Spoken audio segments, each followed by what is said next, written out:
Hello everyone, I know you are going to use this video for falling asleep, so before that, like this video, subscribe to the channel and let me know where you are from, also what time is it. There are moments in life that you cannot prepare for. Moments that come crashing into your world, shattering everything you knew about reality. Moments that change the very fabric of your existence. It was on a night like any other when the dream came. I had no reason to think it would be different.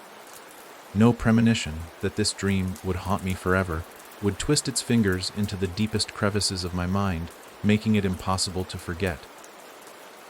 I was asleep in my bed, tangled in sheets. When it started, the air around me felt thick, heavy, as if the very atmosphere was charged with something dangerous. I had no idea that I was about to witness something that would shake me to my core. In the dream, I was standing in a forest. The trees were tall, their branches twisting like skeletal arms, stretching into the dark sky. The moon was full, casting a cold, ghostly light across the forest floor. Everything around me felt suffocatingly still. There was no wind, no sound. Just silence, as if the world itself had held its breath. I turned and there he was, James. He stood in front of me, his eyes hollow, his expression unreadable. He wasn't the James I knew. He looked different. There was something wrong about him. Something off. His usual warmth, his infectious laugh, his light-hearted nature, none of that was there. The James I saw in that dream was someone I didn't recognize. And yet, he was still James. I wanted to speak, to ask him why he was there, but no words came. The forest seemed to absorb all sound. He didn't say anything either, but his eyes, those hollow eyes, told me everything I needed to know. Then it happened. A figure emerged from the shadows. It was tall, impossibly tall, its face hidden by a hood. The figure moved slowly, methodically, as though it had all the time in the world. I could feel an overwhelming sense of dread rising in me, but I couldn't move. My body was frozen. I couldn't even blink. The figure reached out, placing a cold hand on James's chest. James didn't flinch. He didn't even try to pull away. The figure's hand seemed to sink into him, and then came the scream. It was a scream that echoed through my very bones. A scream that wasn't just heard but felt. My heart raced, my skin crawled, as the darkness around us grew thicker. The figure's hand tightened around James's chest, and with one final, soul-shaking scream, James vanished. The forest fell silent once more. And then I woke up. When I opened my eyes, the world felt wrong. The room around me was too quiet, too still. For a moment, I couldn't shake the feeling that something had changed. I couldn't explain it, but the dream lingered. The images of that forest and the figure with the hood burned into my mind. I tried to shake it off. It was just a dream, I told myself. Dreams didn't mean anything. They were just a product of our minds trying to make sense of the chaos inside us, right? But deep down, something gnawed at me. I couldn't ignore the feeling that the dream wasn't just a random collection of strange images. It felt significant. And then, as if the universe were playing a cruel trick on me, the phone rang. I groaned and reached for the nightstand, fumbling for my phone. The screen was still dark. Why would anyone be calling me this early? I muttered, blinking the sleep out of my eyes. I reached for the phone again, a sense of unease creeping into my chest. The name on the screen made my blood run cold. James. I didn't hesitate. I answered the call with trembling hands. "Hello," I said, my voice shaky. There was a long pause before he spoke. "Hey, I need to tell you something. I don't know how to say this." His voice sounded strange, distant, as though something had happened to him, something that he couldn't quite explain. "James, what's going on? Are you okay?" My heart was pounding now, a strange sense of dread flooding my chest. "I'm fine. But I just wanted to let you know that I've been thinking a lot about things. I think it's time for me to take a break." A long one. I'm gonna go away for a while. His words hung in the air, but they didn't make sense. You're what? James? Where are you going? What do you mean? I felt a knot tighten in my stomach. I can't explain it now, but just be careful. I don't know how to say this. I don't have much time left. I froze. What do you mean? I whispered, barely able to form the words. I can't explain it, he said again, sounding so tired, so defeated. I'm sorry, but you'll understand soon. Just be safe. Before I could respond, he hung up. I stared at the phone in my hand, my heart racing, a cold sweat breaking out on my skin. The phone call had ended, but the tension in my chest had only grown stronger. Something was terribly wrong. Hours passed in a haze. I couldn't focus. The dream, the phone call, the feeling that something terrible was coming. It all weighed heavily on me. I tried to push it aside, tried to go about my day like normal, but the fear lingered. Every time I closed my eyes, I saw James's face from the dream. I had to see him. I tried calling him back, again and again, but there was no answer. The phone just rang, and then went to voicemail. My stomach churned. I didn't know what was happening, but I knew I couldn't ignore it. I had to find him. I had to make sure he was okay. I grabbed my keys and rushed out the door, my thoughts a whirlwind of panic. My car seemed to move in slow motion, the world around me blurring as I tried to reach James. I knew where he lived, knew where he worked, but the feeling that something was closing in on me, that time was running out, gripped me like a vice. It wasn't until I reached his apartment complex that the unease became overwhelming. I parked in front of his building, my fingers tight around the steering wheel. I didn't know what I was expecting, but I had to see him. The door to his apartment was slightly ajar, the hinges creaking as if they had been disturbed recently. My heart skipped a beat. I knocked, but there was no answer. I knocked again, louder this time, desperation creeping into my voice. Still nothing. I pushed the door open, my breath catching in my throat. The apartment was dark, the blinds drawn tight, casting the room in shadow. Everything was eerily still. The furniture, the pictures on the walls, even the air, it all felt wrong, as if the space was frozen in time. I called out his name, but there was no response. I stepped inside, my feet barely making a sound on the hardwood floor. The silence was suffocating. I moved through the apartment, checking each room, but James was nowhere to be found. There was no sign of him. And then I heard it. A sound so faint, so far away, it could have been my imagination. But it wasn't. I turned toward the window, and there, in the distance, I saw it. A shadow. A figure standing motionless in the dark, on the edge of the parking lot. It couldn't be him. It couldn't be. But deep down, I knew. It was James. I had no idea what I was walking into. All I knew was that something was terribly wrong. The shadow remained still, waiting for me, just like the figure in my dream. I had to face it. But what awaited me on the other side?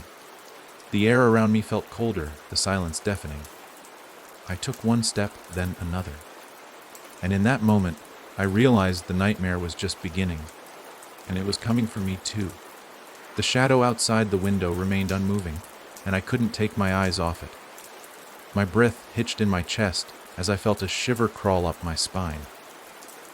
The figure was there, standing in the darkness like a phantom, its shape tall and distorted, blending into the night like it belonged to some other world. A sense of deep terror swept over me, an overwhelming feeling that something was about to go terribly wrong. I stood there, frozen in place, as though my legs had turned to stone. 1,000 thoughts raced through my mind. What was happening? Was James okay? Why was he out there, in the parking lot, in the dead of night? And why did everything feel like it was spiraling out of control? I should have turned away. I should have run. But my body refused to obey. Instead, I stepped closer to the window, my heart pounding against my chest. I squinted through the glass. trying to make out any distinguishing features of the figure, but it was shrouded in darkness, almost as though the night itself clung to it. The stillness was suffocating, and my fingers trembled as I reached for the door, not knowing if I was being drawn toward something terrible, or if I was just too far gone to turn back. Every fiber of my being screamed at me to leave, but I couldn't. I had to know. I had to make sure that this wasn't another nightmare, another twisted vision from my mind. The wind outside howled, and for a split second, I thought I saw the figure move. My breath caught in my throat. It didn't walk, though. It simply shifted, its form sliding like smoke, as if it didn't belong in the physical world at all. I grabbed my keys and shoved them into my pocket, my hands trembling as I forced myself to move. I could feel the pull of the figure like an invisible thread, urging me forward. I couldn't see it clearly, but I felt its presence as if it had latched onto me, feeding off the fear that was growing inside me. Stepping outside, the chill of the night air struck me, and I hesitated for just a moment. The parking lot was empty, save for that lone figure standing motionless. My stomach twisted, and a sickening feeling flooded me. Something wasn't right. Everything about the situation screamed that I was walking into a trap, but I couldn't stop myself. My feet moved forward, each step slower than the last, as though the ground beneath me was becoming heavier with each movement. James. I called out into the darkness, my voice quivering despite myself. There was no response. The silence stretched out, long and oppressive, before I called again, louder this time. James, is that you? Still no answer. The figure didn't move. It remained stationary, like a statue, its shape barely distinguishable from the night itself.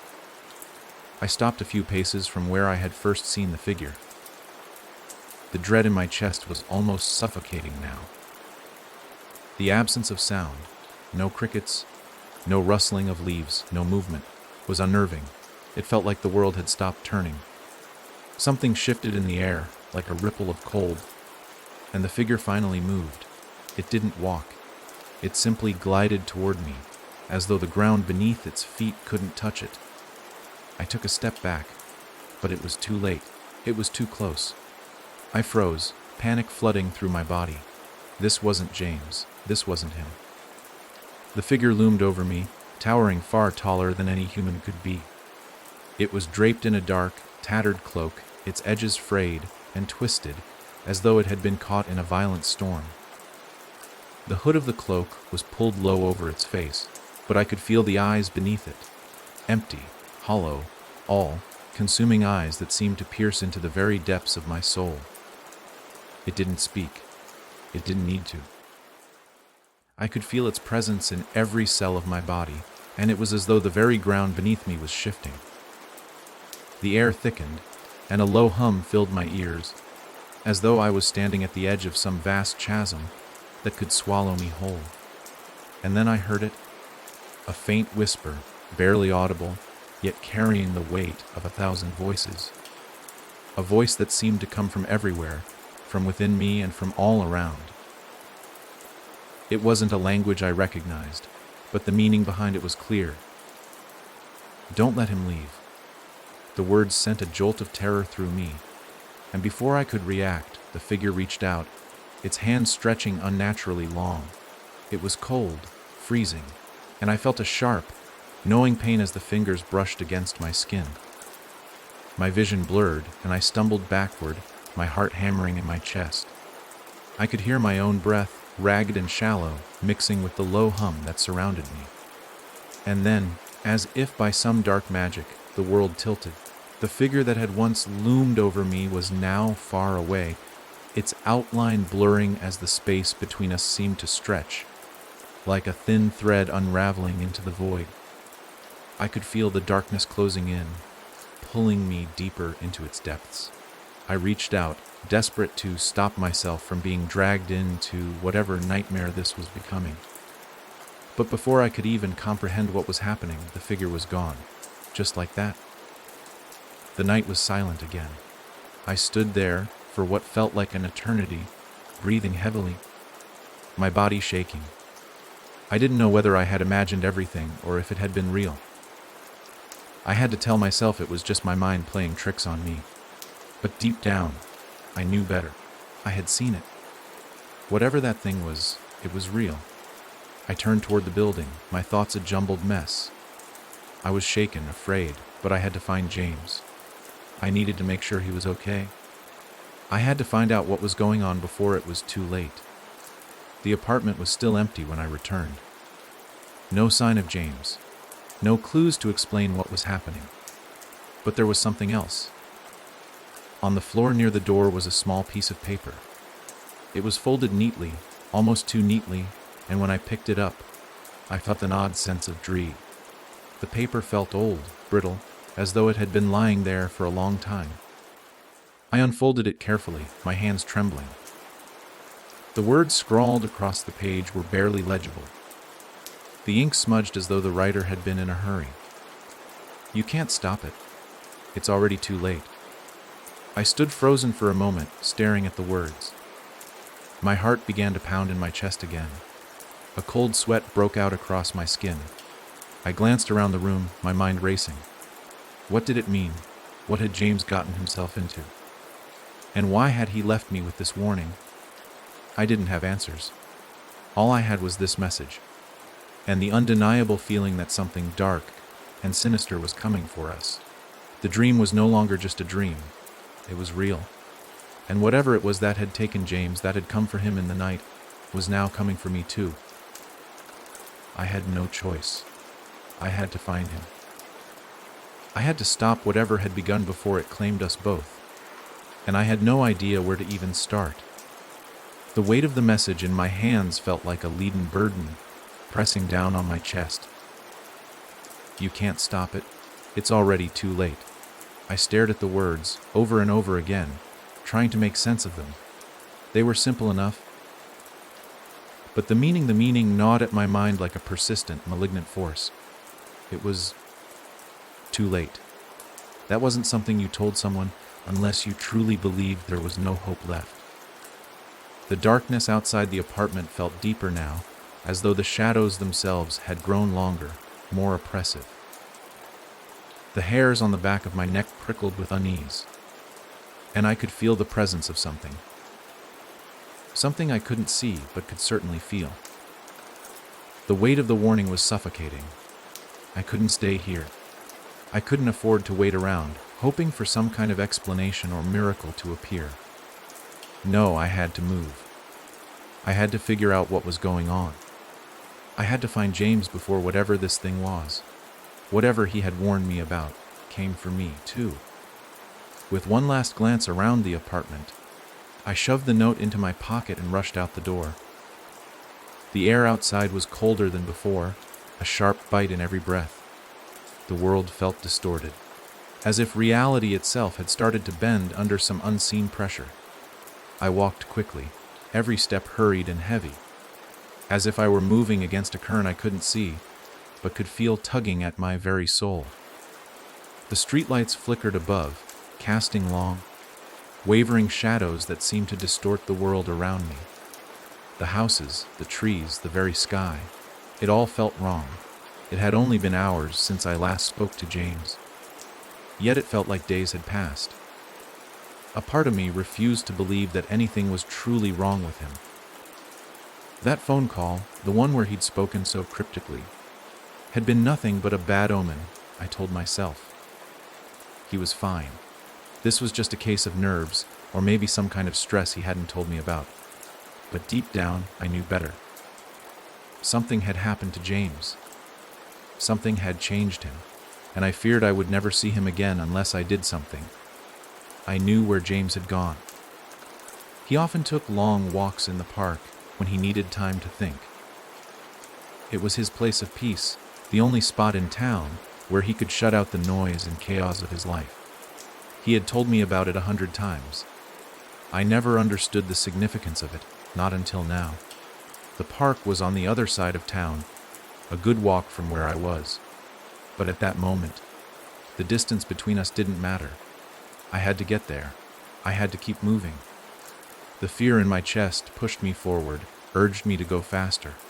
As I walked, the streets grew quieter, the usual sounds of the town fading away. It felt as though I were the last person left on earth. The emptiness around me seemed to grow with each step, until even the lights above flickered and died. The streetlights, once a comfort, now seemed like ghosts of a past life, remnants of a world that was slipping through my fingers. By the time I reached the park, I was out of breath, my heart pounding harder with each beat. The park, once so familiar, now felt like a place I had never seen before. The trees towered over me, their branches twisting and contorting in shapes that seemed to belong to another world. The moon, full and pale, hung low in the sky, casting an eerie light that didn't seem to belong to this earth. I paused at the entrance of the park, trying to gather myself, but the silence weighed on me. There was no sound, no wind, no rustling leaves, just an overwhelming stillness that seemed to swallow the world whole. And then I saw it. At the far end of the park, near the old gazebo where James had always liked to sit, there was a figure. It was cloaked in darkness, its outline barely visible against the night. James. My heart stopped. The figure stood still, unmoving. I called out, my voice barely a whisper, "James." But there was no response. I took a step forward, then another. The air around me grew colder, the chill seeping deep into my bones. My feet felt heavy, as though the earth beneath me was resisting my every step, as though the ground itself didn't want me to get any closer. The figure remained still, its form barely discernible in the dim light. I called out again, this time louder, my fear rising with every second that passed. "James! Is that you?" Nothing. I stepped forward again, my breath coming in shallow gasps, a deep, knowing dread crawling up my spine. Every part of me screamed to turn back, to run, but I couldn't. I couldn't leave. Not without knowing what had happened to him. And then, as if to answer my unspoken question, the figure began to move. It was slow at first, a languid, jerky motion that made my stomach twist. It wasn't James. It couldn't be. The way it moved, unnatural, unsettling, wasn't anything human. My heart thudded in my chest as the figure turned its head, and I saw it. Those eyes, black, empty, hollow. A wave of nausea hit me as I realized that whatever was standing in front of me was not James. It was something else. The thing, the figure, glided toward me, its movements eerie and fluid, like smoke floating through the air. I wanted to scream, to run, but I couldn't. My body refused to obey. I was frozen in place, caught in the gaze of the thing that seemed to look through me, past me, into the very marrow of my soul. And then it spoke. Its voice was not a voice at all, but a hum, deep and resonant, as if it came from a place beyond the living world. A sound that reverberated through every part of me. "You should never have come here." The words hit me like a physical blow.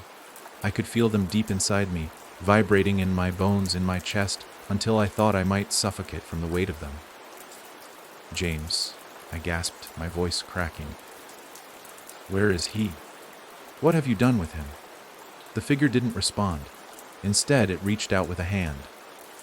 No, not a hand, something far worse. Its fingers elongated, stretching toward me with an unnatural speed, and in that moment, I knew. It was too late. I had crossed a line I could never uncross, and whatever was coming for James, whatever had claimed him, was now coming for me. I stumbled backward, my legs giving way beneath me, but the figure followed. It moved faster than anything should have been able to move. And then, just as it reached out to touch me, everything went black. I woke to the sound of my own scream. My heart hammered in my chest. My hands slick with sweat as I shot upright in the dark. The world was silent again, but this time it was different. There was no oppressive stillness, no suffocating sense of dread. It was simply silence. I looked around, my breath shallow, my body trembling. I was in my bed, in my apartment, just like before. But everything felt wrong. The dream, the vision, It felt so real. I couldn't shake the feeling that it wasn't just a dream at all. That whatever had happened, whatever that thing had shown me, was real. And it was still coming for me. I didn't have much time left. The clock ticked in the silence, its slow, methodical sound reminding me of how much time had passed, how much time I had wasted. I had to find James. I had to stop it. Before it was too late, I could still feel the aftershocks of that vision pulsing through me, the chilling grip of the figure's eyes lingering, like ice beneath my skin. The world around me seemed unchanged, but everything felt different. As if the ordinary, the everyday, had been pulled away from me, leaving only the raw, exposed truth of what I had just seen, and what was coming. I hadn't imagined it. I hadn't been dreaming. Whatever I had encountered, whatever had reached out to me in the park, was real. It was there. It existed. And now I had to face it.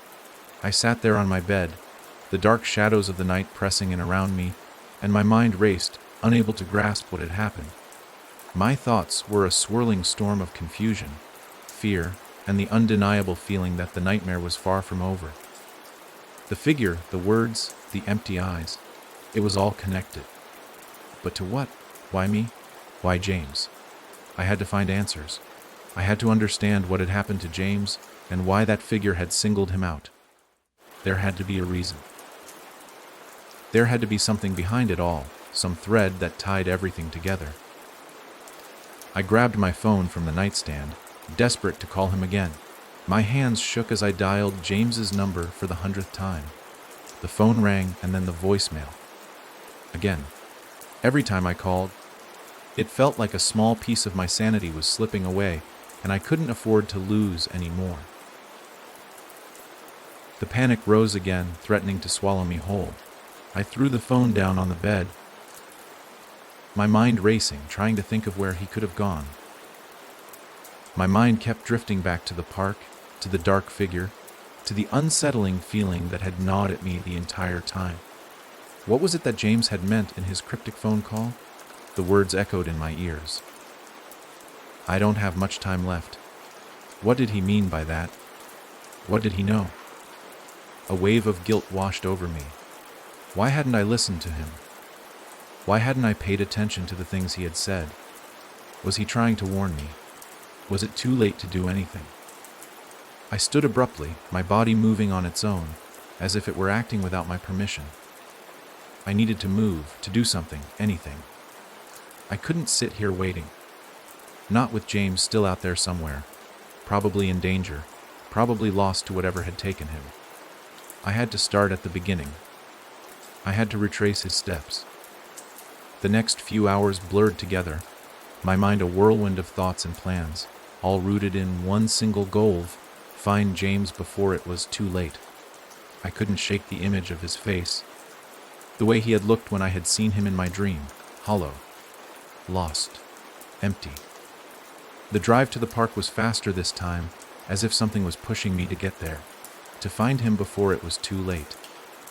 The sky overhead was a dull shade of gray, and the air was thick with the heavy weight of rain that never seemed to fall. There was something suffocating about the atmosphere, something heavy pressing down on everything around me, as though the world itself was holding its breath. When I pulled into the parking lot of the park, it was nearly empty. The same eerie stillness hung in the air, the same silence that made the place feel like a ghost town. The trees loomed over the pathway like sentinels, their branches twisted into unnatural shapes, their shadows stretching far across the ground. I parked the car and stepped out, my feet crunching on the gravel beneath me. The sound was jarring in the silence, and for a brief moment, I considered turning back. But no, I couldn't. Not yet. I had to find him. I started down the familiar path James often walked, each step echoing in the still air. I glanced around, my eyes darting from tree to tree, from shadow to shadow. The place was empty. It was as though the park had been abandoned, its only inhabitant the dark figure that haunted my thoughts. As I walked deeper into the park, I noticed something strange. The air seemed to grow colder the farther I went, a chill that crawled up my spine and made my skin prickle with unease. The path twisted and turned, leading me deeper into the darkness, further away from the safety of the parking lot, further into the unknown. It wasn't long before I reached the gazebo, the place where James had always come to think, to find solace when the weight of the world became too much.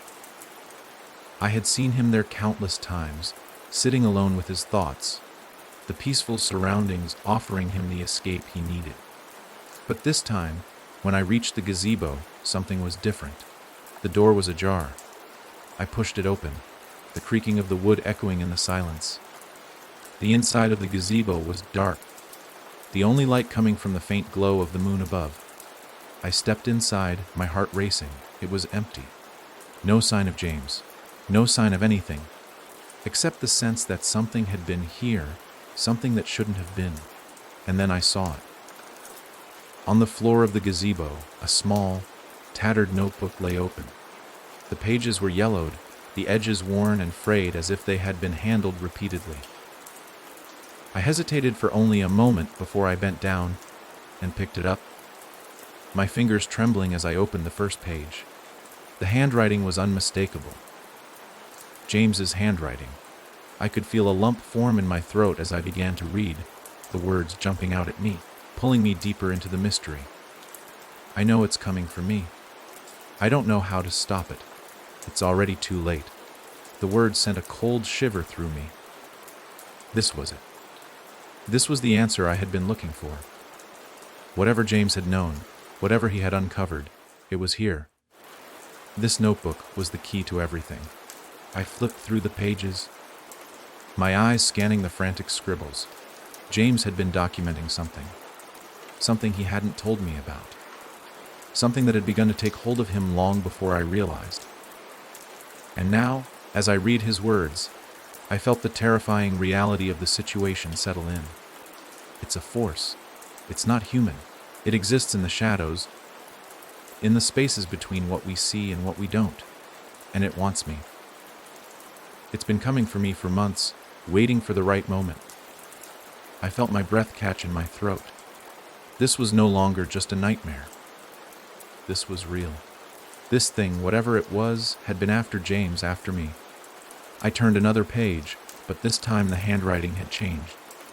The words were less coherent, more disjointed. Desperation and fear bled through every sentence. I can feel it. It's closer now. I think it's in my head. I don't know how much longer I have. It speaks to me when I sleep, when I'm awake. It shows me things I don't understand. It's coming for me. It's coming for us both. My heart pounded in my chest as I read those words, the gravity of the situation settling like a stone in my gut. Whatever James had been experiencing, it wasn't something he could explain. It wasn't something I could understand, not fully. But I knew one thing for certain now: this wasn't over. In fact, it was just beginning. The figure from the park, the whispers, the warning, it was all connected. And if I didn't act soon, it would take us both.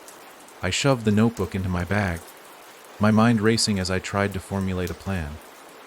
I had to find James. I had to find out everything he had learned before it was too late. I turned to leave the gazebo, but as I stepped outside, I froze. There, standing at the edge of the path, was the figure again. The same dark, hulking shape.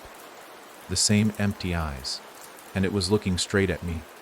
I had no time to think. My body moved instinctively, and I broke into a run, my heart thundering in my chest as I fled deeper into the park. But no matter how fast I ran, the figure stayed with me, just behind me, its presence an ever looming shadow. It was coming. It was getting closer. And I wasn't sure I could outrun it. Not this time. My breath came in ragged gasps, my heart thundering in my chest as I tore through the park, my feet pounding against the gravel, my mind racing, panicked thoughts blurring together. The figure behind me was close now. I could feel it, like a heavy presence that weighed down the very air around me, pressing on my chest, suffocating me with its invisible grip. I didn't dare look back. But I knew it was there. The sounds of my footsteps echoed in the stillness, but underneath them was something else.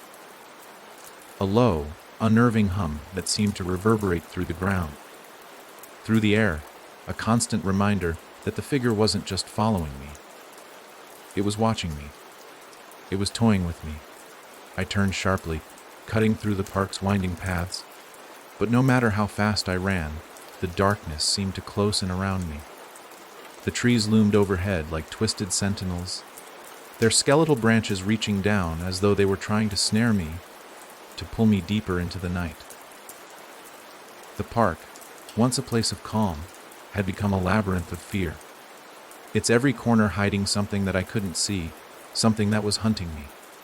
I couldn't outrun it. That much was clear. The figure had been moving at a slow, deliberate pace, but now as I pushed forward, I could feel it accelerating. The hum, the whispering in the air. It was getting louder, more intense.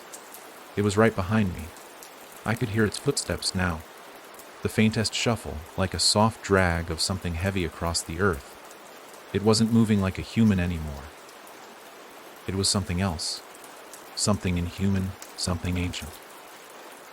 I didn't know how much longer I could keep running, but there was no other choice. I had to keep going. I had to make it to the edge of the park, to the safety of the streetlights, where people might be. I didn't know who I would find, but I had to take that chance. With every step I took, the figure seemed to draw closer, its presence growing. It wasn't just a figure anymore. It was a force, a shadow that twisted the very fabric of reality around it. The air itself grew colder, and I could feel the temperature dropping with every passing second. My fingers were numb, my legs burning, but I couldn't stop. I couldn't let it catch me. And then, in a blink, it happened. The figure moved faster than I could have ever imagined. In an instant, it was no longer just behind me. It was right beside me. The darkness around me seemed to thicken, like it was wrapping around me, pulling me in. The figure didn't make a sound, but I could feel its presence more acutely than ever before, like a weight pressing against my skin, suffocating me. I couldn't breathe. I stumbled, almost tripping over my own feet, and instinctively reached out for anything to hold on to. My hand brushed the trunk of a tree, and I used it to steady myself, my chest heaving as I tried to regain my footing. But when I looked up, I saw it. The figure was standing in front of me now. It was no longer just a silhouette. The details were clearer, more pronounced. The cloak it wore was tattered, its edges ragged, as though it had been dragged through time itself. Its hood was pulled low, but the emptiness beneath it, the vast, black void, seemed to stretch on forever. There was no face, no features, only an abyss where a face should have been. A yawning chasm that seemed to pull the very light from the air. Its presence was so suffocating, so all-consuming, that I couldn't breathe. I froze, unable to move. My heart beating so loudly that I couldn't hear anything else. The figure didn't speak, didn't move. It just stood there, as though it were waiting for me to make the first move. As though it were waiting for me to break. And then, finally, it did speak. Its voice was not a voice at all, but a low, guttural sound, like a growl that came from deep within the earth. It wasn't just heard, it was felt, deep in my bones, reverberating through me, shaking my very core. You shouldn't have come. The words echoed around me, the darkness swallowing them as soon as they left its mouth. No, it didn't have a mouth. It didn't need one. Its presence was enough. The words weren't meant to be understood. They were meant to be felt, to break something inside me. James. I managed to whisper, my voice shaking. Where is he? What have you done to him? For a moment, the figure was still, and I could feel it. This strange, unnatural silence that hung in the air. And then it shifted, its form stretching, elongating like a shadow that was too large for the world to contain. Its limbs stretched out, impossibly long, and I could feel its eyes. Those empty, consuming eyes, piercing into me, watching me, judging me. James, I said again, this time louder, desperation creeping into my voice. Please, you have to tell me. Where is he? The figure didn't respond right away. Instead, it slowly began to move again, gliding toward me with an eerie, unnatural smoothness. I stumbled backward, my mind screaming at my legs to run, but I couldn't. I was paralyzed, trapped in the gaze of the thing that stood before me. It was too much. The darkness, the emptiness, the weight of it all. It was suffocating. Then, finally it spoke again, its voice like the crackling of dead leaves underfoot. He is lost, it said simply. He belongs to the dark now. Just as you will. Before I could respond, the figure moved faster than I could comprehend. Its long, bony fingers shot out, seizing me by the wrist. And the moment its grip closed around my skin, a shock of cold electricity surged through my body.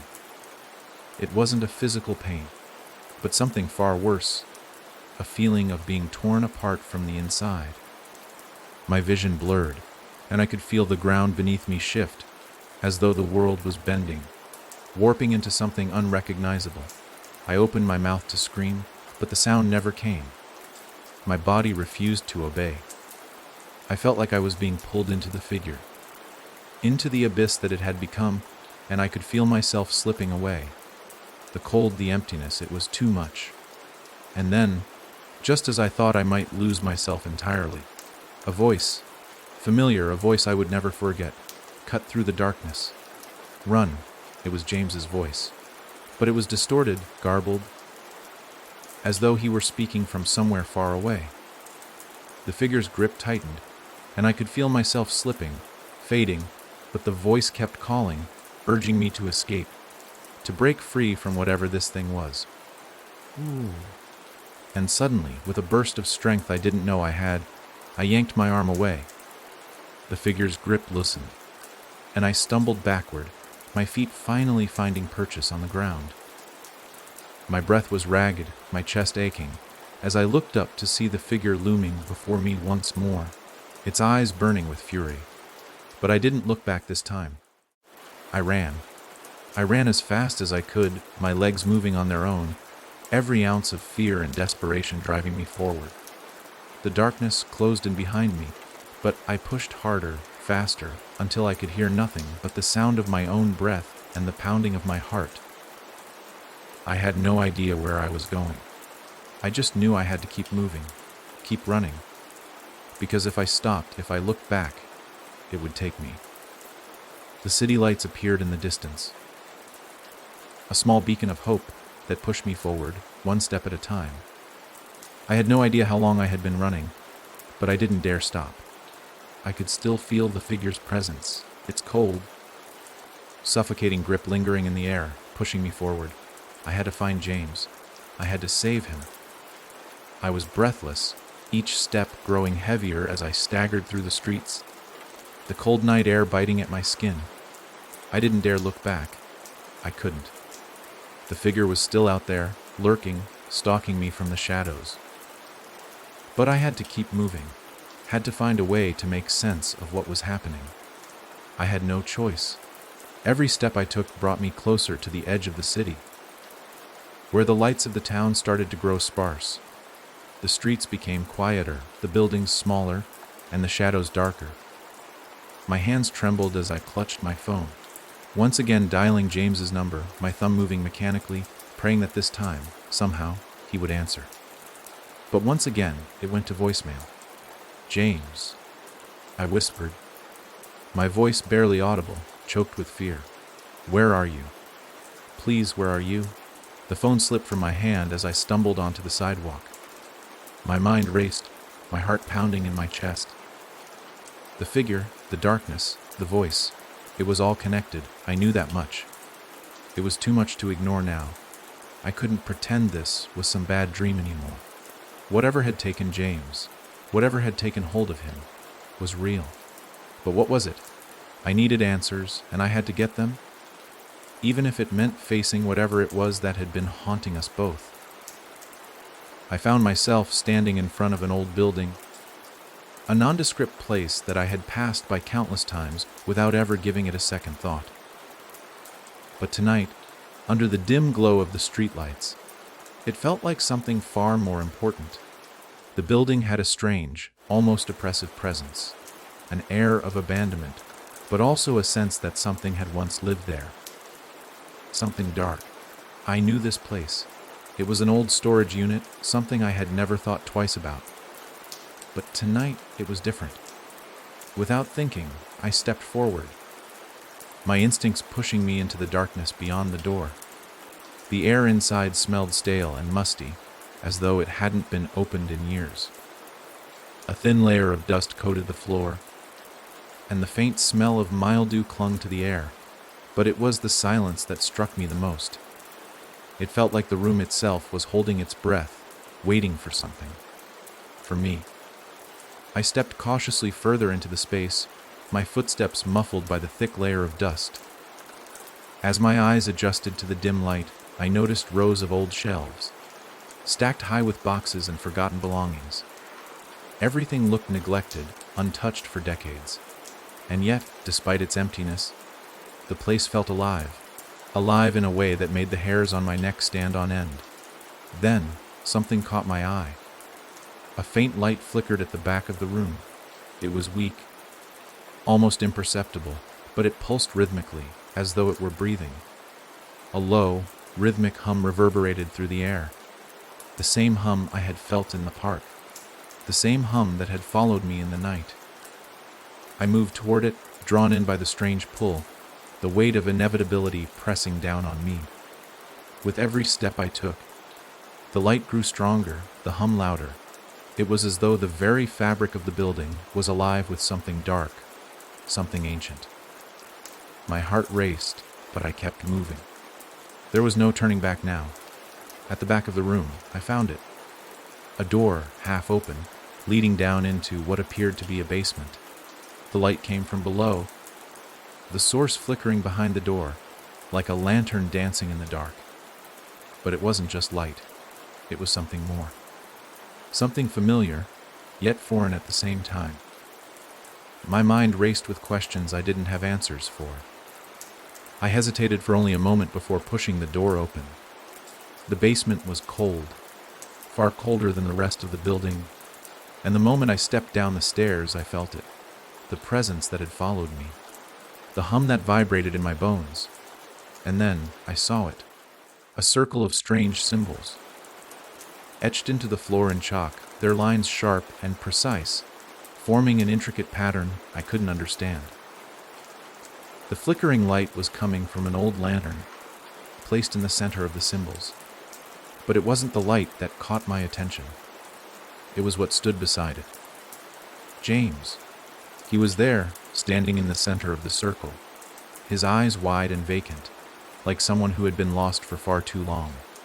His face was pale, almost sickly, his clothes disheveled and torn, as though he had been trapped in this place for days, weeks, even. His hands were outstretched, almost as if he were reaching for something, but the way he moved, it wasn't James. Not the person I knew. "James," I whispered, stepping toward him. He didn't respond. His eyes flickered briefly in my direction, but there was nothing behind them. No recognition, no warmth. Just an empty, hollow stare. He was lost to whatever had taken hold of him. And then I understood.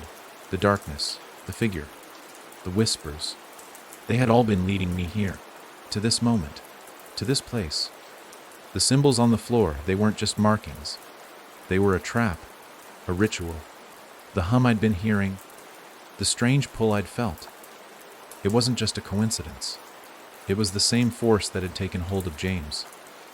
And now it was pulling me in too. The ritual had begun. The darkness had found its vessel in James, and now it was trying to claim me as well. The circle was active. The symbols pulsed with energy, the lines glowing faintly in the darkness. The air was thick with it, the energy in the room swirling around me, heavy and suffocating. My vision began to blur as I felt the coldness creep into my bones, my limbs growing stiff. The whispers began again, faint at first, but growing louder. They were in my head, all around me, calling to me. I had to escape. I had to break the ritual. "James!" I shouted, rushing forward, but as I did, the ground beneath me seemed to shift. A low rumble filled the room, and the air thickened. The symbols on the floor glowed brighter, and the room seemed to stretch, the walls closing in on me. The darkness was pushing back against me, forcing me away. James didn't move. He stood there, trapped in whatever spell this place had cast on him. He was beyond reach, and then I felt it. The figure was back. I didn't need to look to know. It was behind me. Standing at the threshold of the basement, its presence a suffocating weight, like the shadow of death itself. The thing had been waiting. It wanted me. I turned, my breath shallow, my body trembling as I backed away from the circle, from the lantern. But I couldn't escape. There was no way out. The figure stepped forward, its long, dark fingers reaching toward me. I had only one choice left, one final, desperate action. I had to destroy the ritual, but how? And then I saw it, the notebook. James's notebook. It had been tucked into my bag, forgotten in the chaos of the chase. The pages, the warnings. I pulled it out, flipping through the frantic pages. There had to be something, some way to stop this. And then I found it. The only way to break the cycle is to destroy the vessel, destroy the connection. James's words. It had all been in front of me, hidden in the chaos of his writing. The ritual had created a connection between him and the darkness. The figure could only exist through that connection. I didn't think. I acted. I grabbed the notebook and threw it into the lantern's flame. The room exploded into light. The instant the pages of the notebook touched the flame, the world seemed to shift. The symbols on the floor flared to life with a violent intensity, their glow blinding. The air around me cracked, a sharp, unnatural snap, as if the fabric of reality itself was breaking apart. The rumbling that had been building, deep in the very foundation of the building, surged into a deafening roar. It felt as though the ground beneath me was being torn apart, the foundation shaking violently, pulling at the seams of the world itself. I staggered back, hands covering my ears, as the overwhelming hum grew louder, a maddening, bone-shattering pitch that seemed to fill the very space around me, seeping into my skull. The darkness pressed in, twisting and writhing, as though it had a life of its own, fighting against the light that was suddenly consuming everything. The lantern erupted in flames, its light so bright that I had to shield my eyes. The flickering shadows danced violently, stretching in every direction, as if trying to claw their way out of the confines of the basement. And then, in the midst of the chaos, I saw it. The figure, the thing that had been stalking me. It writhed and howled in the light, its form distorting, its cloak shifting like liquid darkness. It was no longer standing still, no longer the haunting silhouette I had seen in the park, but something far worse. Something that was no longer bound by the rules of this world. Its empty eyes burned brighter now, the blackness within them expanding, pulling at the light, trying to swallow it whole. It stepped forward, its limbs stretching longer and more grotesque. Its face now partially visible, twisted and malformed, a terrible mockery of a human face. Its mouth was open wide, impossibly wide, as though it were trying to consume the very air. The ritual, the circle, was breaking apart. The energy within it was wild now, uncontrollable, feeding the entity, feeding the thing that had been lurking in the shadows all along. Its power was growing, and with each passing second, I felt my body grow weaker, the coldness seeping deeper into my bones, my vision dimming.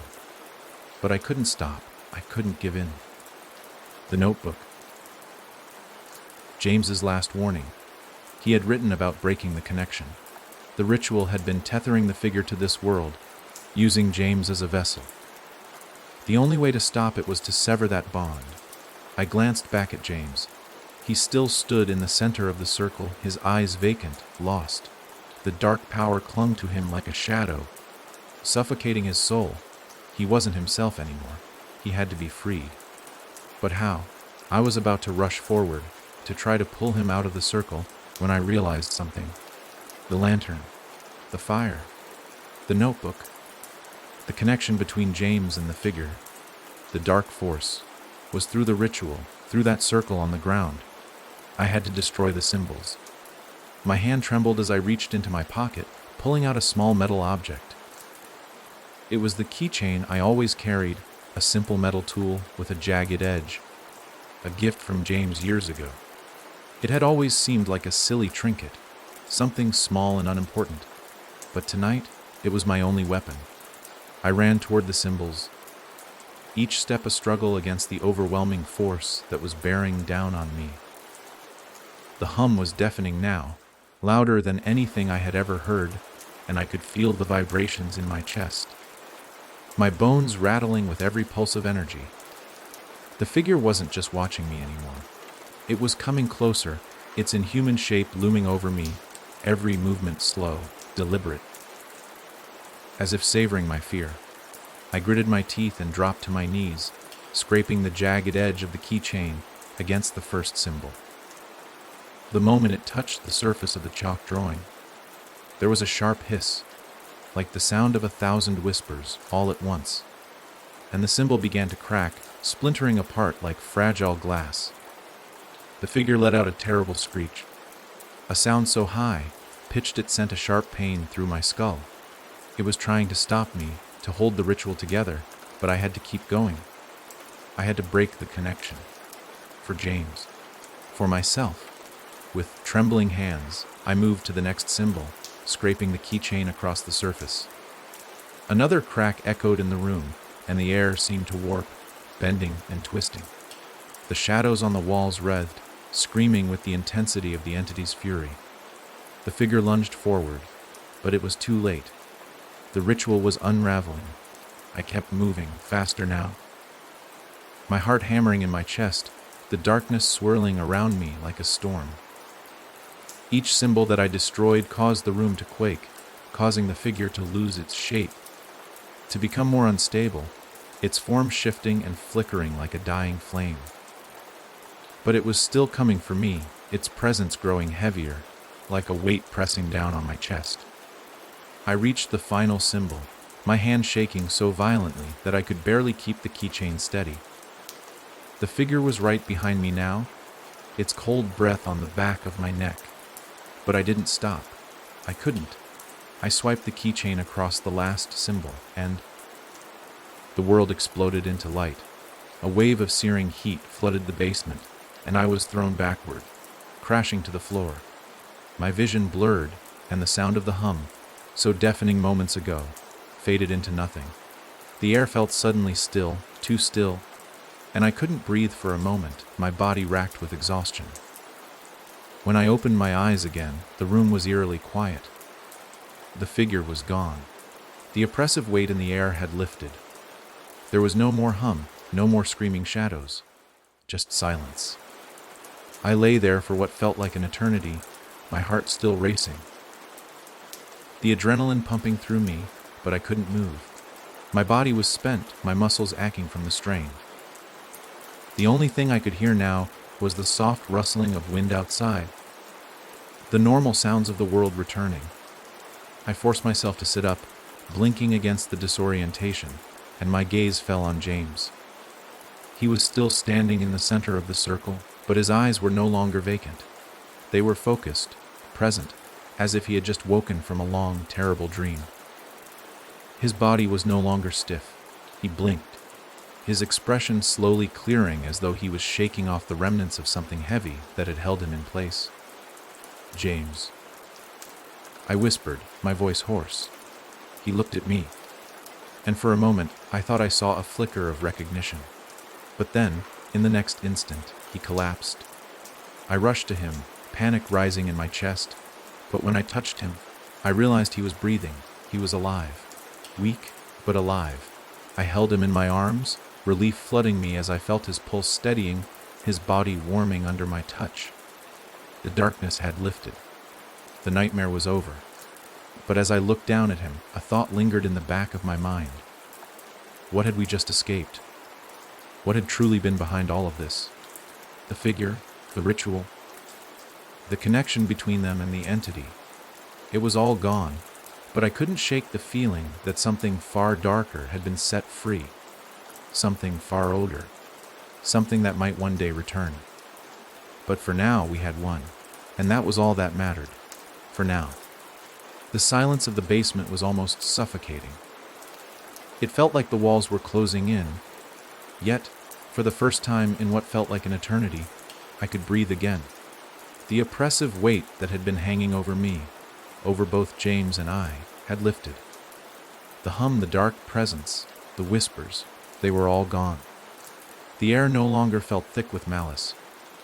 I held James tightly, feeling the warmth returning to his body. He was still unconscious, but the signs were good. His breathing had become steady, his heartbeat strong. It was a small, welcome relief. I glanced around the room, trying to take in the aftermath of what had just transpired. The symbols that had once glowed so menacingly were now mere chalk lines on the floor, fading, their power stripped away. The air felt lighter, almost empty, as though the ritual had been a storm that had come and gone, leaving behind nothing but broken debris. I couldn't stay here, not with James in this condition, not with whatever had happened still lingering in the back of my mind. With great care, I gently lifted James into my arms, bracing his weight against me. He was still so weak, his body unresponsive, but I couldn't waste any more time. The figure, the darkness, it was gone for now, but something told me that what had happened wasn't over, that it would come again, in some form when least expected. I stumbled up the stairs, my legs aching from the effort, but adrenaline kept me moving forward. I had to get out. I had to get him somewhere safe. I found myself outside in the cold night air again, the world seeming strange, almost unreal after everything that had happened. The moon hung low in the sky, its pale light casting long shadows across the empty street. It was quiet, too quiet. There were no sirens, no sounds of cars or people, just the wind rustling the trees, whispering something I couldn't quite catch. I reached the car and gently placed James in the passenger seat. His head lolled to the side, but his chest rose and fell with each breath. For now, that was all I needed to focus on, his survival. Whatever else happened, we had made it out. We were alive, but my mind kept racing, the notebook, the figure, the ritual.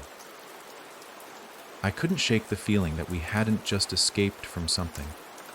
We had set something in motion. The ritual hadn't been a mere act of defense. It had been the key to unlocking something far worse than what we had already faced. The figure, the dark presence that had controlled James, it had been waiting for the right moment. And now that moment had passed. It had been unleashed. I had to find answers. I drove us home, the city lights blurring past in the dark. The only sound in the car was the hum of the engine and the soft sound of James's breathing. My mind, however, was a whirlwind of thoughts. I couldn't help but wonder about the notebook. James had written it all down. The warnings, the symbols, the connection between him and the figure. It was all there, a map to understanding what had happened.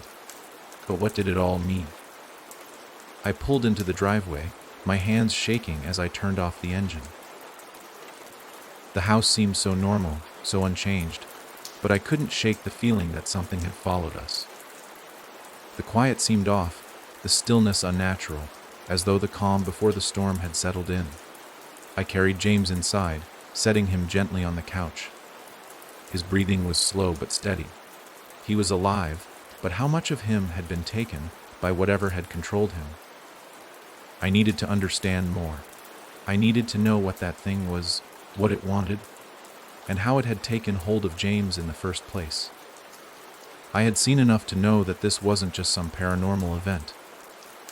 This was something older, something that had been around far longer than either of us could have imagined. I pulled the notebook from my bag, flipping through its pages again. James's handwriting was frantic. the words scribbled with urgency, with fear. He had been trying to understand it himself, trying to make sense of the madness that had taken root in his life. I could feel his panic in every word, his desperation to stop it, to break free. But even with all the clues, all the warnings he had left behind, there was still one thing that remained unanswered. What was it? What was this thing that had haunted James, that had come for him, and then tried to take me?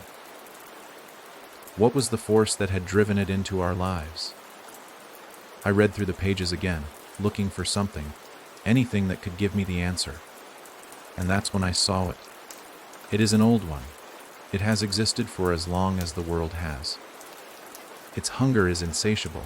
It takes the form of what you fear most, feeds on your weakness, and uses it to pull you into its grasp. It can be anywhere. It can be anyone.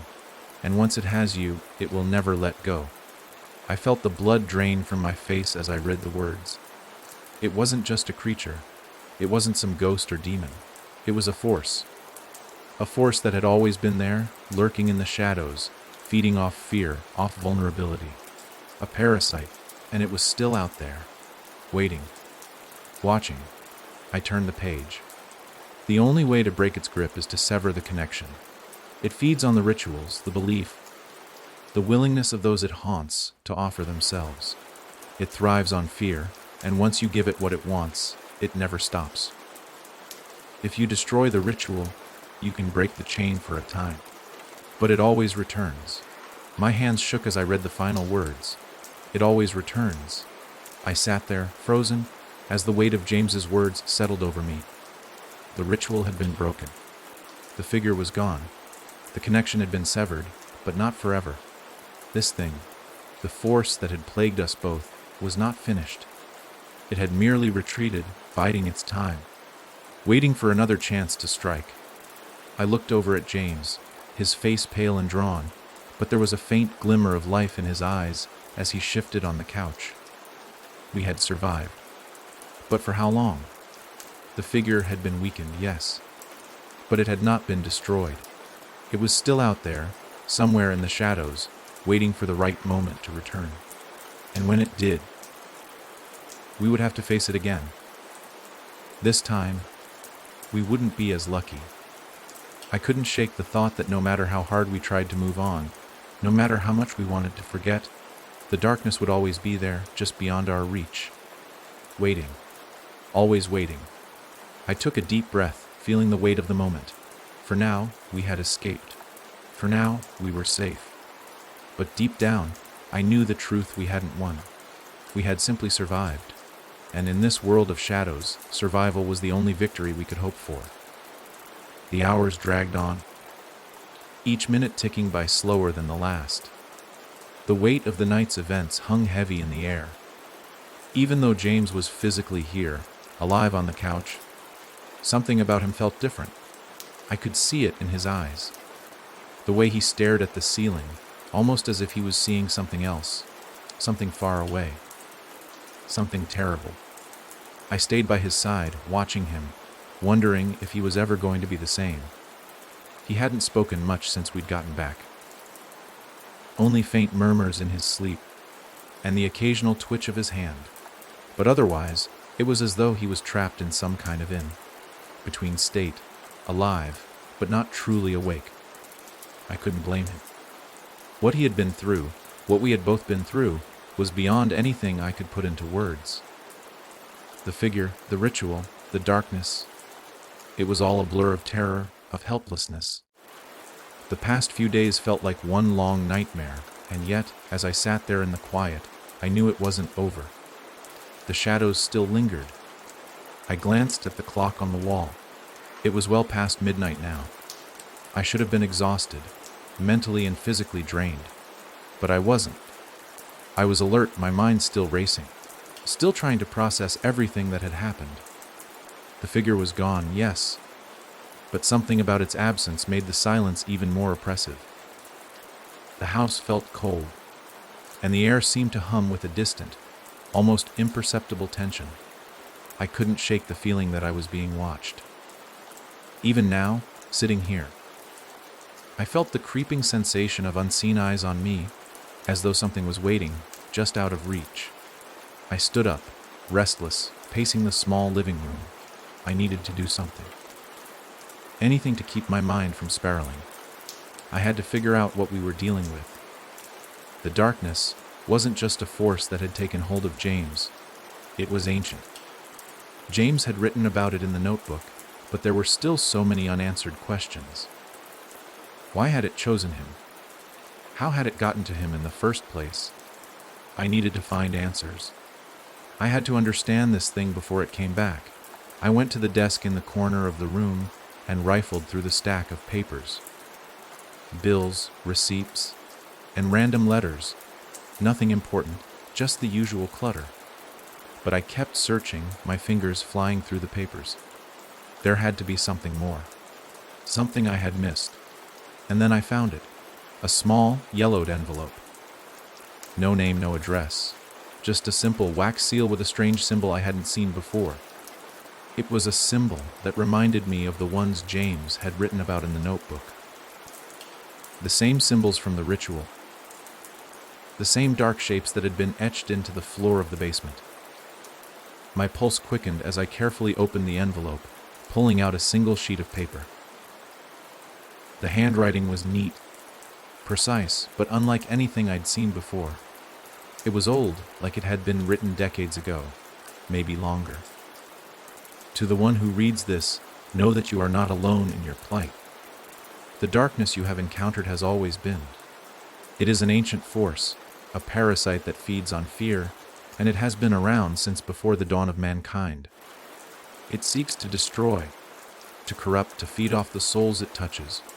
And once it has you, it will never let go. My hands trembled as I read the words. My mind raced.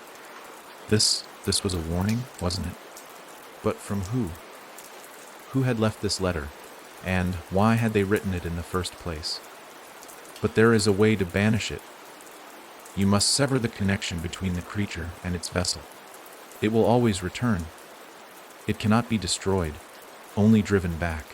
The ritual can be undone, but the force itself will always find a way to come back. The key lies in the vessel's soul. Destroy the vessel, and the force will be driven away, but at a terrible cost. The words hit me like a punch to the gut. Destroy the vessel.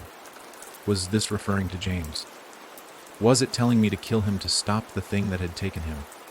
I read on, my breath catching in my throat. The darkness will not simply fade. It will find another way. Another vessel. There is no escape, only a long, eternal battle between the light and the dark. You cannot escape its reach, but you can delay it for a time. The letter ended abruptly, as though the writer had been cut off mid-sentence. The final words echoed in my mind, the weight of them pressing down on me. You cannot escape its reach. I stood there, frozen. The letter clutched tightly in my hand. The room felt like it was closing in on me again. The quiet, the stillness. It was suffocating. The weight of what I had just read settled in my chest, heavy, almost unbearable. The darkness wasn't gone. It was just waiting. Waiting for its next chance to strike, and it would come again. I looked down at James, still unconscious on the couch. He stirred slightly, his brow furrowed, his expression tight with some unseen pain. Was he dreaming? Was he seeing the darkness again?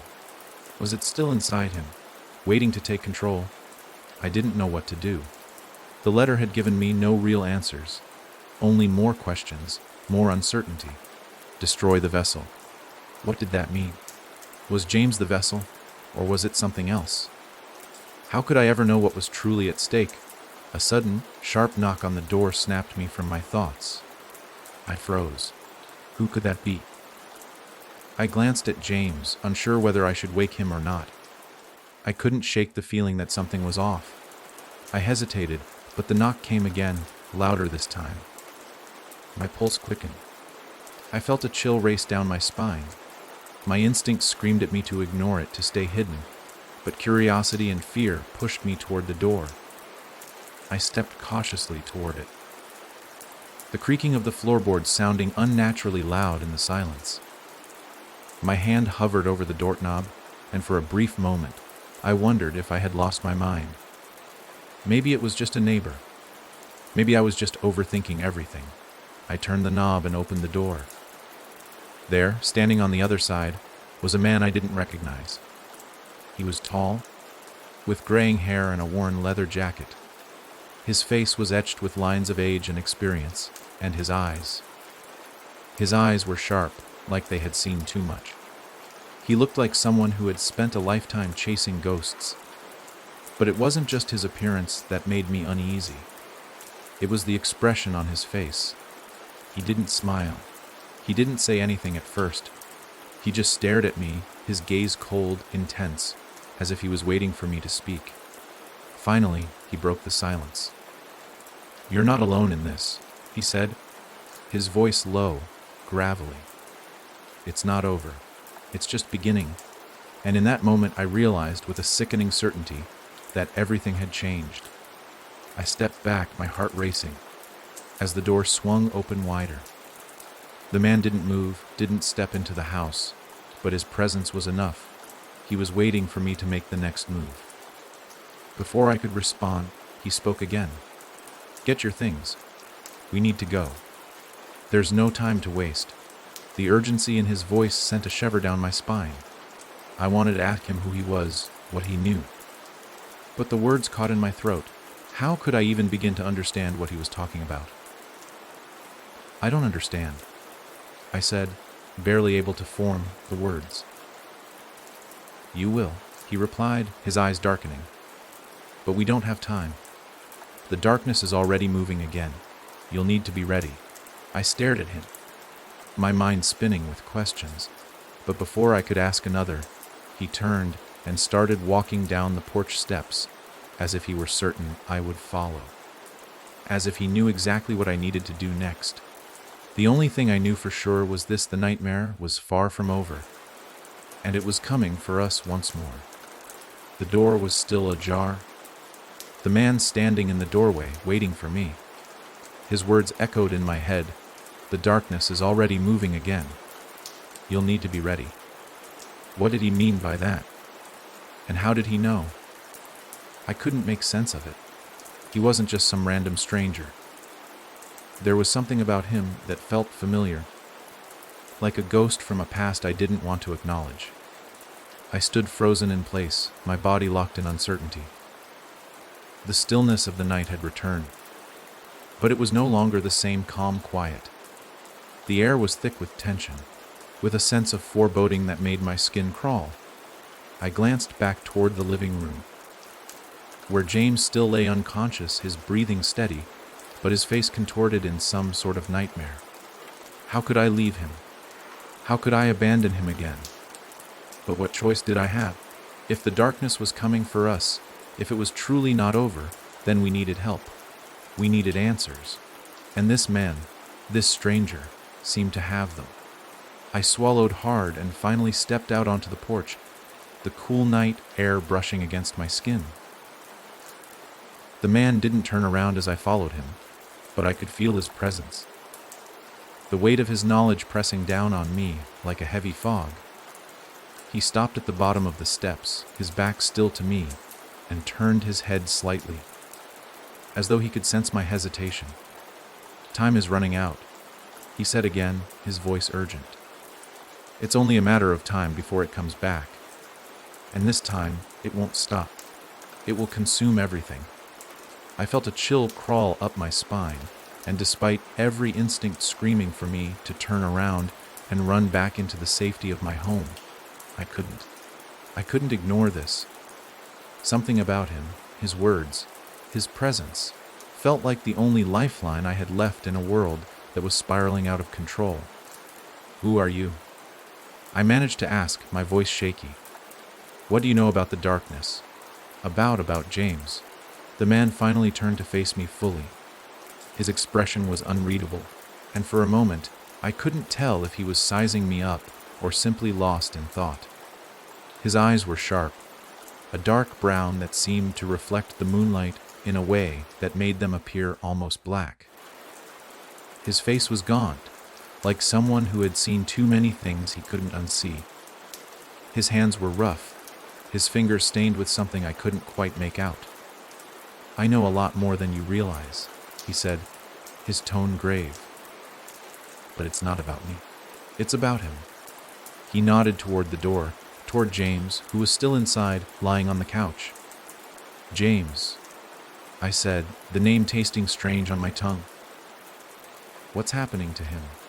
What's happened to all of us?"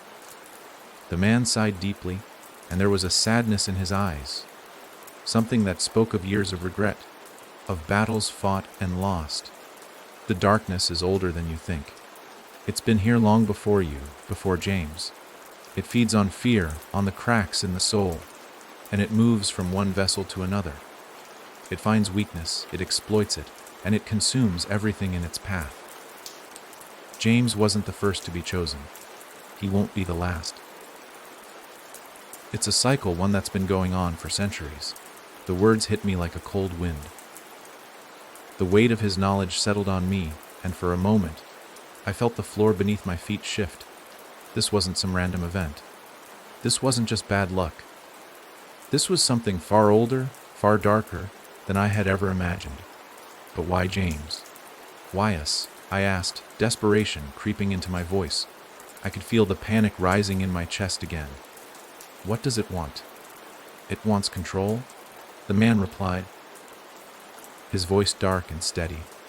"It feeds on the vessels it inhabits, twists them into something they're not. It consumes them from the inside out until they are empty shells, and then it moves on." James was chosen because he had something in him, something that made him vulnerable. And it preyed on that. I felt sick. The thought of James, someone I had always known to be full of life and warmth, now reduced to a hollow shell, twisted and broken by this thing, made my heart ache. How had I missed the signs? How had I not seen what was happening to him, to us? "Is there anything we can do to stop it?" I asked, my voice barely a whisper. The man was silent for a moment, his eyes distant as though he were seeing something far away. "There is a way, but it's not easy. The connection between the darkness and the vessel is not something that can be severed just by breaking the ritual." The ritual was a temporary solution. The darkness, it lingers, and it grows stronger the more it feeds. I felt my breath catch in my throat. "Then what? What do we do?" He turned fully to face me, his eyes locking onto mine with an intensity that made me feel like he could see straight through me. "We need to find the source," he said, his voice low and determined. "The source of the darkness. It has a center, a place where it gathers power, a place where it feeds. If we can destroy the source, we can break its hold on the vessels it's chosen." I stared at him, my mind trying to make sense of what he was saying. "But how do we find it? How do we even begin?" The man hesitated, his gaze flickering to the door of my house. "You already know where it is. You've seen it." I blinked, confused. "What do you mean? I've never seen anything like this before." "Yes, you have," he replied, his voice low and insistent. "The darkness is not just something you can see. It's something you feel. It's always been there, hiding in plain sight, and it's always looking for the next vessel, the next soul to take." I thought back to the basement, to the ritual, to the figure I had seen in the shadows. I thought about the way the darkness had twisted everything around us, pulling us deeper and deeper into its grasp. And then it hit me. "The park," I whispered, my mind racing. "It's in the park. The place where we first saw it, where we first felt it." The man nodded. "Exactly. The park is the key. The darkness is drawn to places of power, places where it can hide and feed. That park is where it's been hiding, where it's been growing stronger. It's time to go there and finish this." I felt my stomach drop. The park, the place where I had first seen the figure, the place where James had disappeared, where the ritual had been completed. It was the heart of it all, the source of everything. But even as I thought about it, a wave of dread washed over me. The darkness hadn't just been in the park. It had been in us too. It had taken root in James, in me, in everything we had touched. Could we really stop it? Or was it already too late? One need to hurry, the man urged, his voice breaking through my thoughts. It's already waking up. It knows you're coming. I looked back at the house, at James, who was still lying on the couch, unconscious but alive. Could I really drag him into this again? Could I make him face the terror of what we had just escaped? I didn't have a choice. This wasn't just about him anymore. This was about survival, about stopping something far worse than we had ever imagined. The man's eyes flickered toward the door. We don't have much time. It's already waiting. With a final glance at James, I nodded. It was time to face it. We were going to the park. And whatever waited for us there, we were going to finish it. But deep down, I knew that even if we succeeded, the darkness would never truly be gone. It would always be waiting, watching, for the next time we were vulnerable, for the next time it could strike, and it would strike again. The air was thick with an unsettling calm as we made our way toward the park. The man led the way, moving with purpose, like he had walked this path countless times before. I followed closely, my mind a whirlwind of questions, but I knew better than to ask. He wasn't here to explain himself. He was here to stop whatever had taken root in James and I, and to end the darkness once and for all. We walked in silence, the faint glow of streetlights casting long shadows across the cracked pavement. The night felt different now. The weight of the darkness hung in the air, pressing down on me, as if the earth itself knew what was at stake. I could feel it, crawling under my skin, like it was waiting, watching, just out of reach. As we neared the park's entrance, I couldn't help but feel the dread creeping up again.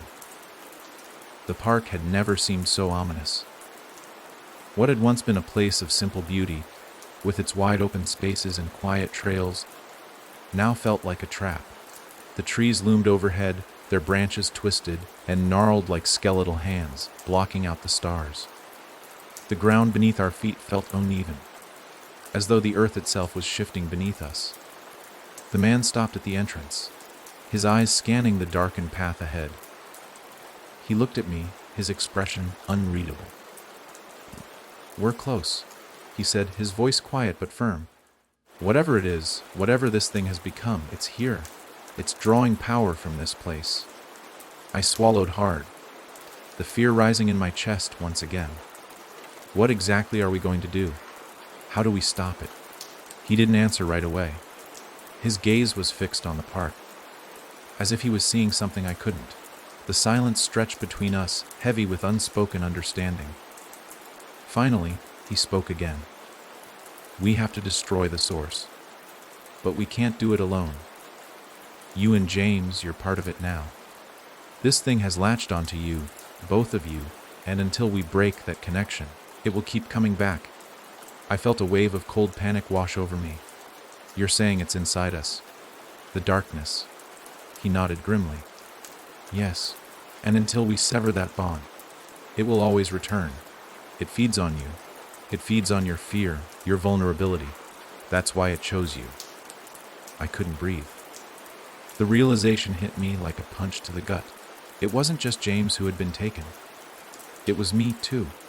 The thing had rooted itself inside both of us. We were vessels, and the only way to free ourselves was to destroy the very thing that had claimed us. I wanted to ask more questions. More about how, more about why, but the man raised his hand, signaling for me to remain quiet. He turned back toward the park, his gaze fixed on something in the distance. "There," he said. "That's where we need to go. The heart of it." I looked in the direction he was pointing, my eyes straining to make out anything in the darkness. In the distance, I could see the outline of the old gazebo, where James and I had spent so many hours, and where everything had begun to unravel. It was barely visible through the dense trees, shrouded in shadows. I felt my stomach twist. The gazebo was the focal point, the center of the ritual. And now, it seemed like the epicenter of everything that had gone wrong. The man began to move again, his footsteps purposeful and sure. I followed, not questioning him anymore. I didn't have the luxury of time or answers. All I could do was keep moving. As we made our way deeper into the park, the air grew colder, and the oppressive silence became unbearable. There were no sounds of animals, no rustling of leaves in the breeze, just an all-encompassing stillness. It felt as though the world itself had stopped, holding its breath. I couldn't shake the feeling that we weren't alone. Every few steps, I glanced over my shoulder, expecting to see something lurking in the shadows, waiting to pounce.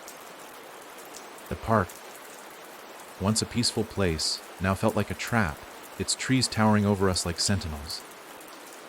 It wasn't the trees that terrified me, though. It was the idea that the darkness was still there, still watching us as it had done before. The man didn't stop. His pace quickened as we neared the gazebo. His focus was unwavering, like he was following some invisible thread that only he could see. I wanted to ask him what would happen once we reached the gazebo, but I held my tongue. I didn't need the answers. I needed action. When we finally reached the gazebo, I could feel the energy in the air shift.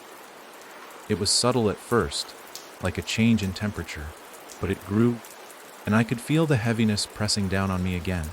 I stepped forward, but the man held up his hand, signaling for me to stop. "This is where it all began," he said quietly, his voice low. "And this is where it ends." I swallowed hard, my mouth dry. The gazebo seemed to loom over us, casting a shadow that felt deeper than the night around us. The air felt thick, heavy with something I couldn't see but could certainly feel.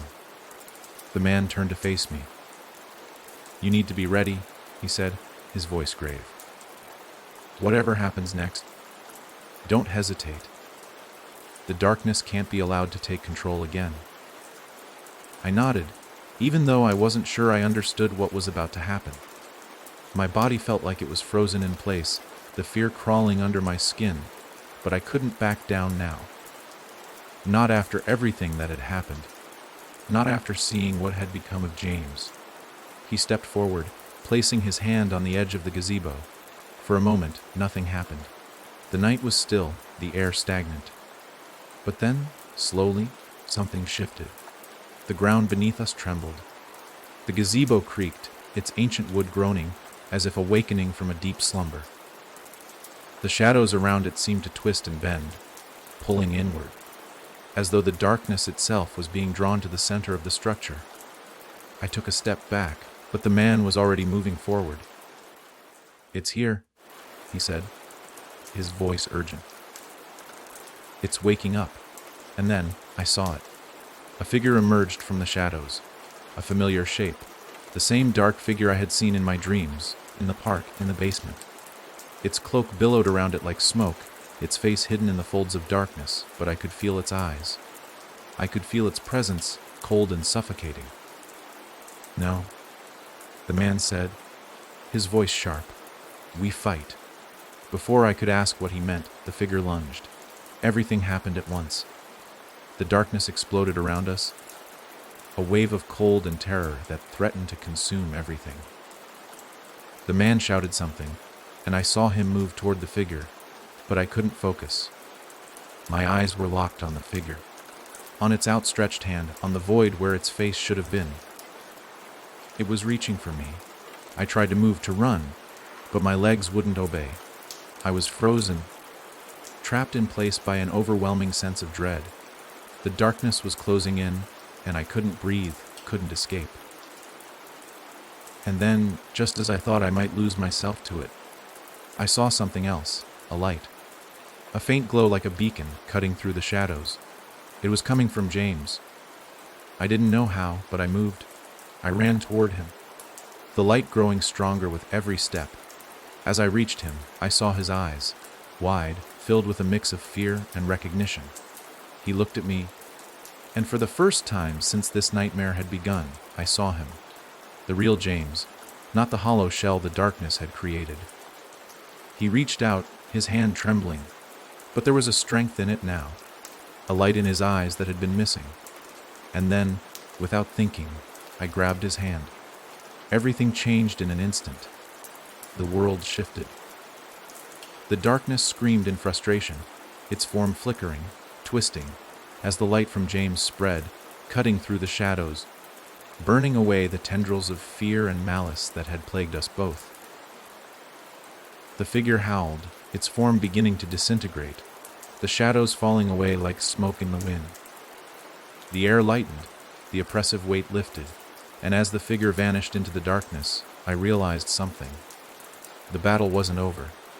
It never truly would be. But for the first time in what felt like forever, I felt hope. We had won. For now. The darkness screamed, its form writhing like smoke in the wind. I felt the pressure on my chest lift, the suffocating weight of fear finally receding. The figure, whatever it was gone. The air, thick with terror moments before, now felt still, almost too still. James and I stood there in the center of the gazebo, hands still clasped together, our fingers trembling but no longer in fear. His eyes, those eyes that had once been hollow, empty, now shone with a clarity I hadn't seen in weeks. For the first time since the darkness had taken hold, I saw him for who he truly was. But the victory, though sweet, felt incomplete. The shadows of the night were gone, but the feeling of unease lingered in the pit of my stomach, gnawing at me. This wasn't over. Not really. I looked over at the man, the stranger, who had led us here, and I could see the faintest trace of sorrow in his eyes. There was no triumph, no relief. His face was set, grave, as though he knew the cost of what had just happened. He wasn't celebrating. He wasn't even smiling. James squeezed my hand, and I turned to him, my heart still racing from the intensity of everything that had unfolded. His expression was clouded, a mix of confusion and fear still lingering, though his body had calmed. "What happened?" James asked, his voice hoarse. What did we just do? I didn't have the answer, at least not one that made sense. I glanced at the stranger. His eyes narrowed, and he took a step toward us. "You didn't just do anything. You fought back," he said, his voice low but steady. "And for the first time in a long time, you won. But we didn't really win, did we?" I asked, the fear creeping back into my chest. "You said it would come back. That it would always come back. What's going to happen now?" The man was quiet for a moment, his gaze distant as he seemed to look through the trees, through the park, as if searching for something that wasn't there. "The darkness has been driven back, for now. But you're right, it will come again. And next time, it will be stronger. You'll have to be ready," he said, his voice carrying a heaviness that only added to my growing unease. "But how do we stop it for good?" I asked, my voice desperate. "We can't keep running from it. Can we?" He looked at me, his eyes softening slightly, as though weighing how much he could say. "No, you can't outrun it. The darkness is older than time itself. It is not something that can be destroyed completely. It is a part of the world, just as light and shadow are. The best you can do is sever the connection when it takes hold, break the bond it forms with its vessel. But even then, it never truly dies. It simply waits for the next moment of weakness." I felt a chill creep down my spine. His words echoed in the silence of the night, each one more damning than the last. "So we're just supposed to live like this?" I asked, the weight of everything sinking in, always looking over our shoulders, waiting for it to return. The stranger nodded gravely. "Yes, you must stay vigilant. The darkness feeds on fear, on doubt, on weakness. The more you struggle with it, the stronger it becomes. But you'll have time. It's not immediate. You've bought yourself some time." "Bought time," I repeated, trying to grasp the reality of what that meant. We hadn't won at all. We had merely pushed it back into the shadows, and like a predator, it would wait. And what about you? Why did you come to us?" The man didn't answer right away. Instead, he took a step back, his gaze lingering on the now empty park. His jaw tightened, as if he was deciding whether to share something he hadn't meant to. "I've been tracking it," he finally said, his voice quiet but edged with a wariness that made my stomach twist. "It's part of my job. I've been hunting this thing for longer than I care to admit. But I can't do it alone. I need help. And so do you." James and I exchanged a glance, both of us still reeling from everything that had just transpired. The words made no sense. He was talking about hunting it, about an ongoing battle. But the man's gaze was unwavering, steady with years of knowing what I had only just begun to understand.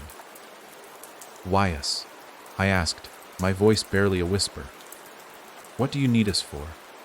The man's face was drawn, as though the question had struck him more deeply than he'd intended. "You too are connected to it now. Whether you want to be or not, you've fought it. You've resisted its hold. And that makes you strong," he said. "Stronger than most." "Stronger than most?" James asked, still looking confused. "You want us to hunt it with you? You've got to be kidding." The man shook his head slowly, a deep sadness in his eyes. "I'm not asking you to hunt it. I'm asking you to fight it. I'm asking you to prepare for the next time it comes. And trust me, it will." I didn't know what to say. My mind raced with questions I didn't have the answers to. All I could think of was how close we had come to losing everything. How close we had come to becoming empty vessels, consumed by the very thing we had fought so desperately to survive. And now we were supposed to just keep fighting.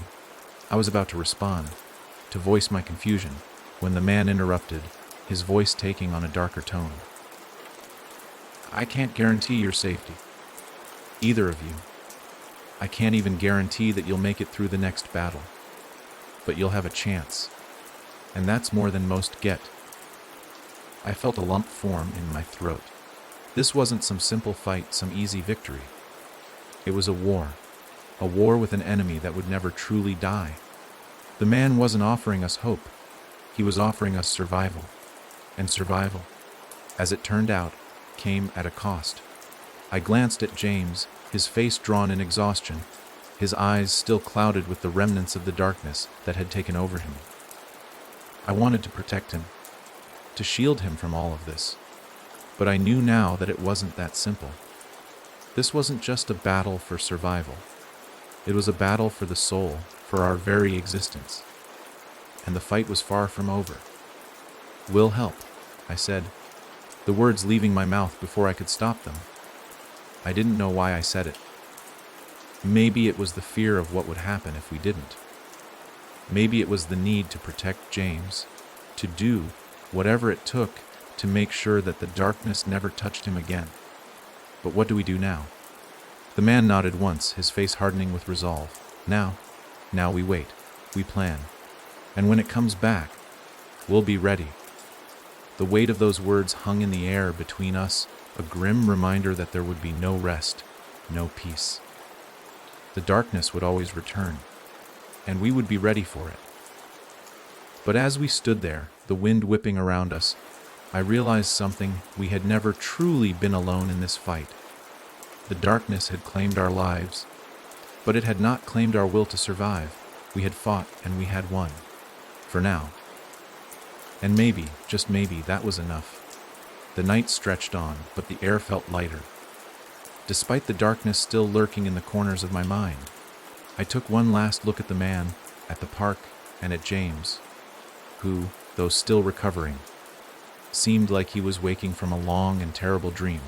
We weren't safe yet, but we would survive. For now, that was enough. The night was thick with unease. But the air had shifted slightly since the figure had disappeared. I could feel the tension loosening, if only a little, but it didn't last. It was fleeting, just like the peace we had before all of this began. I turned to James, who was still sitting on the bench, looking worn but more aware now. His eyes cleared despite the exhaustion that pulled at him. There was a flicker of recognition in his gaze as I watched him. It was as though he were waking up from a long, deep sleep, but his expression still carried the weight of something heavy, something he couldn't shake off. I moved to his side, taking a seat next to him. "Are you okay?" I asked, my voice softer than I meant it to be. James nodded, though his eyes were distant. "I don't know," he murmured. "It feels like I've been trapped in a nightmare for so long. I can't shake it off. It's like there's something still inside me, something that doesn't want to leave." The words made my heart sink, the familiar fear rising again. The darkness might be gone for now, but the toll it had taken on James, on both of us, was undeniable. He wasn't the same person. How could he be, after everything? I placed my hand on his, squeezing it gently, my fingers trembling as I fought to keep the fear at bay. "I know," I said quietly. "But we'll get through this. We have to." He looked at me, his eyes searching mine for something, maybe reassurance, maybe understanding. "Do you really think we can just move on? That everything will be okay now?" I hesitated, the question lingering in the air like a heavy fog. Could we really move on? I didn't know. The truth was, I was scared too. Every time I closed my eyes, I could feel the darkness closing in again. It was like a shadow, always waiting, always watching. I wanted to tell him that everything would be fine, that we could return to normal, that the nightmare was finally over. But I couldn't lie to him. I couldn't lie to myself. "We'll try," I finally said, my voice barely above a whisper. But that wasn't enough. It wasn't enough for either of us. We needed something more. The man, the stranger, hadn't said much after his warning. He'd stood silently, watching the two of us, his expression unreadable. He had given us an option, a choice, a chance to fight. But even as he had spoken, I could sense the weight of the burden he was placing on us. It wasn't a request for help. It was a demand, a necessity, and somewhere deep inside, I knew that there would be no escape from this. "Where do we go from here?" I asked, breaking the silence that had settled between us. The stranger had started walking away, his silhouette cutting through the darkness like a shadow, and I wasn't sure if he had heard me. But then, without turning around, he spoke, his voice carrying on the wind. "To the place where it all started," he said, his words soft but heavy. "We can't run from it anymore. We have to face it." I stood up, looking at James, who had followed my gaze to the stranger. "The park," James whispered. "The place where it first found us." The realization hit me hard. The park had been where it had all started, where the ritual had taken place, where the darkness had first taken hold of us. The gazebo, the center of it all. I felt a chill run down my spine at the thought. If we were going back there, we were walking straight into the heart of the nightmare. But I knew what I had to do, what we both had to do. The darkness hadn't just left, it had only retreated. And it would return, waiting for the right moment, for the right crack in our resolve. "We'll go," I said, my voice steady, even though doubt gnawed at me. "We'll face it, together." James looked at me, and for the first time, I saw something in his eyes, something more than fear. It was resolve, a strength that hadn't been there before, not since the darkness had claimed him. Maybe he was starting to see it too, that we couldn't keep running, we had to fight. The man nodded, turning back toward the park's path. His steps were sure, as though he knew exactly where to go. "Follow me," he said, and we did. The walk back to the gazebo was shorter than I remembered, but the silence was oppressive, filling the air with a sense of dread that clung to us like a heavy fog. The park felt different now. It was as if the trees themselves had grown darker, their branches stretching and twisting like dark hands reaching out, waiting for us. As we neared the gazebo, I could feel the weight of the place pressing down on me. The energy here was different than it had been before.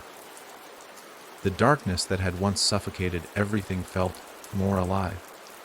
The stranger stopped a few feet from the gazebo, his gaze scanning the area, as if searching for something or someone. His posture was tense, like he was waiting for something to happen. "I'll go in first," he said, his voice low.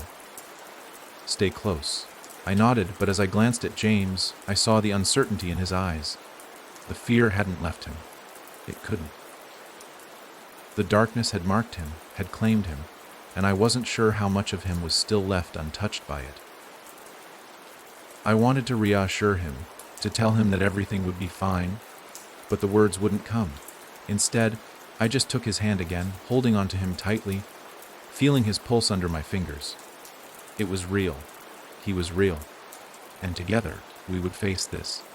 The man moved cautiously into the gazebo, his every step deliberate, as though he was treading carefully on fragile ground. I followed closely behind, with James at my side. The moment we stepped into the center, the air seemed to shift again, the energy swirling around us. It felt like we were walking into a trap. I could feel the shadows pressing in, like they were waiting for something to break, something to snap. The stranger paused, his eyes narrowing, as he stood at the center of the gazebo. His gaze flicked from one side of the park to the other, and for a brief moment, I thought I saw a flicker of something in his eyes. Something that looked like regret. But he quickly masked it, his expression hardening. "It's here," he said, his voice taut with urgency. "It's been waiting for you." The air hummed again. That same low vibration that I had felt before. The same hum that had reverberated through the night when the darkness first came. I could feel it too. The pull, the weight, the suffocating darkness slowly coiling around us. But this time, I wasn't alone. And this time, we were ready. The man took a deep breath, stepping forward into the center of the circle. "Get ready," he said. "It's going to fight, but we'll end this tonight." I squeezed James's hand one last time, trying to steady my own shaking breath. I didn't know how this would end. I didn't know if we would make it through. But there was no turning back now. Whatever happened next, we had to face it. Together. And when the darkness came for us again, we would be ready. The moment the stranger stepped into the center of the gazebo, the air around us seemed to tremble with an unnatural energy. The darkness, though it had receded, had gone quiet, was still here. I could feel it, seeping back into the earth, the trees, the very ground beneath us. It was a force, more than just a presence, and it knew we were here. I glanced at James.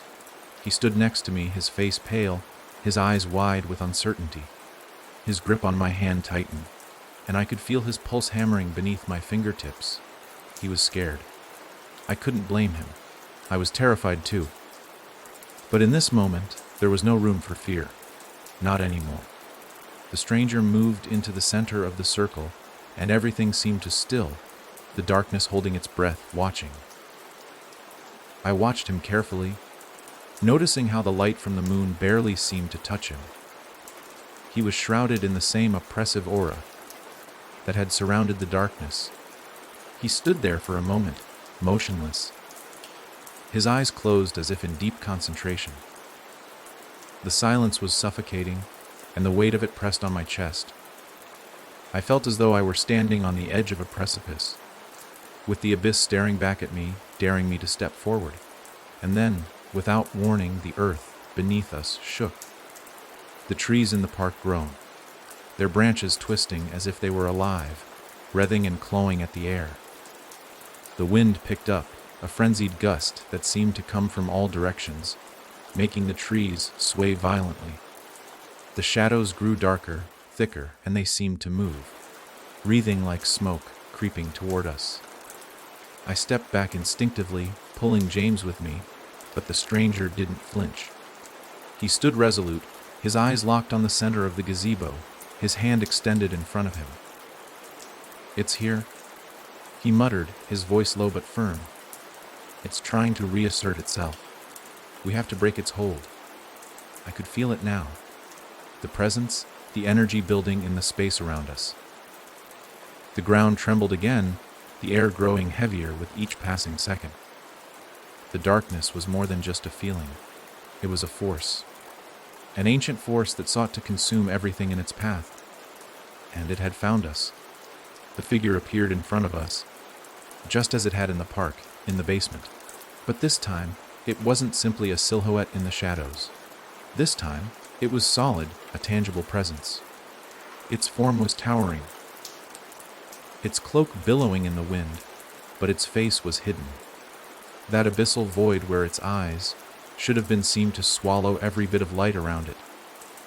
I could feel the darkness emanating from it, curling around us, sinking deep into my bones.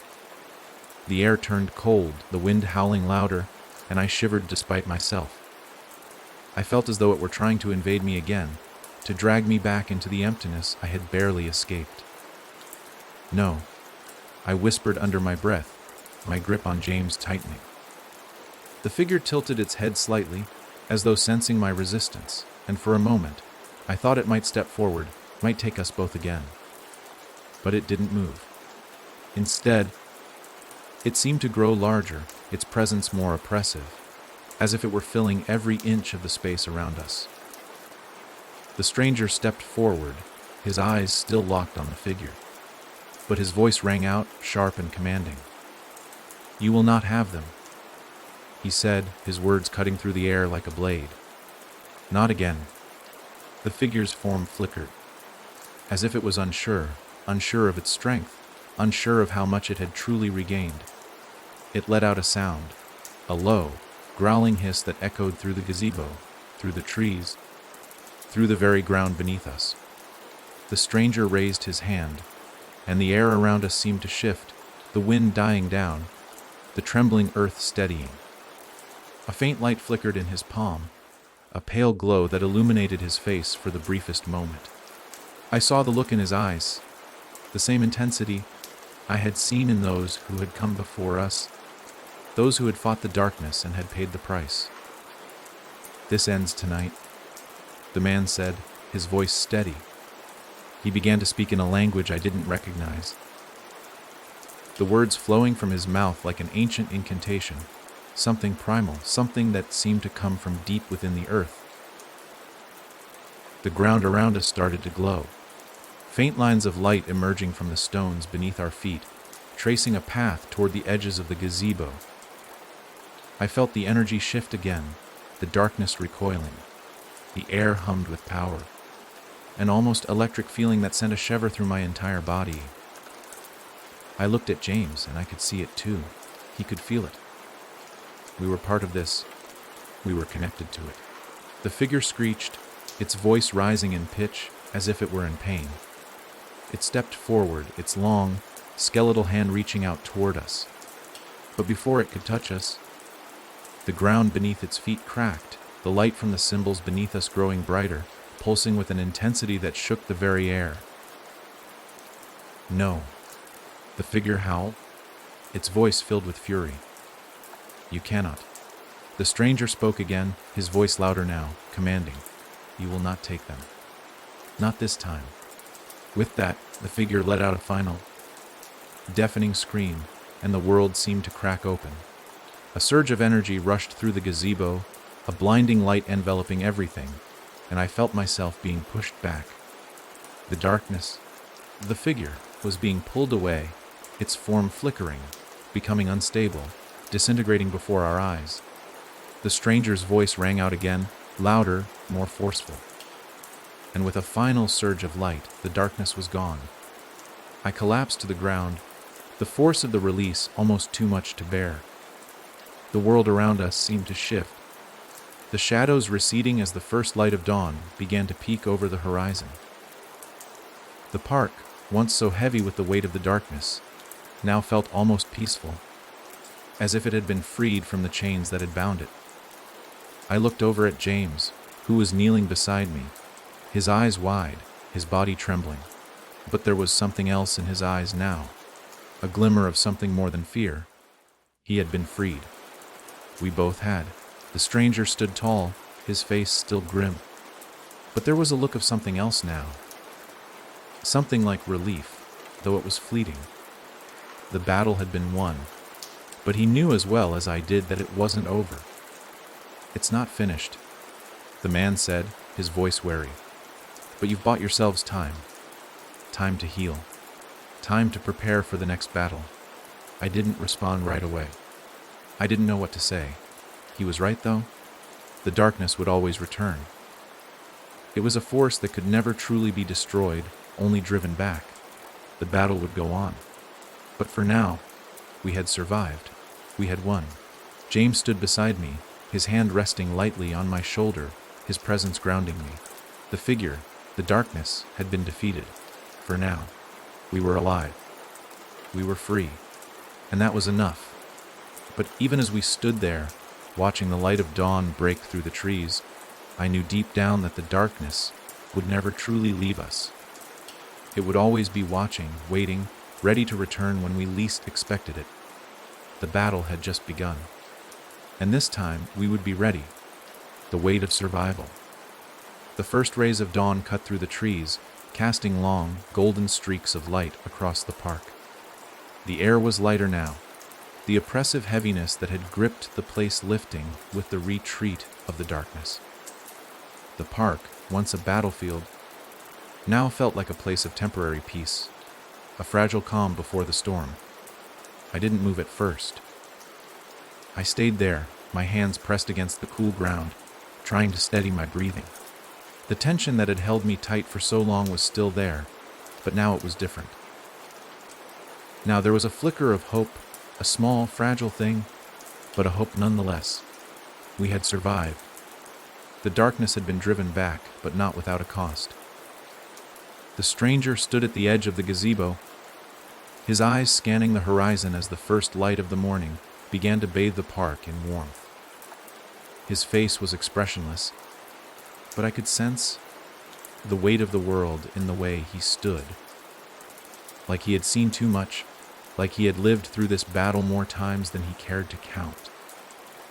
He didn't turn as I stood up, brushing the dirt off my hands. I could feel the weariness in my bones, a kind of exhaustion that went deeper than just physical. It was a weariness that came from fighting something so deep, so dark, that even surviving it didn't feel like a victory. I turned to James, who had risen slowly to his feet, his body still trembling from the intensity of the battle we had just fought. But when I looked at him, I saw something different. His eyes, though tired, had a new light in them, a strength that hadn't been there before. He wasn't the same person. The darkness had scarred him, yes, but it hadn't broken him. He had fought back. "We're okay?" I whispered, even though I wasn't sure I believed the words myself. James met my gaze, his expression serious. Are we really?" I hesitated, the question hanging in the air between us. We had survived. The darkness had been driven away. But in the back of my mind, there was always that nagging fear. The knowledge that this wasn't over. "We're alive," I said, my voice steady. "We're alive, and that's more than we could say before." James nodded, though I could see the doubt lingering in his eyes. "For now, maybe, but it won't stay gone." "Will it?" The question was simple, but it cut through the air like a blade. He was right. The darkness wasn't just something that could be defeated. It was a force that lived in the cracks, in the places where light couldn't reach. It would always come back. Just like the stranger had said, it had been waiting for us to slip up, waiting for us to make a mistake. But we had done something tonight, something that gave me hope, despite everything. "We'll be ready next time," I said, trying to sound more certain than I felt. "We'll know what to do." The stranger turned then, his eyes settling on both of us. There was a sharpness in his gaze, as though he were assessing us, weighing us in a way that made me uncomfortable. He had been watching from the edges, allowing us to fight on our own, to find our strength. But now that the battle was over, he seemed to be waiting for something. "Ready?" he repeated, his voice low. "You think you'll be ready?"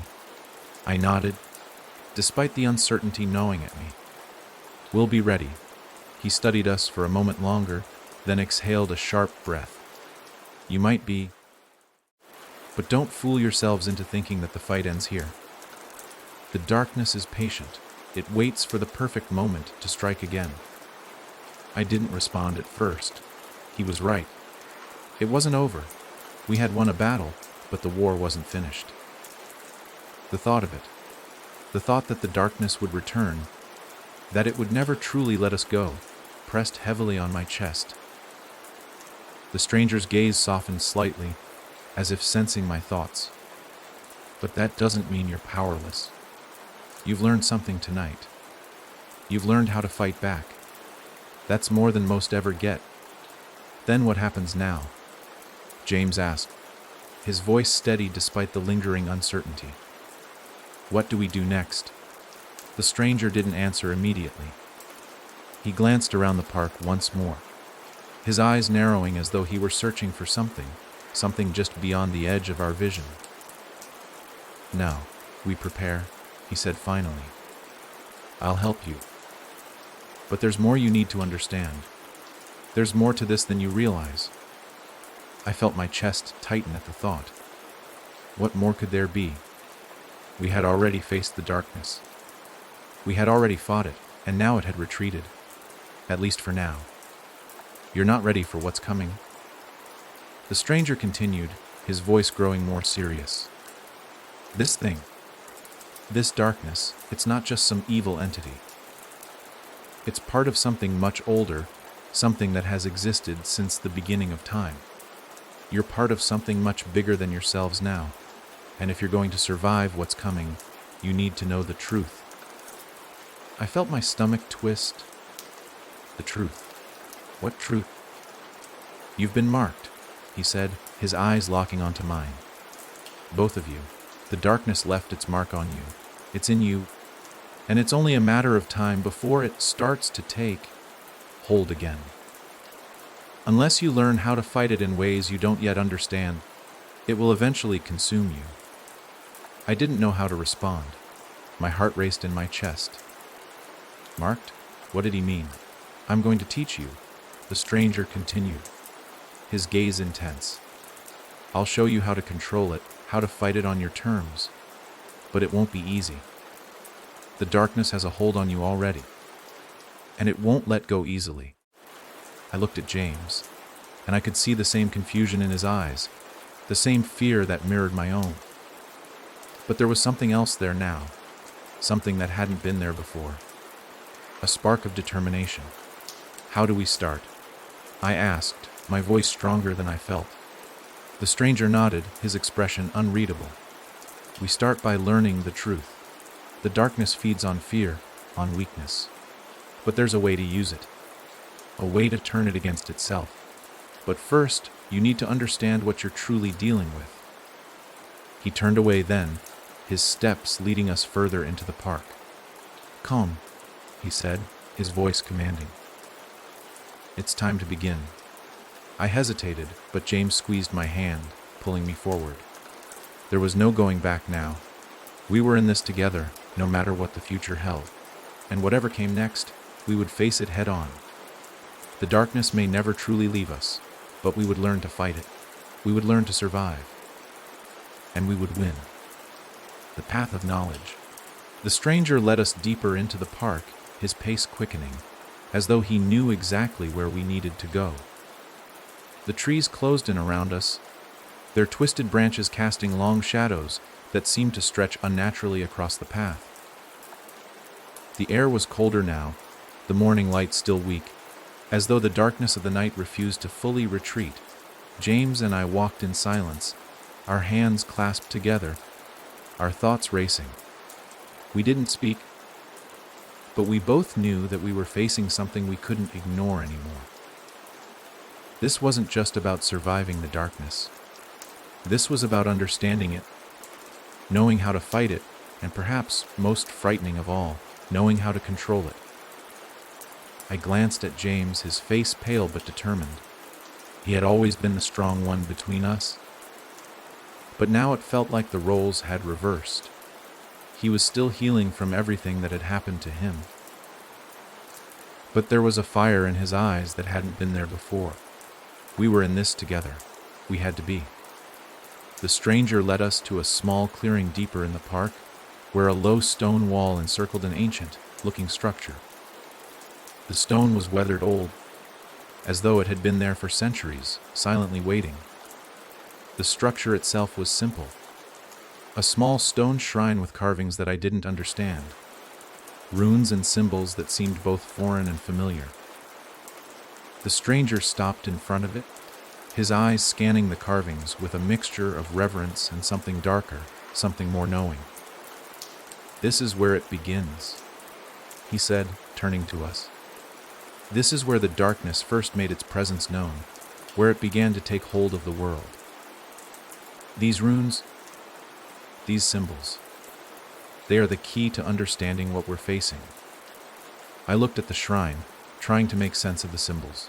Some of them looked like the ones we had seen in the basement during the ritual, the same ones that had been etched into the floor. But these were different, more intricate, more ancient. "This is a place of power," the stranger continued. "It's where the barrier between worlds is the thinnest, where the darkness can seep through, where it can find vessels like you." James frowned, looking at the stranger. "Like us. But why? Why us? What makes us special?" The stranger's eyes darkened as he turned his gaze back to the shrine. "It's not about you being special. It's about the connection. The darkness seeks out the weak, the vulnerable, those who are tied to it, whether they know it or not. You two were chosen because you are connected to this place. You were in the right place at the right time, and it found you." I swallowed hard. But how do we stop it? How do we break this connection? The stranger took a slow breath, as if considering his words carefully. "You can't simply break the connection. The darkness is a force that cannot be destroyed. It exists between worlds, in the cracks, in the shadows. It feeds on fear, on doubt, on weakness. The only way to fight it is to learn to control it." I stared at him, unable to hide my disbelief. "Control it? You want us to control it? After everything it's done to us? You've seen what it does. It doesn't just take control, it destroys." The man looked at me with a solemn expression. "That's true. But it can be used against itself. The darkness is not just an enemy, it's a tool. And if you learn how to wield it, you can fight back." I took a step back, shaking my head. "I don't understand. How do we use it?" The stranger's gaze softened, his voice taking on a more somber tone. "You need to understand the darkness first. Learn its nature. Only then can you hope to control it. But be warned, even if you succeed, it will always be there watching. Waiting. It will always test you. It will always come back." The weight of his words settled on me like a heavy blanket. The thought of controlling something as ancient and powerful as the darkness, something that had almost consumed us, felt impossible. And yet, the way he spoke, it almost sounded like he was speaking from experience. "How do we learn this? How do we learn to control it?" I asked, my voice low. He pointed to the shrine. "These symbols, these runes, they are part of the key. But they're only part of the knowledge you need. You must learn to read them. You must understand what they represent." I stared at the shrine, feeling a sense of foreboding wash over me. The carvings seemed to shift, like they were moving in my peripheral vision. But when I focused, they remained still. "It's not just about knowledge," the stranger continued. "It's about discipline. It's about mastering the fear, the anger, the weakness that the darkness feeds on. The more you learn, the stronger you will become. But this isn't an easy path. And you must be prepared to face things you don't want to face." I swallowed hard, the uncertainty growing inside me. I had no idea what kind of power we were talking about. Could we really control the darkness? Could we wield it against itself? But deep down, a part of me knew that there was no other choice. If we didn't learn how to control it, how to fight it on our terms, we would be consumed. The darkness would find us again, and next time, it might not let us survive. James, who had been silently listening, finally spoke up.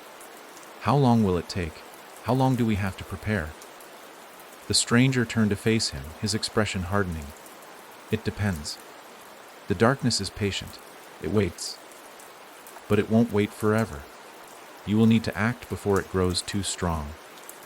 The words hung in the air like a storm cloud, heavy and ominous. I could feel my heart pounding in my chest. Time was running out. The darkness would return, and when it did, we had to be ready. The stranger glanced at me, his eyes narrowing as if reading my thoughts. But remember this. Even with all the knowledge in the world, the darkness will always find a way in. It will always find a weakness. And once it does, it will try to consume everything you are. He turned, stepping toward the shrine. This is only the beginning. The path you're about to take will be long, and it will test you in ways you can't imagine. But if you truly want to survive, you must learn to control it, and that starts here. I looked at James, and for the first time since the nightmare had started, I saw the same determination in his eyes. He didn't look at me with fear anymore. He looked at me with resolve. We had come this far. Together, we could face whatever came next. We'll do it, I said, my voice steady. We'll learn. We'll control it. Whatever it takes. The stranger nodded, his face unreadable. Good. You're on the right path. But remember, this will change you. You'll never be the same again. The darkness will always leave a mark, and so will the knowledge you gain to fight it. And so we began. The journey into the heart of the darkness had only just begun, and with every step, we would uncover more than we were prepared to handle. But there was no turning back now. The darkness was part of us. It always had been, and if we were to survive, we had no choice but to learn how to wield it. The air in the clearing grew heavy as we approached the shrine. The stranger's words lingered in my mind, heavier than the silence that surrounded us. The darkness will always leave a mark, he had said. And so will the knowledge you gain to fight it. I felt the weight of those words more than ever now. We were about to embark on a path we couldn't return from, a path that would not only change us, but might consume us entirely. I glanced at James, who was standing a few steps away from me, his posture stiff, his gaze focused on the stone shrine. His eyes were full of doubt. Doubt I shared, but I wasn't sure if he realized how much of it was in me too. Could we really control it? Could we control this ancient darkness that had already taken so much from us? The stranger was already beside the shrine, his hands gently brushing the carvings etched into the stone. He didn't seem to notice the unease in the air, the heavy tension that clung to us all. He had been here before. He knew what was at stake. The runes were unlike anything I had ever seen. They glowed faintly under his touch, the symbols pulsing with an energy that felt ancient, alive, and dangerously close to us. I couldn't help but shiver, even though I knew the darkness had been driven away, for now. But as the stranger continued to trace the carvings, the symbols seemed to shift, almost imperceptibly, as if they were alive. You need to understand these, the stranger said, his voice low, almost reverent. These runes represent the balance between light and shadow, between what can be controlled and what cannot. They are not just symbols.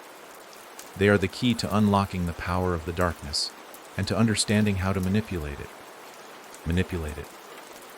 I repeated, my voice barely a whisper. The words felt strange, unnatural, coming from my own mouth.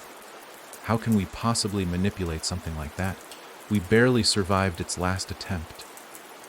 The stranger's eyes flicked to mine, his gaze piercing, as if he could see through me.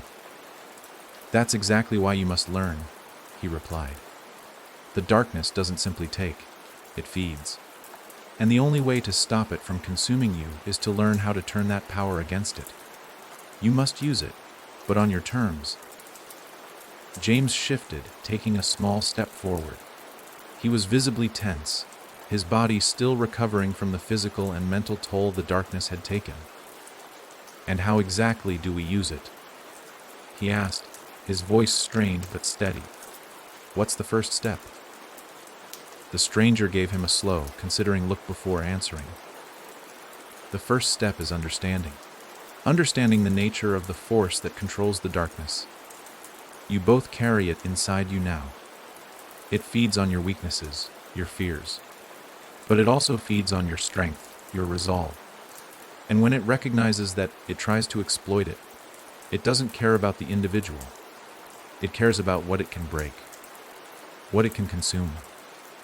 I felt a pang of fear at his words. I had always known that the darkness was dangerous, but hearing it explained in such stark terms made my stomach churn. It wasn't just an enemy, it was a predator, and we were its prey. "But," the stranger continued, his tone softening slightly, "if you learn to confront your own weaknesses, your own fears, you can control it.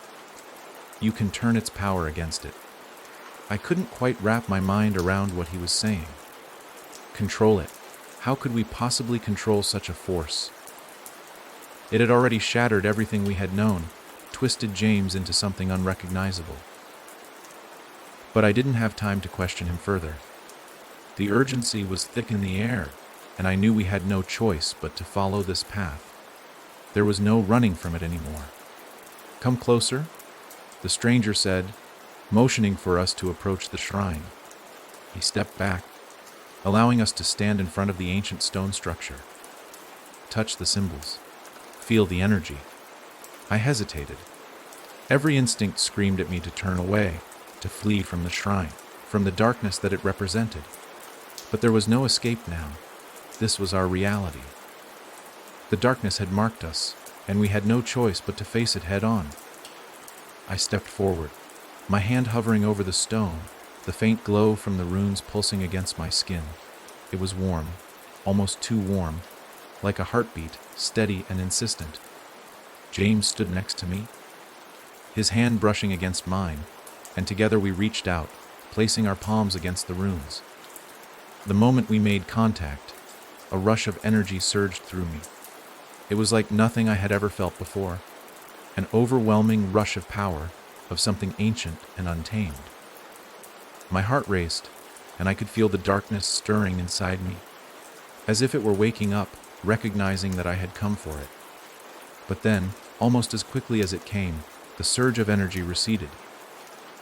I blinked, the world around me suddenly feeling clearer, as though a fog had lifted. The park seemed brighter now, the trees standing tall and firm, the ground beneath my feet solid. But the feeling that remained was unsettling. It was still there, inside me. The darkness, the force, it hadn't gone anywhere. It was simply waiting. I looked at James, his face pale, his eyes wide with shock. He had felt it too. "Did you feel that?" I asked, my voice trembling. He nodded slowly, his fingers still hovering near the stone. I felt it, but it was like it was trying to pull me in. The stranger's voice broke through the silence. "It's trying to test you, to see if you can control it. The more you resist it, the stronger it becomes. But the key is in accepting it. You must confront what it wants to take. If you can do that, you can harness its power." I felt the weight of his words sink in. "You mean, we have to let it in?" I asked, the thought terrifying me. The stranger nodded grimly. "In a way. You have to face it, acknowledge it. Only then can you control it. But be warned, this will not be easy. The darkness will try to break you. It will try to use you. You must remain strong, or it will consume you." I took a deep breath, trying to steady my racing heart. "And how do we know when we're ready? How do we know we're controlling it and not being consumed by it?" "You won't know right away," the stranger replied. "You'll feel its pull, its power. But the key is not to let it control you. Once you begin to harness it, once you begin to confront your own fears, you'll start to see the true nature of the darkness. You'll know what it wants, and you'll know how to fight it. I stepped back from the shrine, my head spinning from the intensity of what had just happened. The force inside me was still there, shifting, restless. The power was both terrifying and intoxicating. I turned to James, who stood beside me, his eyes locked on the stone structure, his body tense. "We're in this together," I said softly, more to myself than to him. "We have to learn this. We have no choice." James didn't respond right away, but when he did, his voice was calm, steady. "I know. We'll face it." Together, I nodded, though the uncertainty in my chest hadn't gone away. The road ahead of us wasn't just about survival. It was about understanding something that had nearly consumed us, something that we would now have to learn to wield. The darkness hadn't been destroyed. It had only been postponed. But as long as we could control it, as long as we could learn how to harness it, we would stand a chance. And with every step we took, we would uncover more of its secrets. And, hopefully, more of our own. The days that followed were filled with quiet tension. The park, once the site of our greatest fear, had become our training ground. The darkness was still inside us, waiting, lurking just beneath the surface. It had not left, nor would it ever leave. But now, we were learning to live with it, to understand it. The stranger, whose name we had yet to learn, guided us through the process, though not without reluctance.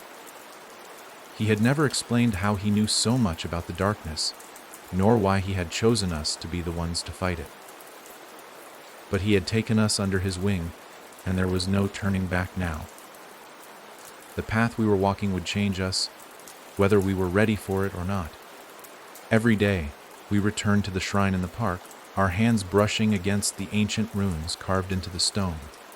Every time we made contact, a new surge of power coursed through us, intense, overwhelming, like an electric shock to the system. Each time, it was more manageable. Each time, we felt a little more in control. But control was an illusion. The darkness tested us in ways we couldn't have imagined. It knew our fears, our insecurities, and it used them against us. It whispered in the back of our minds, pushing us to give in. It didn't just feed on fear. It fed on doubt. The more we tried to resist, the more it gnawed at us, making us question everything. It made us question whether we were strong enough to carry on, whether we could ever truly defeat it, or whether we were doomed to be consumed by it. The stranger, though he had seen this before, didn't offer us any reassurances. Instead, he pushed us harder, demanding that we face our darkest thoughts, our deepest fears. James struggled the most. His past, the things he'd kept buried, were brought to the surface. Each time we faced the shrine, he seemed to unravel a little more. I could see it in his eyes. The way the light dimmed every time we touched the stone, the way his breath quickened as the darkness surged within him. It wasn't just fear, it was a battle of will. He was fighting against the darkness inside him, fighting against the weakness that it preyed upon. But he wasn't alone. I was right there with him. And in a strange way, it was comforting. We were both fighting the same thing. We were both learning to control the same force that had almost consumed us. But it was taking a toll. One afternoon, as the sun dipped low in the sky, casting long shadows across the park, I found myself standing alone in front of the shrine. The stranger had left us for the day, retreating into the forest to continue his own work. I had always felt his eyes on us, assessing, silently waiting to see if we would fail. But today, for the first time, I felt like I had a moment to breathe, a moment to reflect. James was sitting by the stone wall nearby, his head in his hands, the weight of the world clearly bearing down on him. He had been quiet all afternoon, lost in his thoughts. It was a rare moment of stillness, one that I had come to dread. I approached him slowly, not wanting to disturb his thoughts, but I couldn't ignore the pull to be near him. We had been through so much together, but even now, the darkness still clung to us, testing us. "James," I said quietly, kneeling beside him. He looked up at me, his eyes wary. The lines on his face had deepened over the past few weeks, the strain of the darkness slowly taking its toll. "I can't do this," he said, his voice strained. "I don't know how much longer I can keep fighting it. It's inside me, and I can feel it getting stronger every day." I reached out, gently placing my hand on his. The rawness in his voice struck me harder than I expected. I had seen him fight before, had seen him pull through things that seemed impossible. But this was different. This wasn't something that could be fought with strength alone. This was something that would wear us down, slowly, until we had nothing left to give. "You're stronger than you think," I said softly, trying to reassure him, though I wasn't sure I believed it myself. "We're both stronger than we think. We've come this far, and we'll keep going. Together." But even as I spoke the words, I felt the darkness stir inside me. The connection was there, still alive, still threatening to pull me under. The strength I was offering him was as fragile as the hope we were clinging to. But I couldn't give up. Not now. James exhaled sharply, his shoulders slumping as if he were carrying the weight of the world. "I don't know if I can handle it. It's too much power inside of me. It's like I'm fighting myself." The confession hit me like a wave. He wasn't just fighting the darkness, he was fighting what it had made him, what it had taken from him. And in that moment, I realized something that I hadn't before. The darkness wasn't just a force we were trying to defeat. It was a part of us now. It had shaped us, twisted us, and it would always be there, in the shadows of our minds, waiting for the right moment to take hold again. But it wasn't all consuming. We had power over it. Not because we could banish it entirely, but because we had learned how to wield it. "We'll learn to control it," I said, more to myself than to him. "We'll figure it out. We have to." He nodded slowly, but I could see the doubt still clouding his eyes. It wasn't easy, and I couldn't promise him that it would be. But I could promise him this. We would fight. We would keep fighting until the end. The stranger's words echoed in my mind. The darkness will always leave a mark, and so will the knowledge you gain to fight it. And that was the cost. Every time we learned more about the darkness, every time we came closer to understanding it, it marked us. It changed us. And I wasn't sure how much of ourselves we could afford to lose. The path ahead was unclear. But we had come this far, and together we would keep moving forward. As night fell over the park, the shadows deepened, but the air had shifted. It felt like we were on the edge of something bigger, something that neither of us were truly prepared for. The darkness hadn't retreated. It was still inside us, waiting. But we would fight, for as long as we could. And maybe, just maybe, we would learn how to control it. The nights grew longer, and with each passing day, the weight of our task pressed harder upon us. The park, once a place of fear and uncertainty, had become our battleground. It was no longer just the physical space we fought in. It was the very place where the darkness sought to take root again, to reclaim us. But we had learned to confront it. At least, I thought we had. I stood alone near the shrine one evening, as the sun dipped beneath the horizon, casting a long, fading light across the park. The sky was tinged with deep purples and blues, and the air felt thick with anticipation. Something in the atmosphere felt off. It wasn't just the usual tension that lingered after our training sessions with the stranger.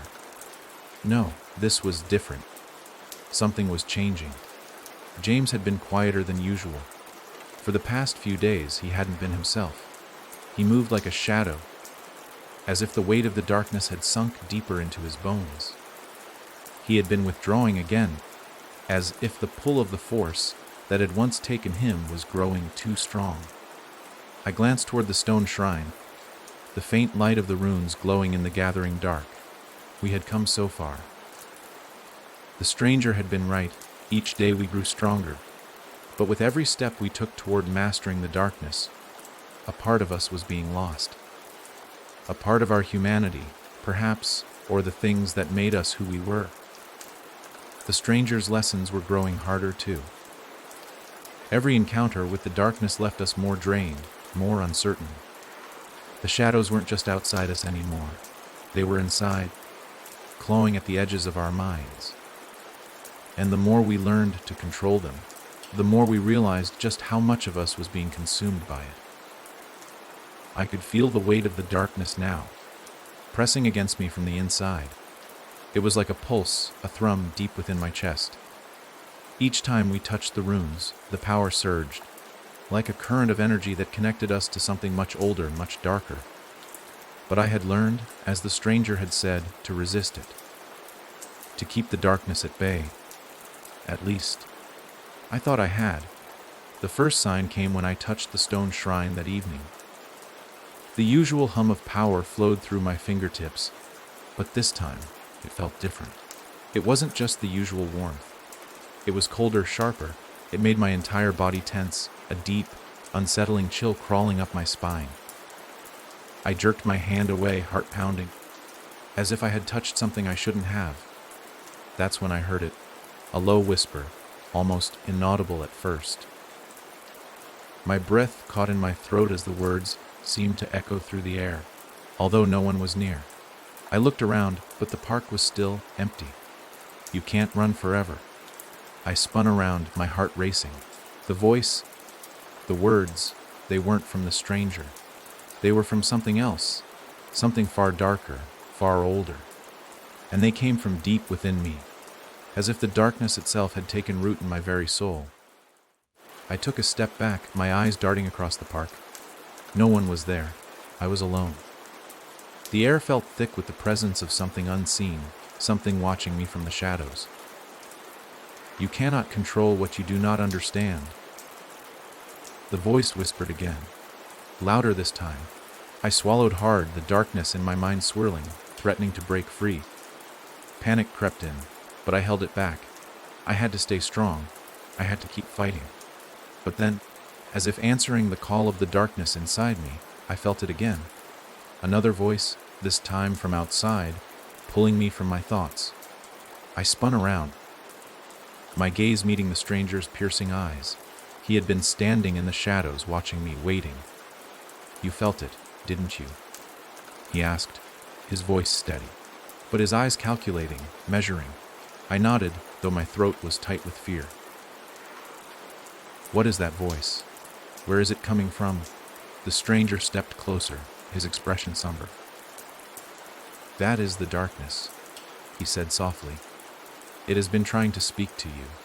It wants to confuse you, make you doubt everything you've learned. It wants to pull you in, to make you believe that you are its servant. I felt the weight of his words sink deep into me. The darkness wasn't just an external force. It was inside me, speaking to me, trying to twist my thoughts, trying to make me one of its own. Why does it want us? I asked, my voice trembling. The stranger's gaze hardened. It wants to break you. It feeds on your fear, your doubt. And it grows stronger each time you give in to it. But it's not just about fear. It's about control. The more you fight it, the more it tries to dominate you. The question is, how much of yourself are you willing to lose to fight it? I shook my head. The answer seemed simple enough, but the reality of it was more complicated. How much of yourself are you willing to lose? I had been asking myself that same question for days now. Every time we touched the runes, every time the darkness stirred within us, I wondered how much we could truly control it. How much of our humanity could we sacrifice before we became like it? I glanced back at James, who had remained silent throughout the exchange. His eyes were clouded, his face pale, and his body was tense, like a wire pulled too tight. He hadn't moved from his spot by the stone wall, but there was something in his posture, a stiffness, that made my heart tighten with fear. "James," I called out, taking a step toward him. But he didn't respond. His eyes were glazed over, staring at nothing.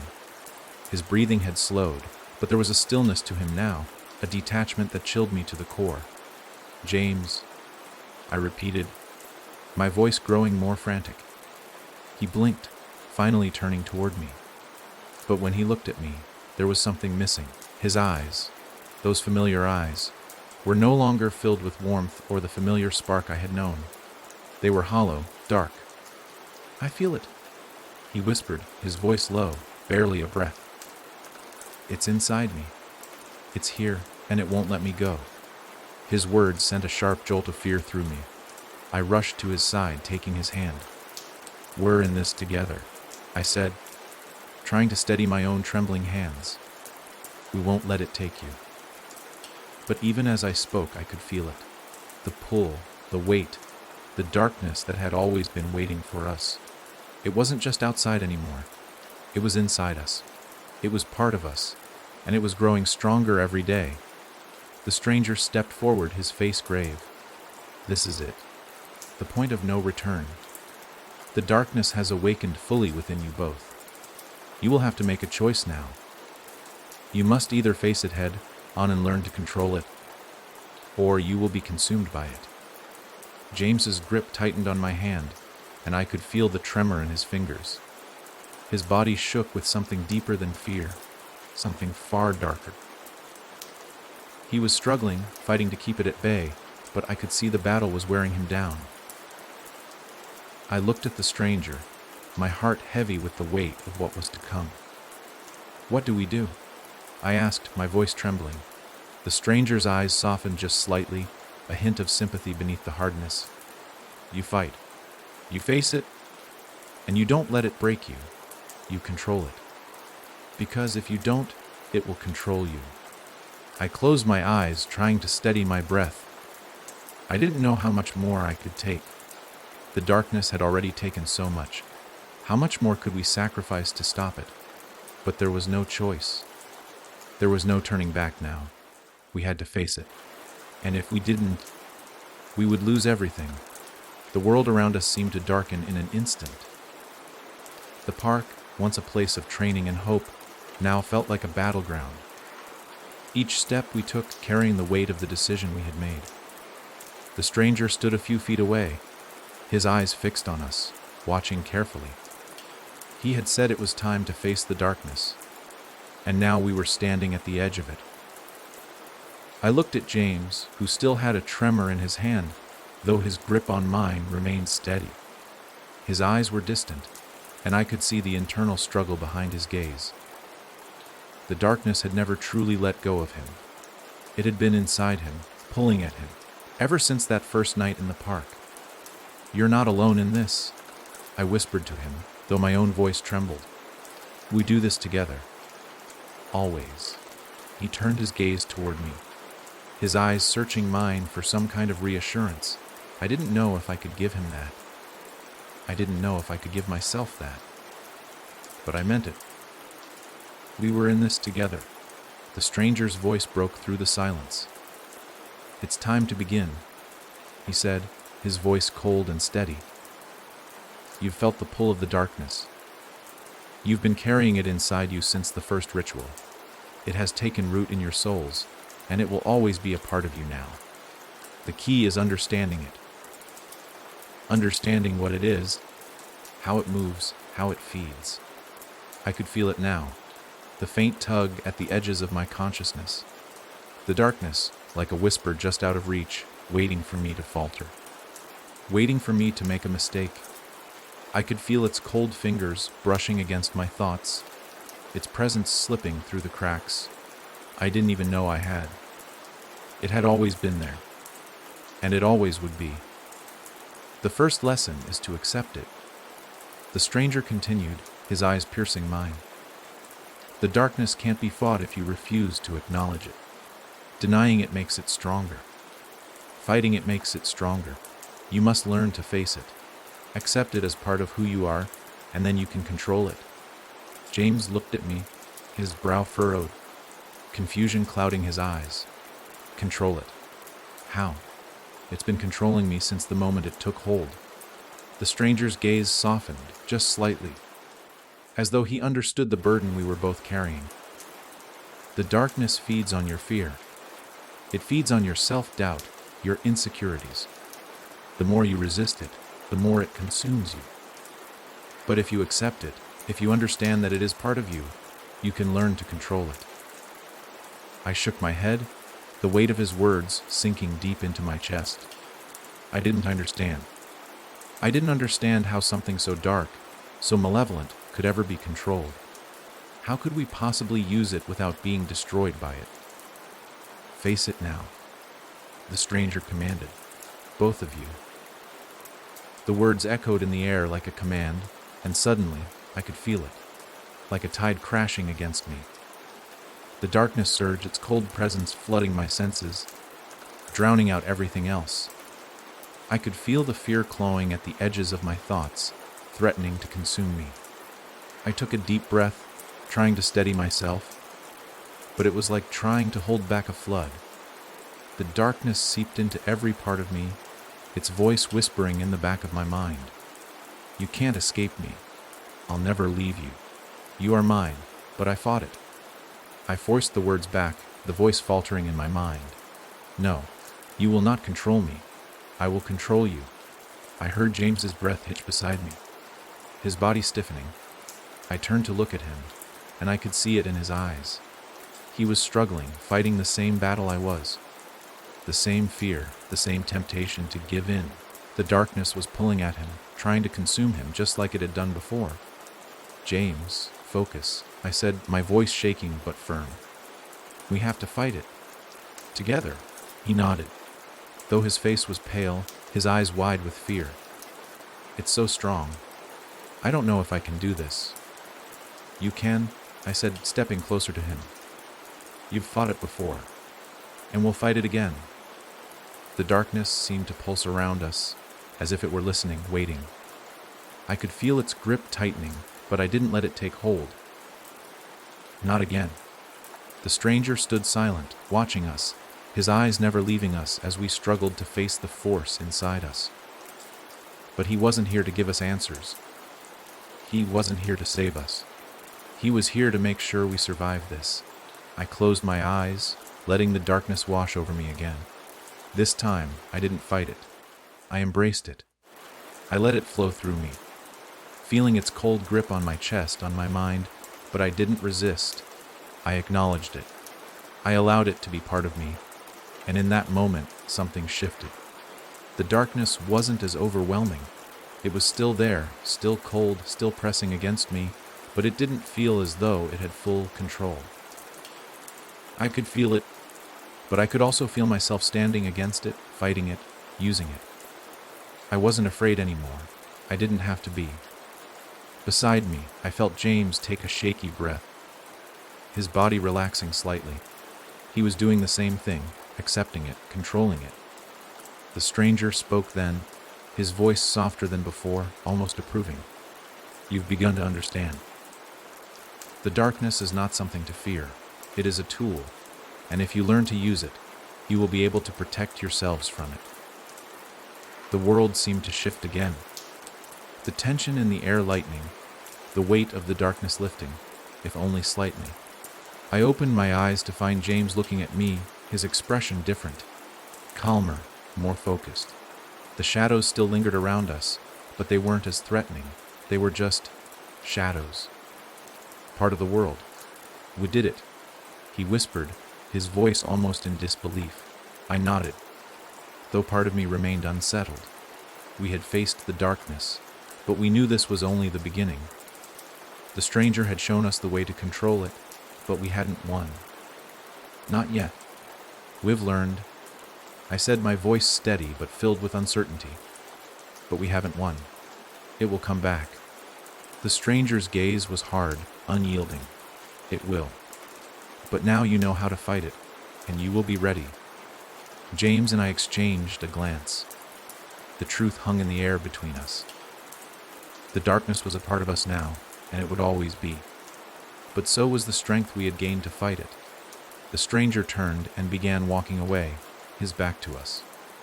"Follow me," he said, his voice firm. "There is more to learn, more to understand." We followed him, stepping carefully into the unknown, knowing that the path ahead would be difficult, but that we had learned how to survive. The darkness might never fully release us, but we would face it head on, together. And whatever came next, we would be ready.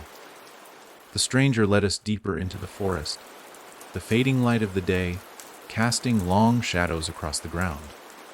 The air was cool now, a stark contrast to the suffocating warmth of the darkness we had just faced.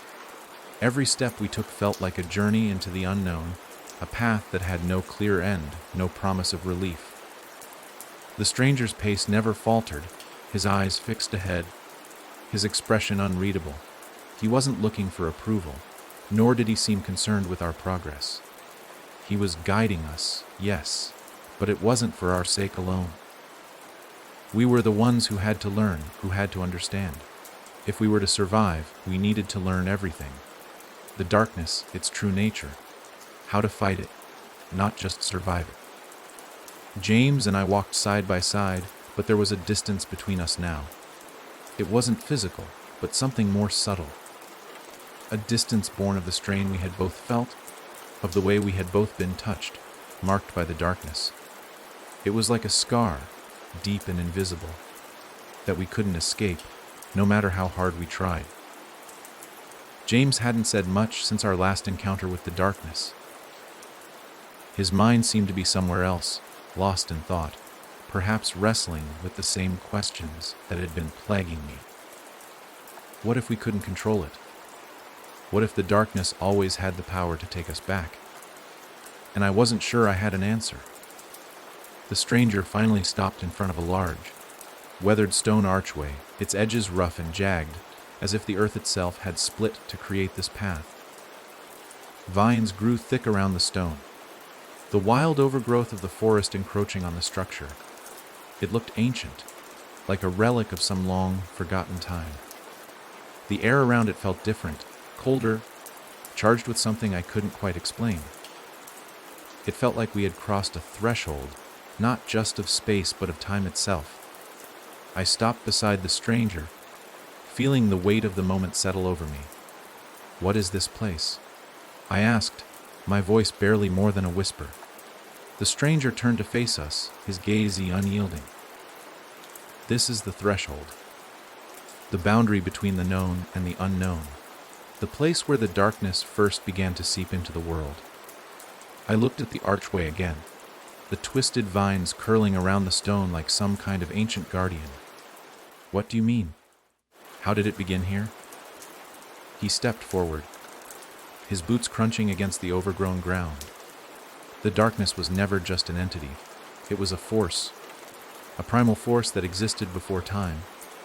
It was tied to the earth, to the very fabric of existence.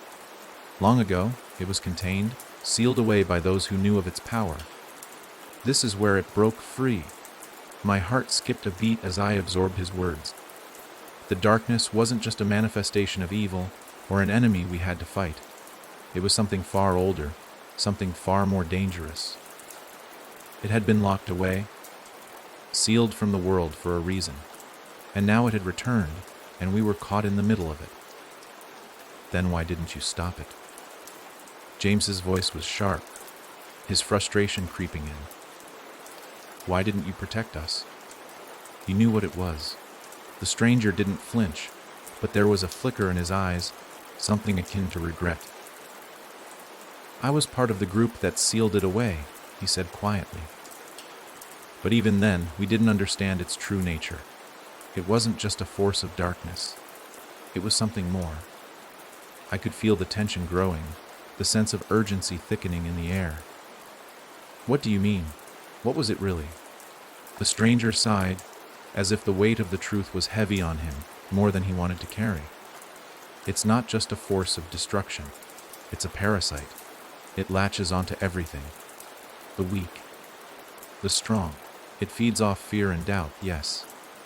But it also feeds on hope, on desire, on the very thing that makes us human. I felt my heart race as his words sank in. The darkness didn't just attack us from the outside, it knew us. It knew our hearts, our weaknesses, our strengths. It didn't just want to consume us, it wanted to become us. But it can be controlled, right? James asked, his voice tight with doubt. You said we could control it. The stranger hesitated before answering, his eyes flicking between James and me. Control is a delicate thing, he said. You can contain it for a time, you can use it, but you can never truly erase it. It will always be there, waiting for the right moment to reclaim you. There it was, the truth we had been dancing around all this time. Control wasn't about defeating the darkness. It was about keeping it at bay, about learning how to live with it. I took a deep breath, forcing the panic that was rising in my chest to recede. There was no easy answer. There was no clean victory in this fight. The darkness had been here long before us, and it would be here long after. But that didn't mean we couldn't fight back. Then how do we stop it from taking us? I asked, my voice steady, though the fear still curled in my stomach.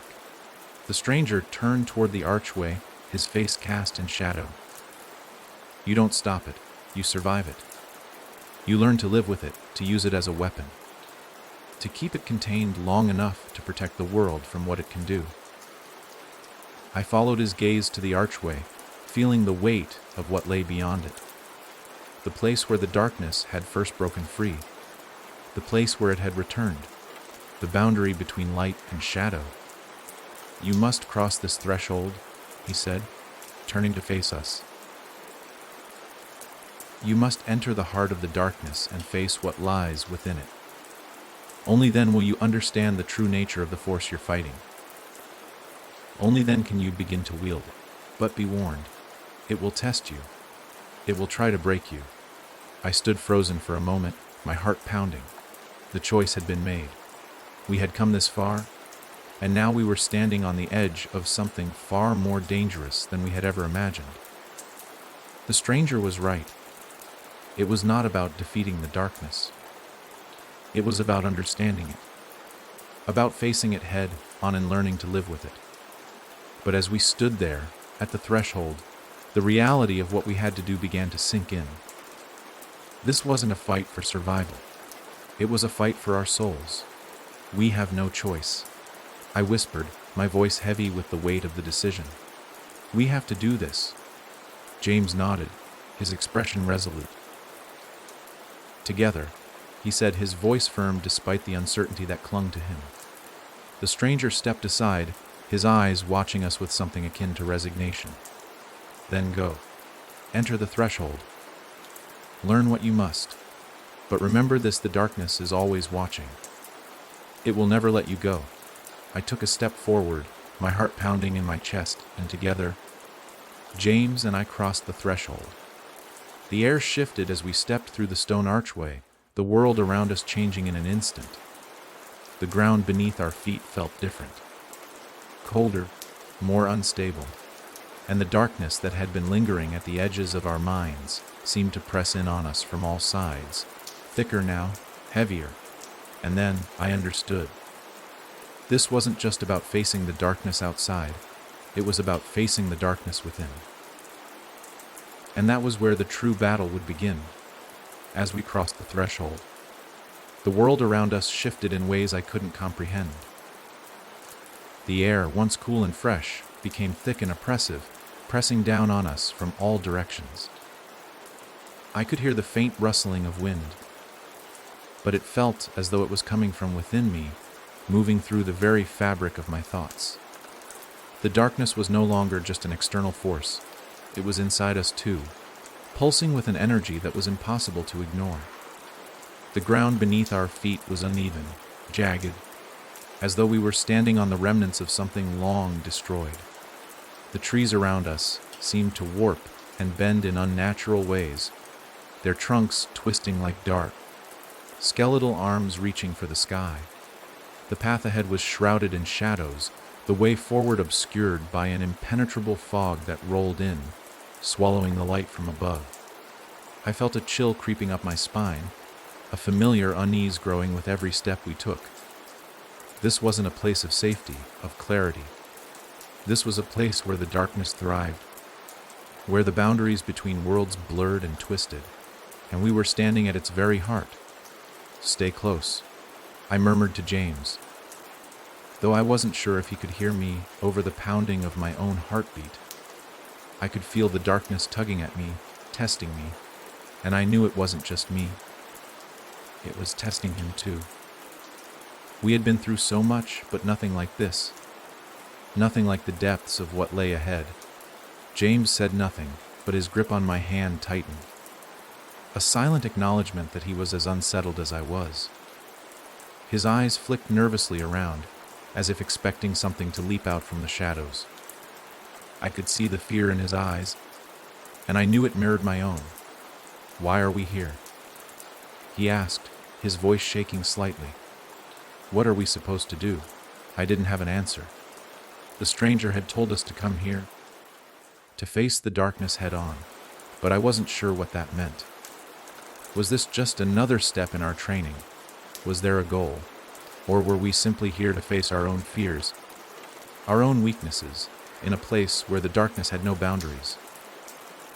"I don't know," I said, my voice trembling despite my best efforts to sound steady. "But we have to go forward. We have no choice." James nodded, his face hardening with determination. "Together, right?" "Together," I agreed. We pressed forward, our footsteps echoing in the silence around us. The fog thickened, enveloping us until I could barely see beyond the reach of my own hands. The world felt claustrophobic, as though the shadows were closing in, suffocating the very air we breathed. And then, just as the tension reached its peak, the fog lifted, suddenly, violently. We stumbled forward, our eyes blinking against the sudden clarity, and I gasped at what lay before us. It was a vast, cavernous space, so wide that I couldn't see the edges. The air was thick with an ancient energy, an oppressive weight that seemed to press down on everything, crushing the life out of the very ground beneath our feet.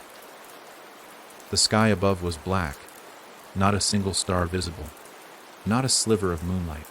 This was a world without light, a world built on shadows and despair. In the center of the cavern was a massive, pulsating void, swirling with inky blackness. It seemed to breathe, its edges constantly shifting, swirling like a storm that could never be contained. The void was alive, and it saw us.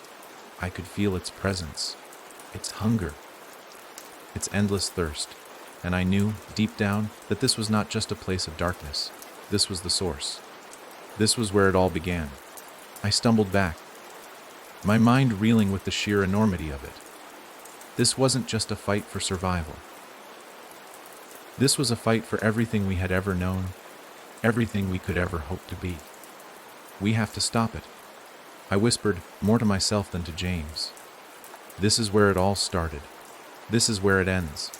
James stepped forward, his eyes fixed on the swirling void in the center.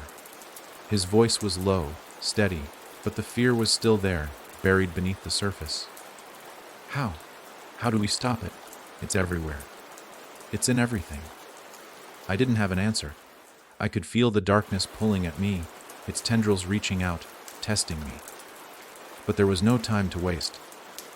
The longer we stood here, the stronger it would get. The stranger's words echoed in my mind. "You don't stop it.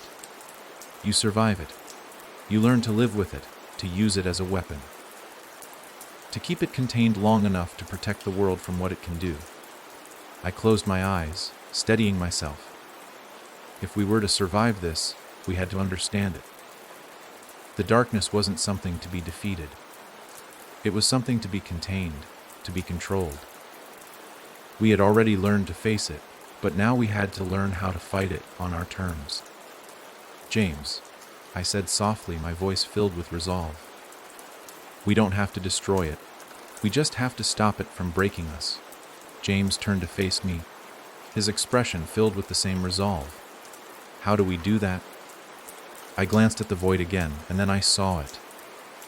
The runes, faint but visible, glowing at the edges of the cavern. They were like the ones in the shrine, the ones we had touched before. They were the key, the map, the instructions for how to control the darkness. "We'll use what we've learned," I said, my voice steady now. "The runes, they're a part of this. We have to channel the energy. We have to control it." James nodded, his eyes narrowing. "Let's do it."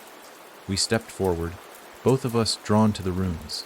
The closer we got, the stronger the pull became, the darkness trying to swallow us, trying to turn us back.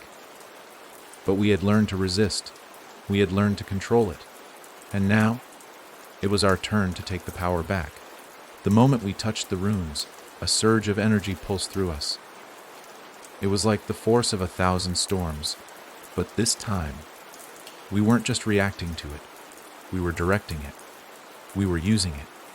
I could feel it inside me, the darkness and the light, swirling together, clashing. It wanted to break free, but we were stronger now. We had learned its language. We had learned how to control it. With every pulse of energy, the void in the center of the cavern shrank.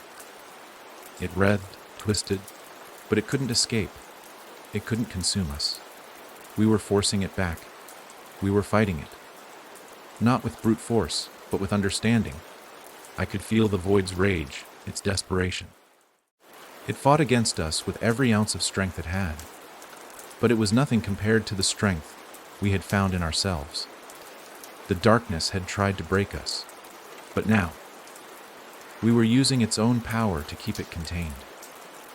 The runes around us glowed brighter, the energy crackling through the air, and for the first time since this nightmare had started, I felt a glimmer of hope. This was possible. We could control it. We could survive. The void began to collapse, its edges unraveling, its power slowly diminishing as we held our ground. We weren't just fighting the darkness. We were taming it, bending it to our will. But just as we thought we had won, I heard it. A whisper, so faint that it almost seemed like part of my imagination. "You cannot keep me forever." The voice was familiar. It was the voice of the darkness, echoing in my mind, reminding me that this battle would never truly be over. I felt a cold chill run down my spine, but I didn't flinch. We had won this battle, and we would win the next one. For now, the darkness had been contained, but the war was far from over, and we would be ready. Together. The world around us seemed to calm as the energy began to settle. The pulse of power, once overwhelming, faded, leaving behind a sense of stillness. The void at the center of the cavern shrank, its swirling mass of darkness receding, its presence no longer looming over us like an all-consuming storm. The runes glowed faintly, their light dimming as if they were taking a breath, recovering from the immense power we had drawn from them. For a moment, the air felt lighter. The pressure that had been building inside of me for so long, the fear, the doubt, the sense of being overwhelmed, seemed to dissipate, replaced by a sense of tentative peace. We had done it. We had faced the darkness head on and forced it back. But I knew, deep down, that this wasn't the end. Not really. James stood beside me, breathing heavily, his face pale from the exertion. His eyes, though still clouded with uncertainty, were filled with a flicker of hope. He had fought the darkness again and survived, and in that moment, I saw the strength in him that had been buried beneath the weight of everything he had endured. "We did it," he whispered, almost as if he couldn't believe it. It's gone. At least for now." I didn't answer immediately. I couldn't. I was still trying to process everything that had just happened. The energy, the power, the darkness, it all felt so overwhelming. But I had to remind myself that this wasn't over. Not by a long shot. The darkness would return, and when it did, we would have to be ready. "We haven't won yet," I said softly, my voice steady, but filled with the weight of truth. "We've contained it, but it will come back. It always does." James looked at me, his expression softening as he took in my words. "I know. But it felt different this time, didn't it? We didn't just survive it. We controlled it. We actually did it." I nodded slowly, though doubt still gnawed at the edges of my mind. We did, but control is a fragile thing. It only takes one crack, one moment of weakness, and it could all unravel. James didn't respond, but I could see the gears turning in his head. The truth of what we had faced, what we had done, was starting to sink in. We hadn't just faced the darkness, it had been inside us, a part of us. And the more we learned to control it, the more we understood its power, the more we risked being consumed by it. The stranger, who had remained silent throughout our entire ordeal, now stepped forward, his presence looming like a shadow in the fading light. His eyes were unreadable, but I could see the exhaustion in the set of his shoulders, the weariness that had settled deep within him. "You've done well," he said, his voice low and approving. "But understand this. You are not finished, not by a long shot." I turned to him, the weight of his words pressing down on me. "What do you mean?" "We've contained it. We've forced it back." The stranger's eyes narrowed, his expression darkening. "You've only delayed it. The darkness is never truly gone. You've pushed it into the depths, but it will find a way back. And when it does, it will be stronger, more insidious. It will use everything you've learned against you." I felt my heart drop at his words, and I glanced at James, whose face had gone pale again. We had fought the darkness, we had learned to control it, but it was never meant to be controlled. The moment we let our guard down, it would slip through our fingers like sand. I took a deep breath, trying to steady myself. "So what now? How do we stop it for good?" The stranger didn't answer right away. Instead, he gestured toward the runes that still glowed faintly beneath our feet. "What you've learned today is only the beginning. The runes you've touched, they are the key. But they are only a small part of the picture. There is much more to understand, much more to learn. You must discover the deeper secrets of the darkness, if you ever hope to truly survive it." I looked at the stranger, my eyes searching his face for some kind of reassurance, some sign that there was more hope in this fight than just surviving. But all I saw was the cold truth of what lay ahead. The darkness wasn't something we could defeat. It was a part of the world, a force that had existed long before us and would exist long after we were gone. But that didn't mean we couldn't fight it. We had to keep fighting. "How do we learn more?" I asked, my voice steady despite the fear that still churned inside me. "What do we do now?" The stranger didn't answer immediately, but his gaze flicked toward the distance, his eyes narrowing. "There is more to this world than just the darkness. There are others who have fought it, who have understood it. You must find them. You must learn from them, and from the ancient texts that have been hidden away for centuries. Only then will you be able to face the darkness in its true form." "Ancient texts?" James asked, his brow furrowing in confusion. "What texts? Where do we find them?" The stranger turned his gaze back to us, his eyes intense. "There are libraries, places of forgotten knowledge, hidden from the world for a reason. They are scattered across the globe, kept secret by those who have dedicated their lives to understanding the darkness. You must seek them out." I felt a stirring of hope, but it was brief. Finding these texts, finding the knowledge we needed, would not be easy. The world had changed since the time these secrets had been buried. We were not just fighting the darkness now. We were fighting for knowledge, fighting to understand something that had been hidden for centuries. "You will face many trials in your search for these texts," the stranger said, his voice hardening. "But you must not give up, because if you do, the darkness will claim you. And then it will be too late." The weight of his words settled over me like a shroud. The path ahead was unclear, and the stakes had just become higher. We weren't just fighting to survive anymore. We were fighting for the future. For the future of everyone we loved, everyone we cared about. I turned to James, who was still digesting the stranger's words. He looked lost, as if the weight of everything was beginning to break him down again. But there was something in his eyes, something that had sparked when he had faced the darkness and controlled it. He wasn't ready to give up. Not yet. "We can do this," I said, my voice firm. "We have to do this. We can't let the darkness win." James nodded slowly, his face hardening with resolve. Together. I turned back to the stranger. "Where do we start?" The stranger didn't answer immediately.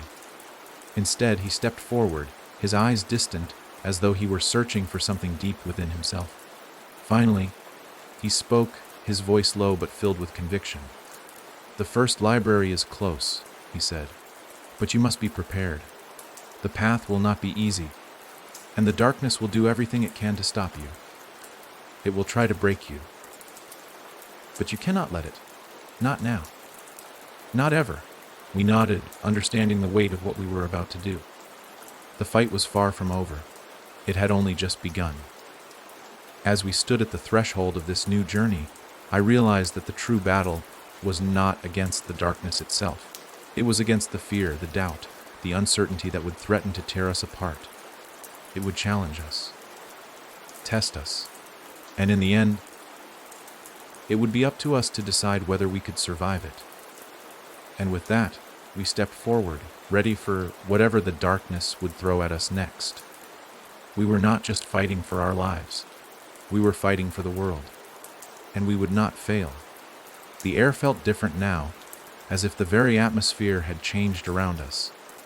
The dark cavern that had once held the void, the beating heart of the darkness, was now silent, almost peaceful. Yet, the peace was fragile. It wasn't a peace of victory, but one of temporary respite, as though the darkness had paused, waiting for us to make our next move. We followed the stranger as he led us deeper into the unknown, through the dense trees and winding paths that seemed to stretch on forever.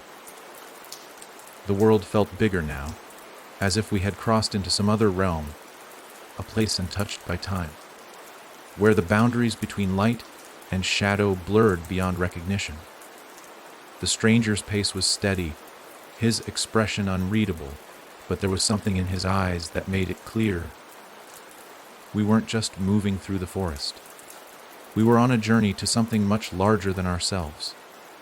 We were heading towards something that could either save us or destroy us completely. The path ahead was hidden beneath the dense undergrowth, thick with vines and roots that seemed to reach for us as we passed.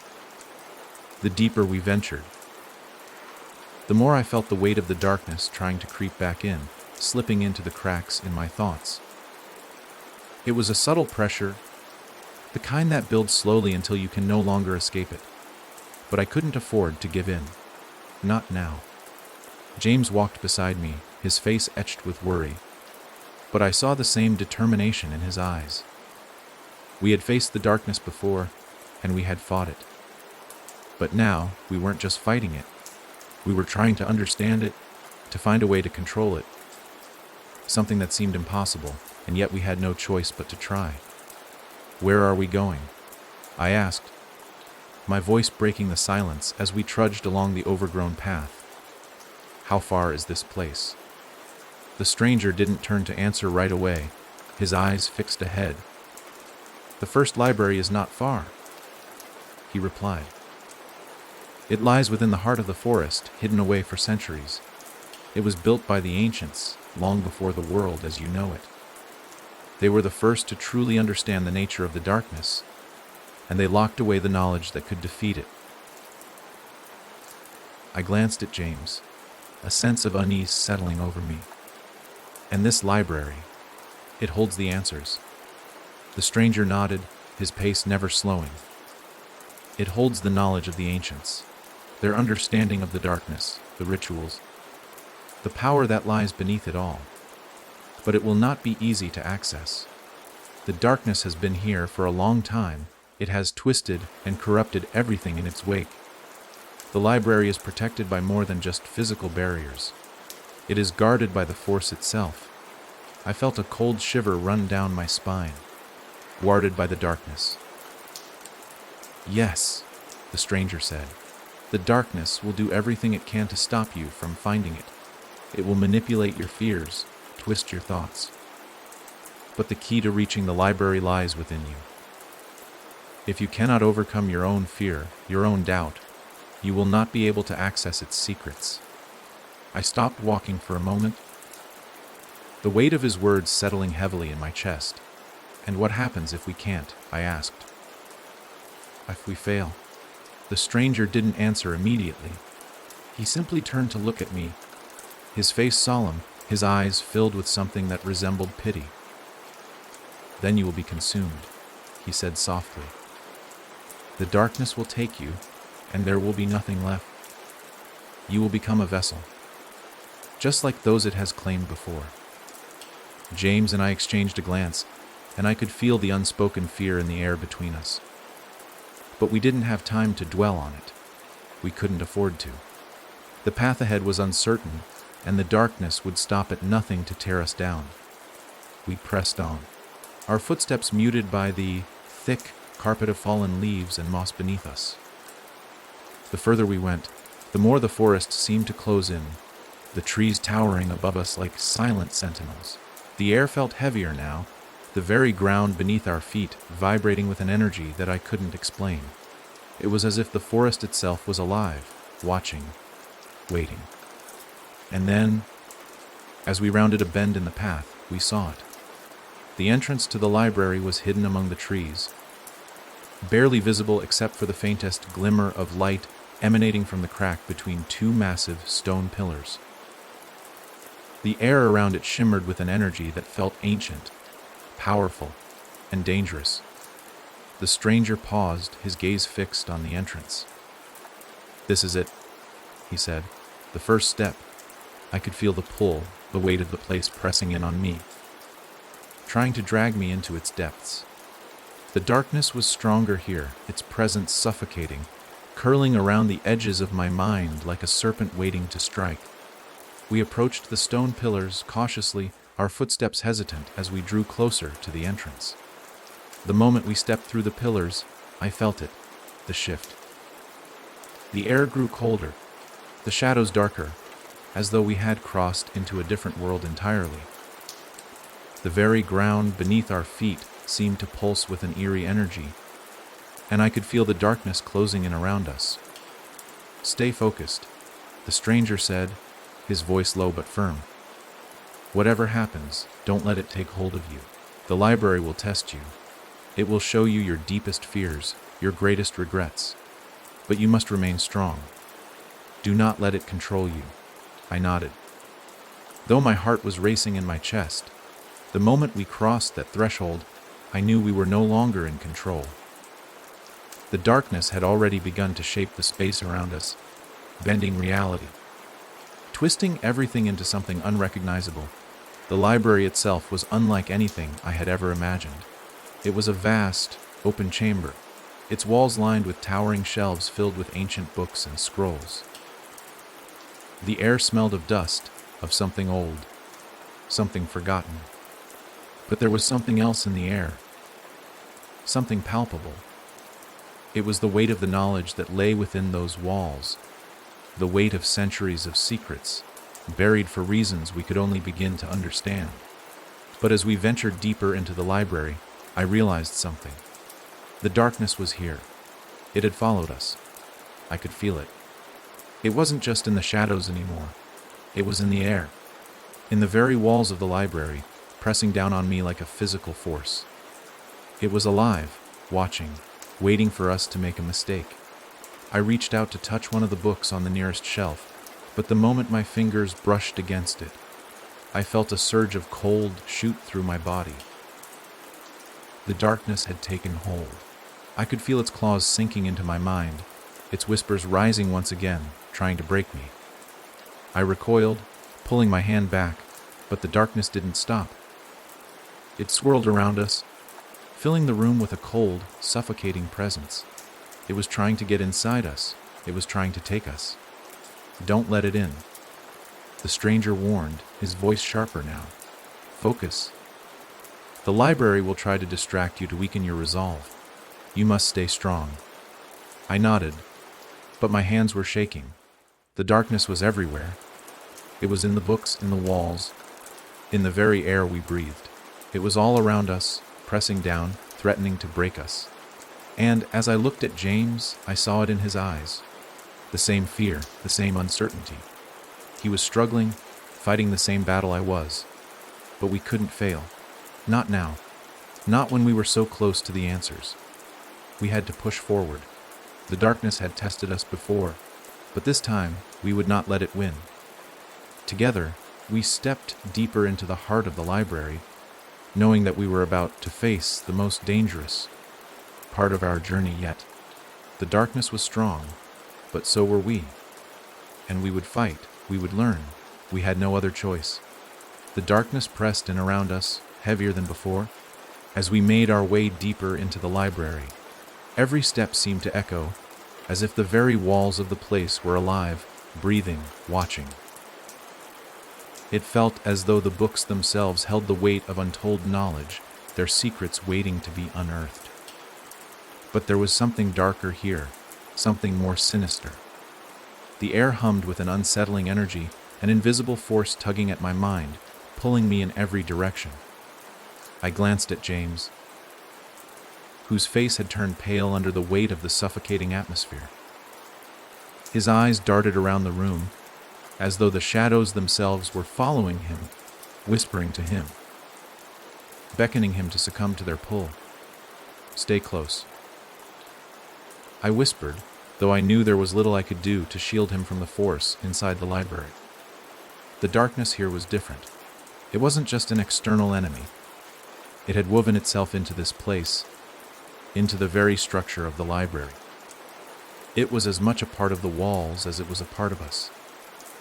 The stranger, who had led us through this treacherous path, continued to move ahead, unfazed by the tension that crackled in the air. His steps were deliberate, each one calculated, as though he had done this countless times before.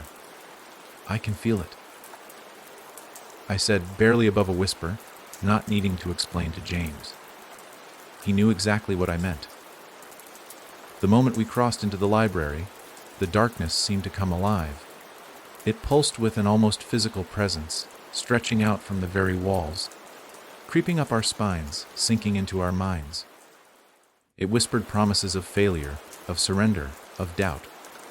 It reminded us of every moment of weakness we had ever felt, every fear we had buried deep within ourselves.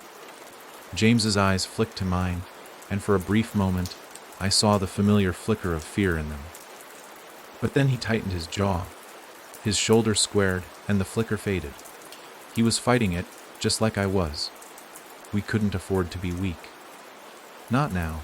We followed the stranger deeper into the library, toward a set of stone steps that spiraled downward into a dark, foreboding chamber. The air grew colder, more oppressive with every step. "Here it is," the stranger said, his voice a strange mixture of reverence and warning. He paused at the entrance to the chamber, his hand resting lightly on the stone door. "This is the heart of the library, the place where the secrets are hidden." As he spoke, I could feel the darkness shift, almost as though it was responding to his words. I glanced at James, but his eyes were focused ahead, determined. He was ready to face whatever came next. I was less sure, but I steeled myself. We had come this far. We couldn't turn back now. The stranger pushed open the door, and we stepped inside. The chamber was vast, with walls lined with shelves upon shelves of ancient books and scrolls. In the center of the room, an altar stood, its surface covered in dust and cobwebs. The air around it was thick with an energy that was both magnetic and dangerous.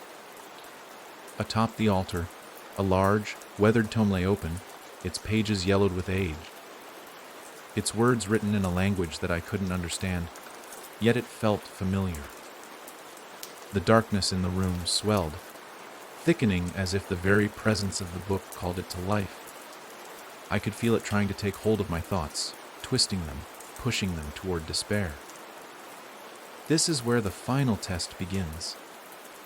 the stranger said, his voice echoing in the chamber. This book contains the knowledge you seek, the rituals, the spells, the ancient ways to control the darkness. But it also contains a part of the darkness itself. The moment you touch it, you will be tested. Your deepest fears, your darkest memories will be brought to the surface. The darkness will try to consume you. It will try to break you. You must resist. I swallowed hard. The weight of the moment settled on me like 1,000 tons, and my mind raced with 1,000 questions. What would happen if we touched the book? What would we be faced with? The darkness had already shown us its power. We had been tested before. But this felt different. This felt like the final step, a step we might not be able to return from. James stepped forward, his face set in a grim expression. "Let's do this," he said, his voice steady. But I could hear the edge of fear beneath it. He was ready, but I could see the doubt in his eyes. And I wasn't sure if he was trying to convince himself or me. I nodded, though my heart was pounding in my chest. This was it. This was where we either succeeded or failed. The darkness had been playing us from the start, but now we had a chance to learn how to fight it, to control it, or be consumed by it. The stranger stepped back, his eyes still watching us with a strange intensity. "Remember, this is not just a test of your will. It is a test of your soul. You must confront everything you are, everything you've ever feared." I glanced at James one last time. We had come so far.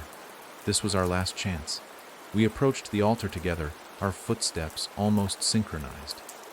I could feel the energy in the room crackling around us, and as we reached out to touch the book, the air grew cold, freezing.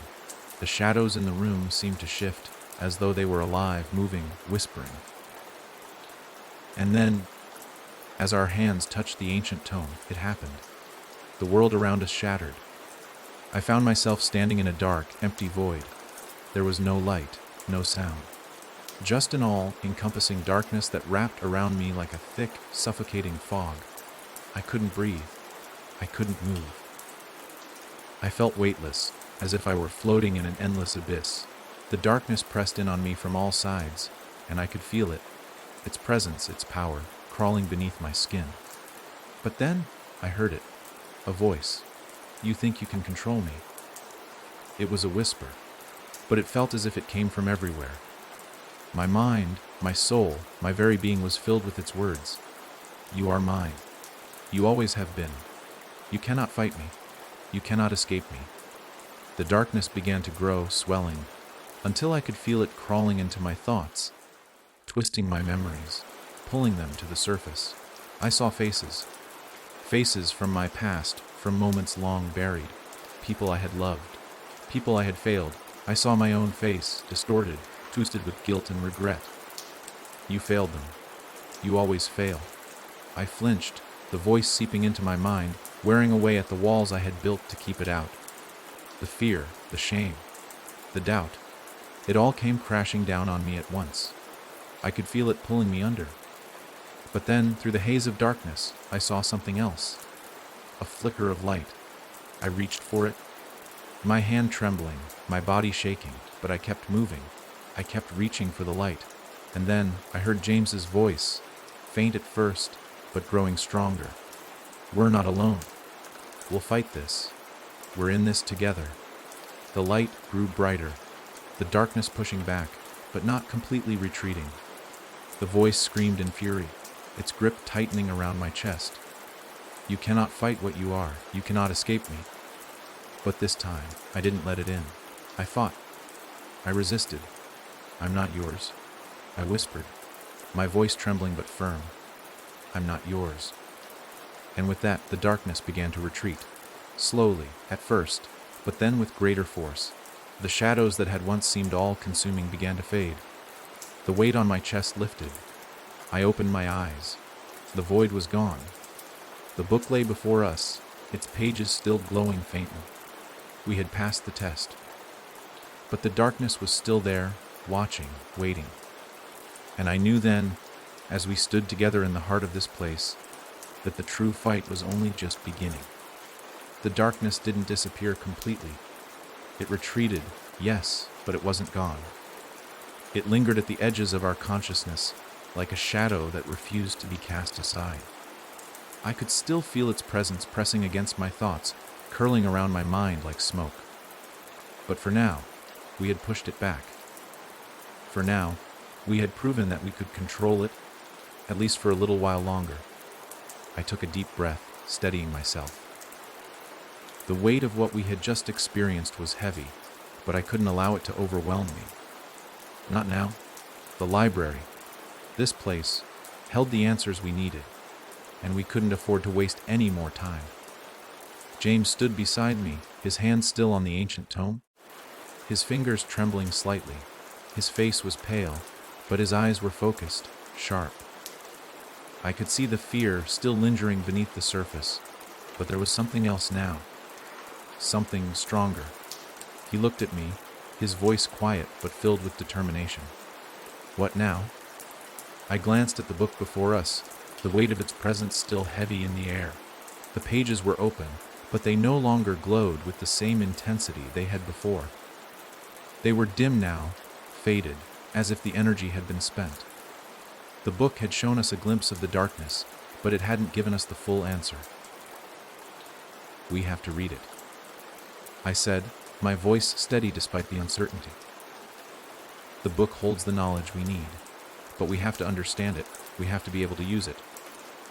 James nodded, though I could see the hesitation in his eyes. Are you sure we can? After what we just went through, I'm not sure if I'm ready to face it again. I don't think we ever truly escape it, I said quietly. But we can control it. We can use it to protect ourselves, to fight back. James seemed to consider my words for a moment before he slowly turned back to the book, his fingers brushing against the pages. He muttered something under his breath, reading the strange symbols etched into the text. The language was foreign, old, and it seemed to vibrate with an ancient power. I felt the darkness stir again just beneath the surface. It was testing us, waiting for a moment of weakness. But this time, we were ready. As James read aloud, the room around us seemed to shift. The air grew colder, and the shadows in the corners of the library stretched, reaching toward us like dark tendrils. The ground beneath our feet began to tremble, and I could feel the walls of the library closing in, tightening around us. James, I said, my voice rising in panic. Stop! But it was too late. The words he had spoken, those ancient incantations, had awakened something deeper, something buried in the heart of the library. The air crackled with energy, and the darkness surged back, faster and stronger than before. I reached for James, but before I could touch him, the darkness enveloped him, pulling him away from me. His body jerked, his eyes wide with fear, as if the very force of the void had seized him. He struggled, his voice choked with panic.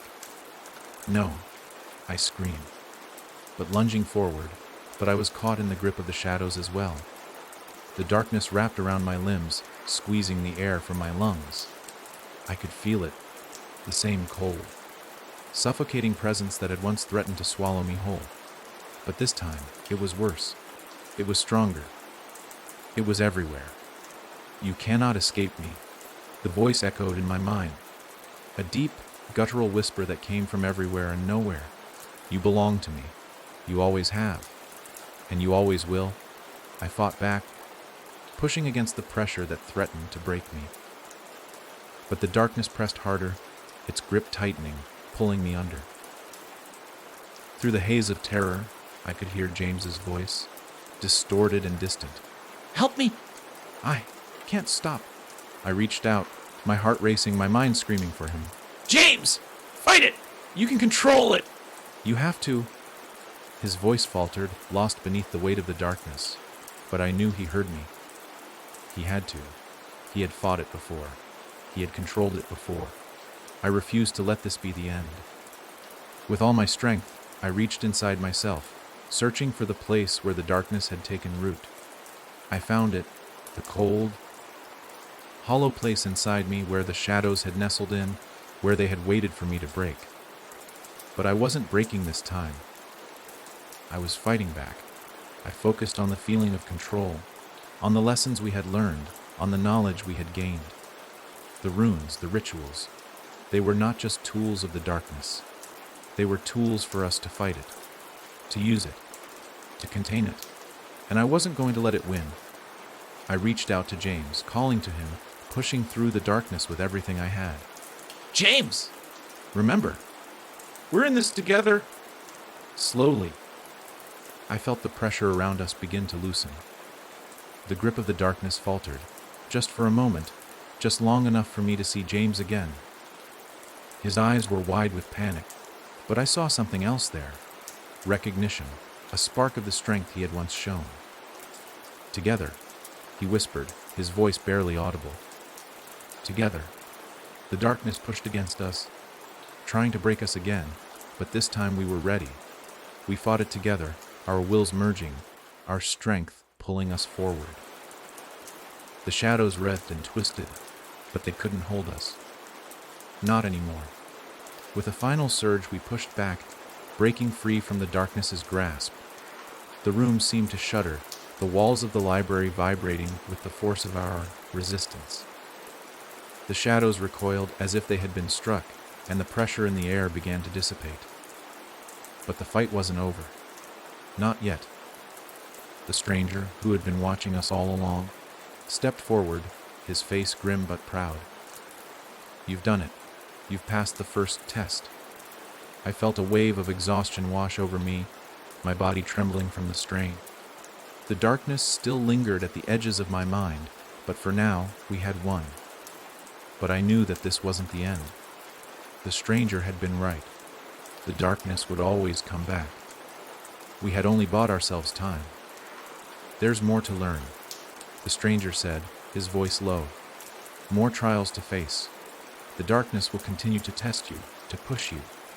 But you must not give in. Not now. Not ever.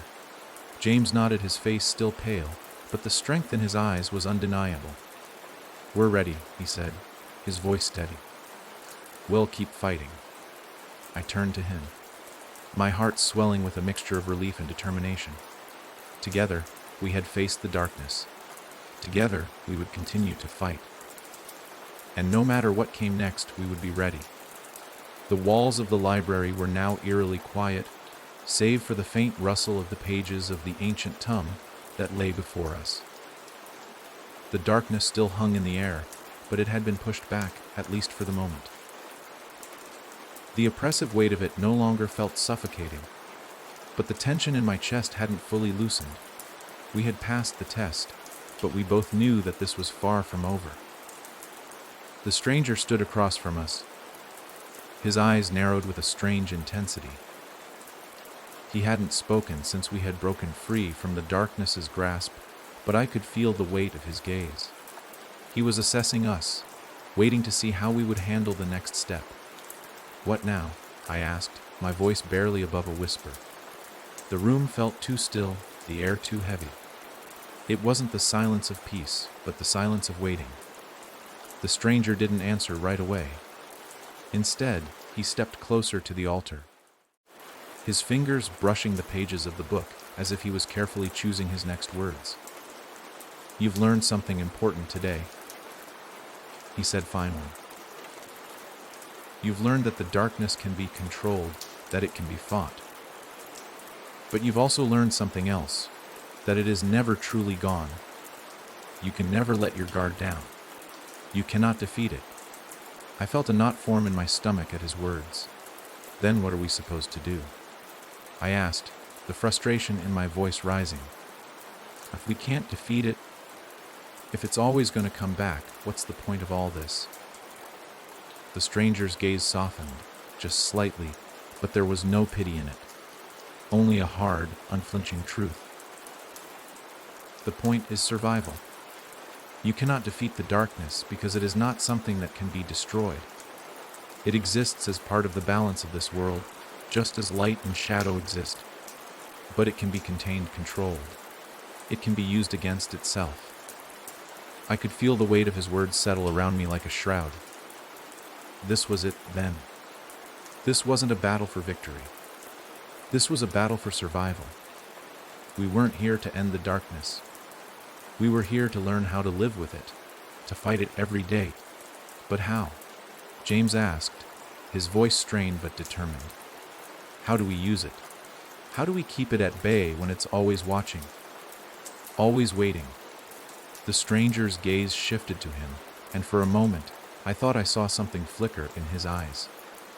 An emotion, something that wasn't just the cold, impassive demeanor I had come to expect. There is a path you must follow, he said, his voice softening slightly. A path that has been forgotten by most who have come before you. It is not an easy path, and it will take time, but it is the only way you can hope to control the darkness. I felt a chill sweep through me. What do you mean? A forgotten path? He nodded. The ancients knew the darkness well. They studied it, understood it. They built libraries such as this one to store their knowledge, hidden away to protect it from those who would use it for their own gain. But they didn't just lock the knowledge away. They created a ritual, a method of tapping into the darkness without succumbing to it. It is a path that requires discipline, focus, and understanding. If you can master it, you can wield the darkness without being consumed by it. James stepped forward, his brow furrowed in confusion. A ritual. Why haven't we heard of it before? Why didn't you tell us about this sooner? The stranger's expression hardened again, and for the first time, I saw a flash of something like regret in his eyes. Because it is dangerous. Far too dangerous. I didn't want to risk giving you the knowledge before you were ready. The path I speak of is not just a path of learning. It is a path of sacrifice. The darkness will demand something from you. And if you are not prepared, if you are not strong enough, it will take everything. I shuddered at his words. The idea of sacrificing anything to control the darkness seemed unimaginable. But I knew he was right. This wasn't just about surviving anymore. This was about taking back control, not just over the darkness, but over ourselves. The risk was immense, but we had no other choice. We're ready, I said, my voice firmer than I felt. I wasn't sure if I was trying to convince James, or if I was trying to convince myself. But I meant it. We had to be ready. James looked at me, uncertainty still clouding his eyes, but I could see the same resolve beginning to take shape within him. I don't know if I believe I can control it, but we have no choice, do we? He turned back to the stranger. What is the first step? The stranger's gaze shifted to the darkened corners of the room, his eyes scanning the space, as though searching for something just out of reach. The first step is understanding the nature of the ritual. You must enter the darkness willingly. You must confront it head on, and you must allow it to reveal your deepest fears, your darkest memories. You will face your past, and in doing so, you will face the very heart of the darkness. I stepped back, the gravity of his words sinking in. You want us to confront our fears? I asked, my voice catching in my throat. To face everything that's haunted us. The stranger turned to us, his eyes unyielding. The darkness will show you what you fear most. It will make you doubt everything you've ever believed. It will tempt you, twist you, and push you to the brink of breaking. But if you are strong enough to resist, if you can face your fears without being consumed by them, then you will gain the power to control the darkness. James and I exchanged a glance. The thought of facing our deepest fears was terrifying, but we had no other choice. We had already been touched by the darkness, already marked by it. If we were to have any hope of surviving, of truly controlling it, we had to face it. We had to understand it. And we had to do it now. The stranger reached into the folds of his cloak, pulling out a small, carved stone. It was smooth and cold to the touch, its surface etched with more of the ancient runes we had seen before. He handed it to me, his eyes steady and serious. "This is the key," he said. "It will guide you. But remember this, it will not be easy. The darkness will test you, and it will be more dangerous than ever. But you must press on. You must complete the ritual, or you will lose everything." I took the stone in my hand, feeling the weight of it, as if it were a reminder of everything that was at stake. The darkness was not something we could outrun. It was not something we could defeat. But it was something we could control, if we were willing to sacrifice everything. James's voice broke through my thoughts. "Let's do this," he said, his voice steady now, though the weight of what lay ahead was clear in his eyes. "Together." I nodded, feeling the same determination building within me. We were ready. The path ahead was uncertain, and the darkness would test us every step of the way. But we had no choice. The time to fight was now. With the stone in my hand, I took a deep breath and turned toward the darkness ahead, and we stepped forward, together. The air grew colder as we moved deeper into the heart of the library, our footsteps echoing off the stone floor. The stone the stranger had given me, heavy and cold in my palm, felt like it was pulling me in every direction at once. It hummed with an energy that made my skin crawl, a low vibration that seemed to call to the darkness around us. I could feel it again, that oppressive presence that had been following us ever since we'd crossed the threshold into the library. It wasn't just a force now. It was personal. The darkness had turned its attention to us, to me and James. It had been testing us, pushing us to our limits. But now it felt different, more dangerous, more aware of us. James walked beside me, his face set in a grim expression, his body tense. I could feel his unease radiating off him, but there was something else there too. A determination, a strength that hadn't been there before. The fear was still there, but it was buried beneath layers of resolve. He wasn't going to let the darkness break him. Not now. Not after everything we had been through. We reached the center of the library, where a massive circular stone platform stood. The ground beneath it was cracked, and the stone itself was covered in strange runes, glowing faintly in the dim light of the room. The stone seemed to pulse with a life of its own, vibrating with an energy that matched the one in the stone I held. "This is it," I whispered, looking around the platform. The room felt like it was closing in, the walls pressing in with a suffocating intensity. The weight of the place was palpable. This was the moment we had been heading toward, the test that would determine everything. James stopped beside me, his gaze scanning the platform. "What are we supposed to do now?" he asked, his voice low, filled with apprehension. "The ritual," I murmured, my gaze falling to the stone in my hand. I felt a pull in my chest, like something inside me was reaching for the stone, urging me to move closer to the platform. It was as though the library itself was guiding us, compelling us to take the next step. With a steadying breath, I stepped onto the platform, James following closely behind me. The moment our feet touched the stone, a low hum filled the air. It wasn't just the stone now. It was the entire room, vibrating with a power that rattled my bones. I looked around, my eyes wide with fear, and I saw that the runes around the platform had begun to glow brighter, the symbols shifting, swirling as if alive. A voice, low, guttural, and familiar, filled the air, the words more of a sensation than sound. "You think you can control me, but you are nothing. You will never be free of me." I froze, the darkness wrapping around my thoughts again.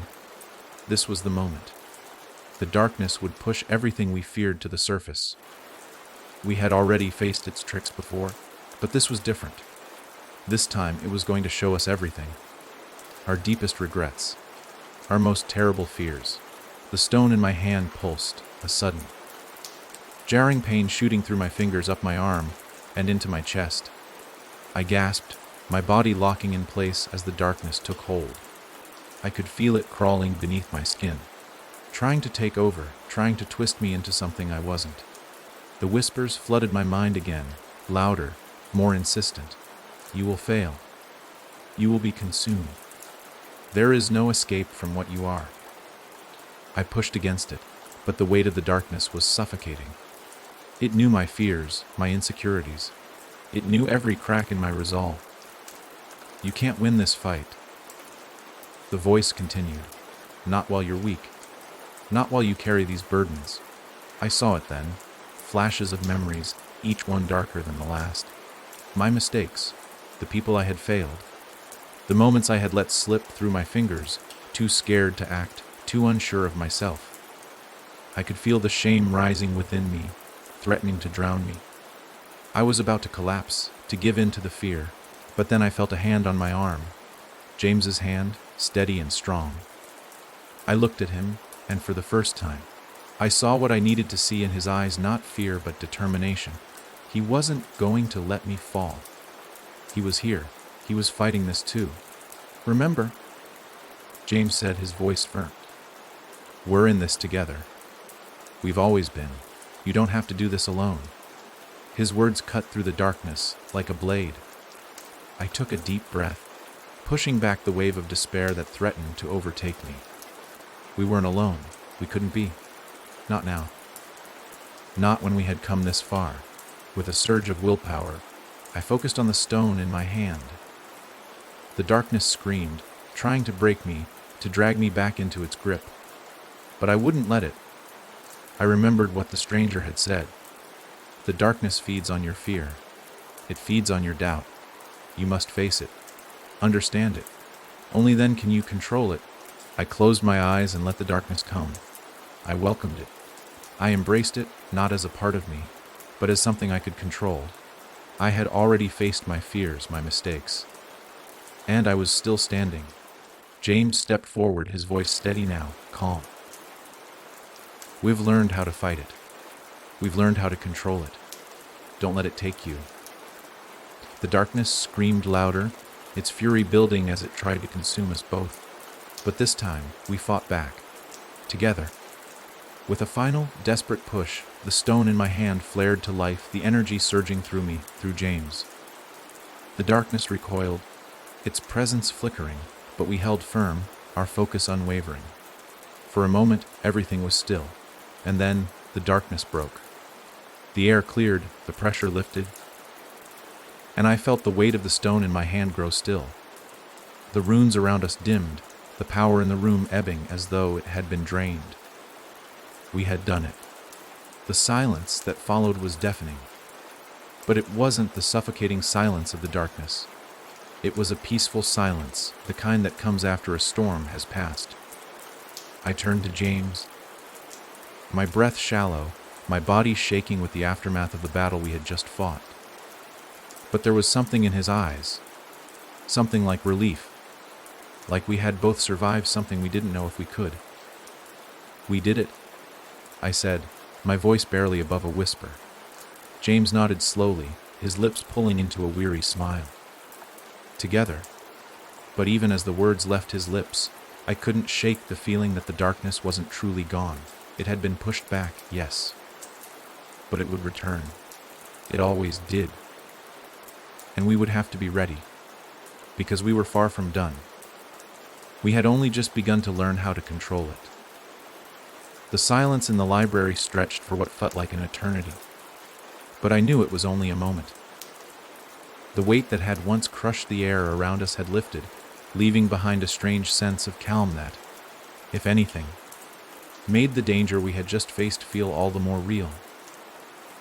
The room had become still, the runes dimmed to near nothingness, but the remnants of the darkness clung to the edges of my mind, like cobwebs that couldn't quite be brushed away. I turned slowly, looking at James. His face was pale, but his eyes were steady, focused, even. He wasn't trembling anymore. The storm that had raged inside him seemed to have calmed. But I could tell that what we had just endured had left its mark on him, just as it had on me. The darkness hadn't broken us, but it had reshaped us. He took a deep breath, letting the air fill his lungs, as if testing the weight of the silence. "What now?" he asked, his voice low. I didn't have an answer at first. The ritual had been intense. We had faced our own fears, our weaknesses, and, for a brief moment, the darkness had tried to claim us again. But we had fought back. We had pushed it away, forced it into submission. For now, it was contained. But that didn't mean it was gone. I glanced over at the stranger, who stood off to the side, his expression unreadable as he watched us carefully. He hadn't interfered during the ritual, allowing us to face the darkness on our own terms. But now, as the aftermath settled in, he seemed to be waiting for us to come to some kind of conclusion. "You've passed the first trial," he said, breaking the silence. His voice was quiet but firm. "The ritual you've just completed was necessary. But there is more you must understand." I turned to him, meeting his gaze, still unsure of the full extent of what we had just gone through. "What more is there to understand?" I asked. "We've faced the darkness. We've learned how to control it." The stranger gave a small shake of his head. "Controlling it is one part of the equation. But the darkness is not simply a force you can wield. It is not a tool to be used at will.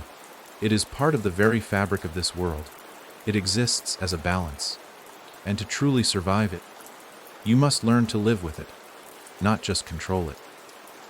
James stepped forward, his eyes narrowing with determination. "So you're saying we can never truly get rid of it.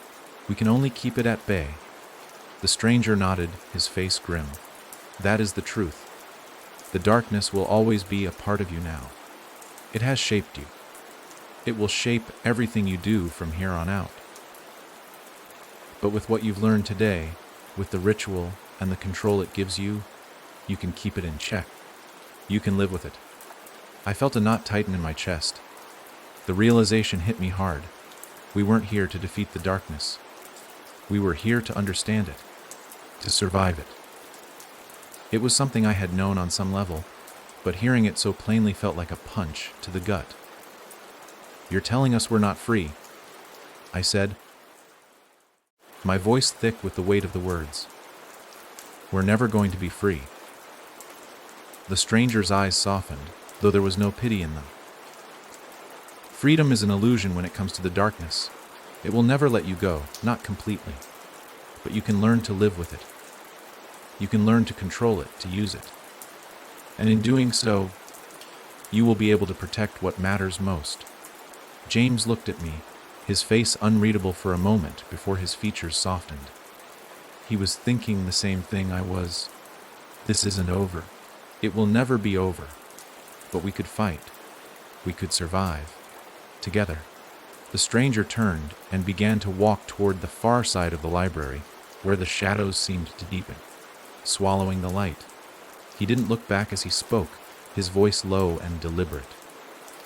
"There is more you need to know," he said. "The ritual was only the beginning. The darkness you've faced so far is only a fraction of what lies ahead. You have been marked, both of you.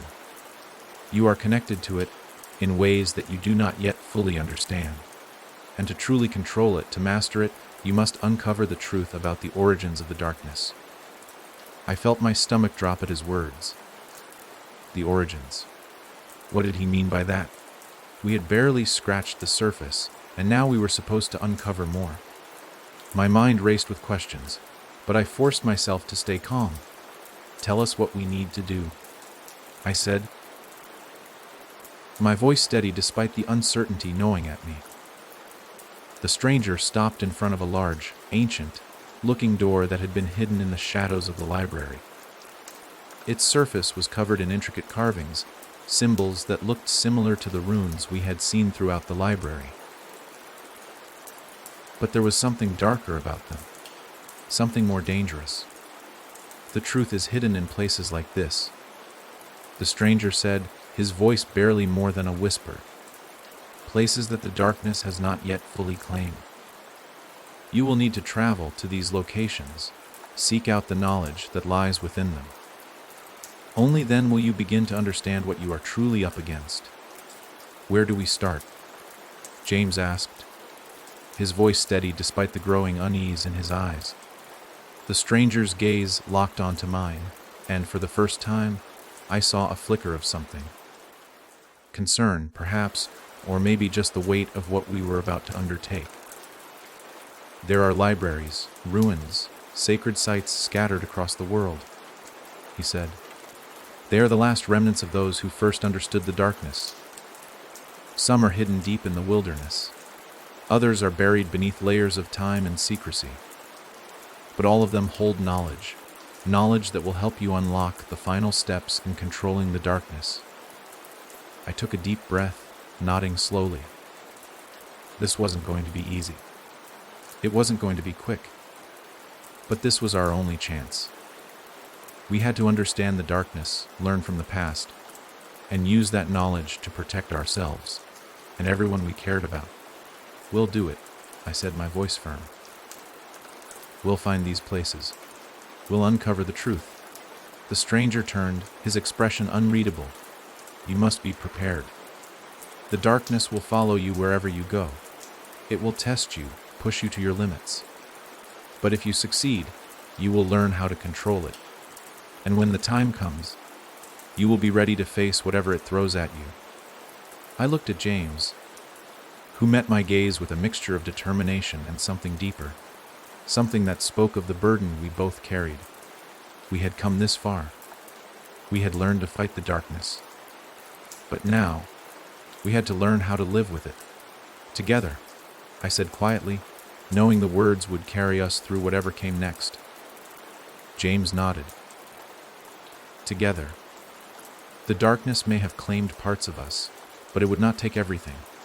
We had the power to fight it, to control it, to survive, and we would. We would do whatever it took. Together.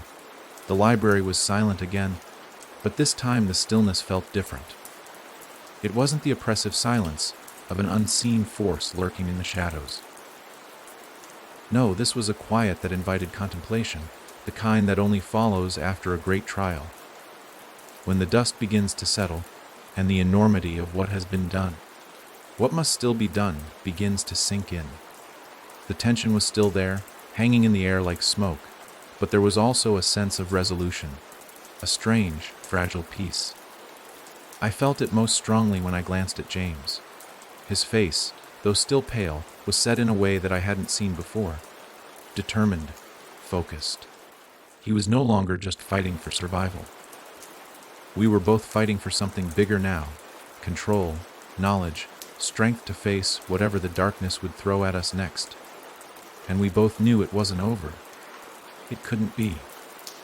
The stranger's presence loomed over us like a shadow, silent and heavy, his gaze unwavering as he watched us carefully, gauging the changes in us, perhaps seeing things we didn't yet realize. The look in his eyes held no pity. There was only an unspoken acknowledgement of the path that stretched before us. "Are you ready?" he asked suddenly, his voice low but sharp. I exhaled slowly, pushing down the unease that twisted in my chest.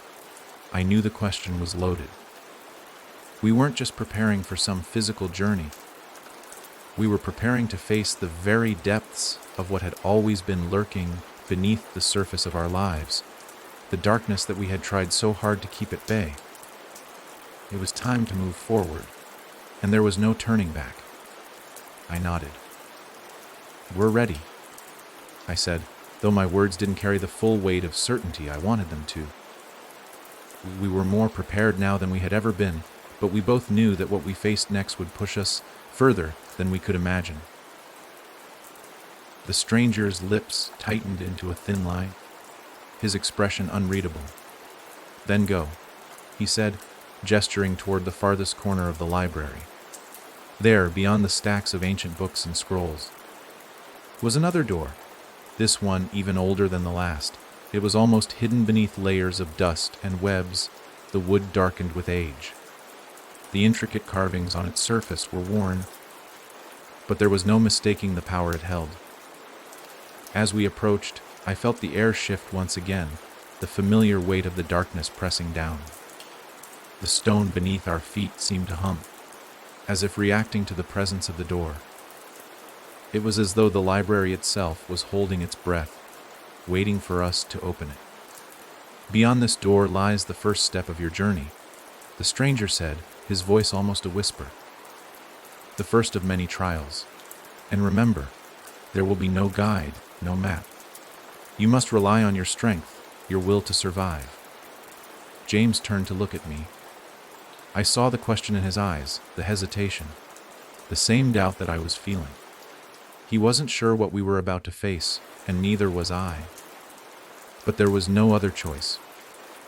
The ritual had shown us how to control the darkness, but now we had to learn how to use that control, and that meant venturing into the unknown. We've been through worse, James said quietly, more to himself than to me, though I heard the resolve in his voice. We've faced it before. I nodded, swallowing the lump in my throat. He was right. We had faced the darkness before, and each time, we had fought back. This wasn't the end. This was just another chapter of a long, never-ending fight. Together, we turned the handle and pushed open the door. The darkness beyond it was more intense than anything we had faced so far. It didn't just press on us, it pulled at us, trying to drag us inside, to consume us before we even took our first step.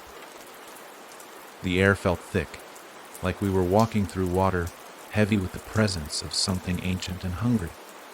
And we stepped through the door anyway. And as soon as we did, I felt the shift.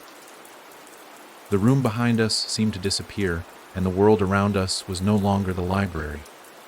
We had entered something else entirely, a space between worlds, between light and shadow. It was a long, narrow passage, stretching out before us, with walls of stone that seemed to twist and writhe as though they were alive. The ground beneath our feet was rough and uneven, but we didn't falter. We moved forward, the darkness pressing in from all sides. The only light came from the stone in my hand, which still glowed faintly, casting eerie shadows along the walls. As we continued through the passage, I noticed that the shadows around us were moving, shifting, as though they had a life of their own. They seemed to follow us, inching closer with every step we took. The air grew colder, the temperature dropping rapidly, and with it, the weight of the darkness intensified. "You cannot escape," a voice whispered, so low I almost didn't hear it.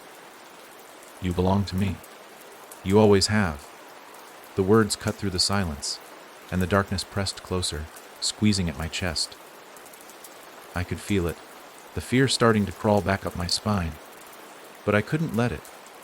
I wouldn't let it. James's hand brushed against mine, a silent reassurance that he was with me, that we were in this together. We had to be. There was no other choice. We walked on, the passage stretching endlessly before us. It felt like hours, though I knew time had no meaning here. We could be walking in circles, or perhaps we hadn't moved at all. The walls seemed to shift in ways I couldn't quite understand, like the very space was warping around us, trying to trap us, confuses us. And then, in the distance, I saw it, a flicker of light, barely visible through the thick darkness. It was a doorway, small but unmistakable, glowing faintly with the same energy as the stone in my hand. "That's it," I whispered. "We're almost there." James's grip on my hand tightened, and we pushed forward, our steps quickening. But the closer we got to the doorway, the heavier the darkness seemed to become. It wasn't just pressing against us anymore. It was reaching inside, trying to drag us back, to stop us from reaching the light. When we finally reached the doorway, we stopped, both of us standing at the threshold. The light beyond it beckoned, but something held us back. The darkness was still there, swirling around us, trying to pull us in. It whispered in our minds again, louder this time. "You are nothing. You are weak. You will never escape me." But I refused to listen. I stepped forward, and James followed. The moment we crossed the threshold, the darkness shattered. The pressure lifted, the weight falling away as we stepped into a new world. We were standing on the edge of a vast, open expanse. The land stretched before us, a desolate landscape of broken stone and ancient ruins. The air was thick with dust, and the sky above was a sickly shade of gray, swirling with storm clouds. The ground beneath our feet was cracked and uneven, the remnants of something long lost. I took a deep breath, letting the air fill my lungs, and felt something stir inside me, a sense of something ancient, something powerful. This was it. This was the next step, the place where we would face the true heart of the darkness. We had crossed into the unknown.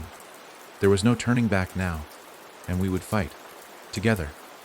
The landscape before us was unlike anything I had ever seen, bleak and barren, as though we had stepped into the remnants of a world that had once been full of life, but had long since faded into nothingness. The ruins that scattered the land were ancient, their stones worn and weathered by time, and the atmosphere was heavy, oppressive. It wasn't just the stillness that was unsettling, it was the very air itself, thick with a palpable sense of foreboding, as though the very ground beneath our feet held the memory of everything that had been lost. The sky above us was a sickly shade of gray, swirling with ominous clouds that seemed to pulse with the same unnatural energy as the stone I held in my hand. The wind whispered in the distance, carrying with it the faintest echoes of something that I couldn't quite place, but that made the hairs on the back of my neck stand up. "This place," James murmured, his voice low as he surveyed the desolation. "It's like the world is dying." I nodded, my own unease mounting. There was something wrong here. This wasn't just an empty landscape. It was as if the darkness had left its mark on this place, had soaked into every crack, every ruined building, every stone.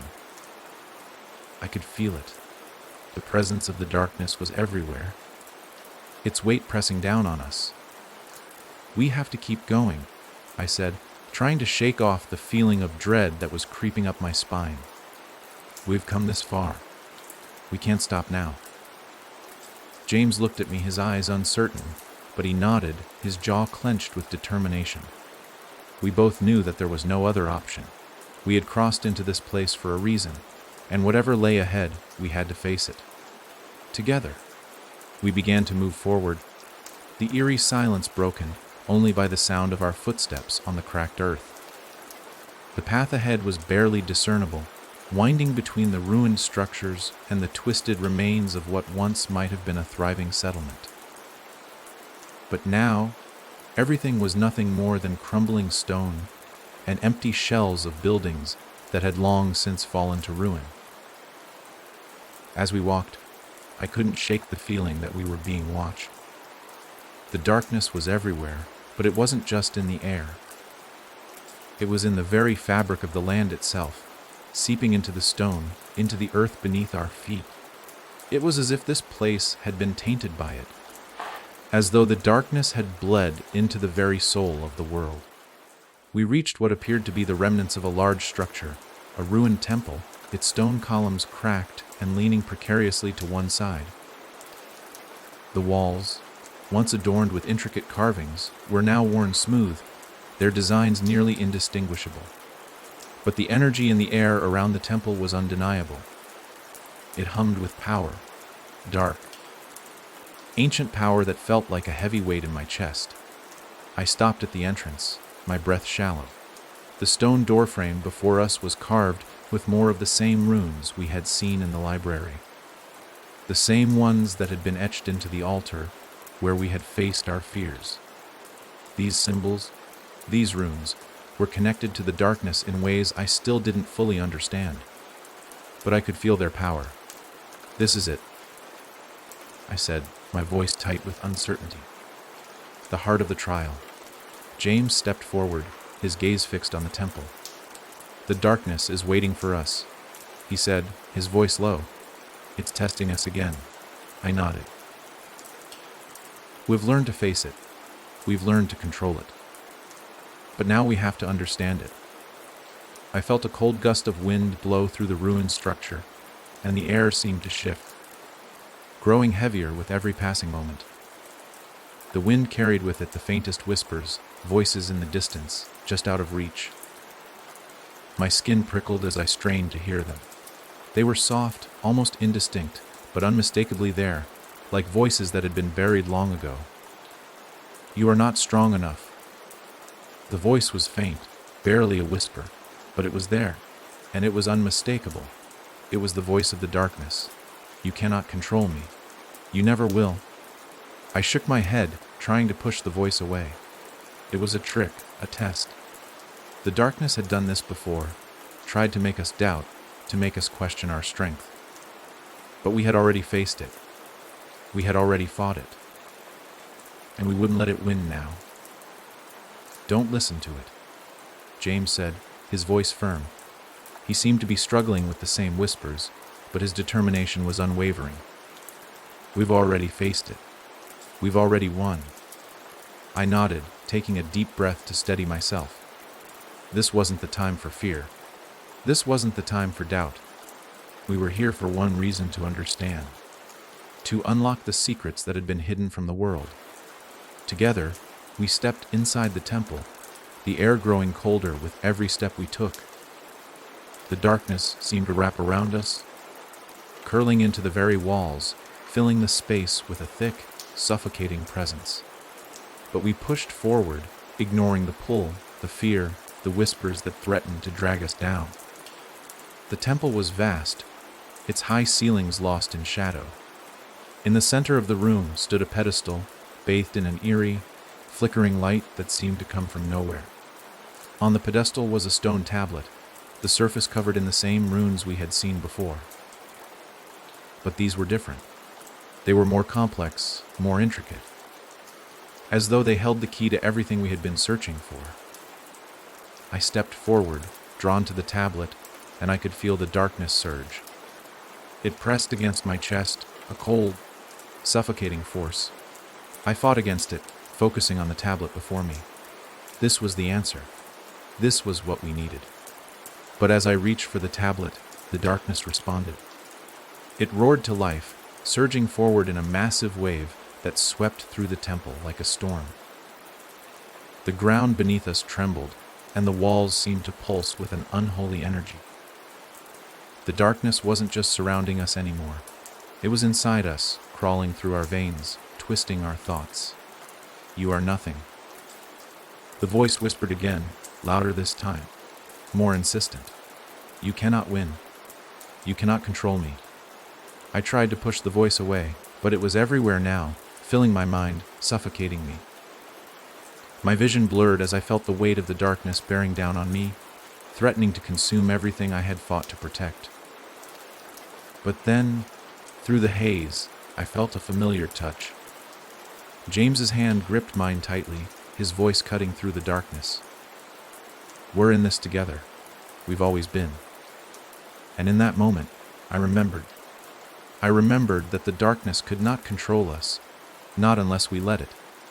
The ritual, the knowledge we had gained, the strength we had found together, all of it was the key to overcoming this. We were stronger than the darkness.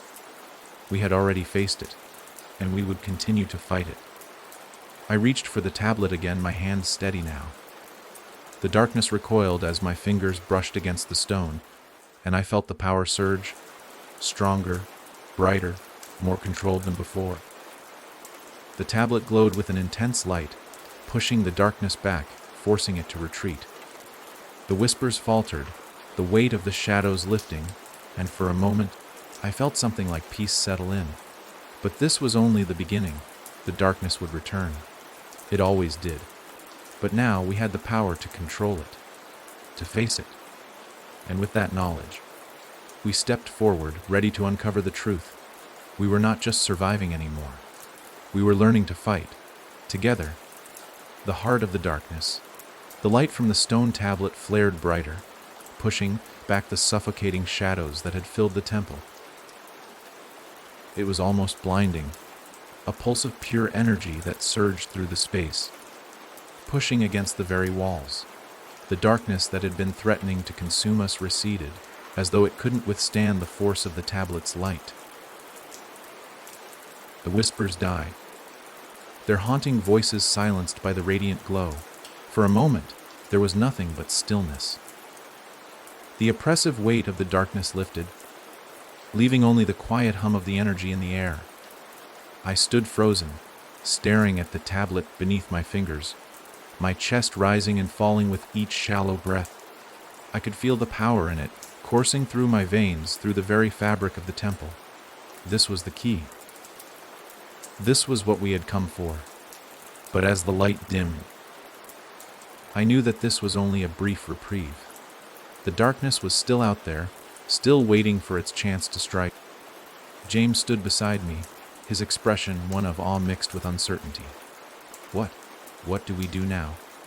I took a deep breath, trying to steady my racing thoughts. We've unlocked something, I said quietly, my fingers still tracing the edge of the tablet. The darkness is tied to this place, these ruins, this temple. They were built to understand it. And now we have the answers we've been searching for. James moved closer, his gaze fixed on the tablet, the runes etched into its surface. What are these symbols? They look like the ones from the book, the ones in the library. I nodded, my fingers grazing over the patterns. Yes, they are. These are the keys to the ritual. The same runes that the ancients used to control the darkness. I paused, the weight of what I was about to say sinking in. But this isn't just about controlling it. It's about understanding it. We have to learn what the darkness truly is, what it's capable of. James glanced around the temple, his brow furrowed. So, we're supposed to study it. I thought we were done with that. I thought we were supposed to control it, not learn from it.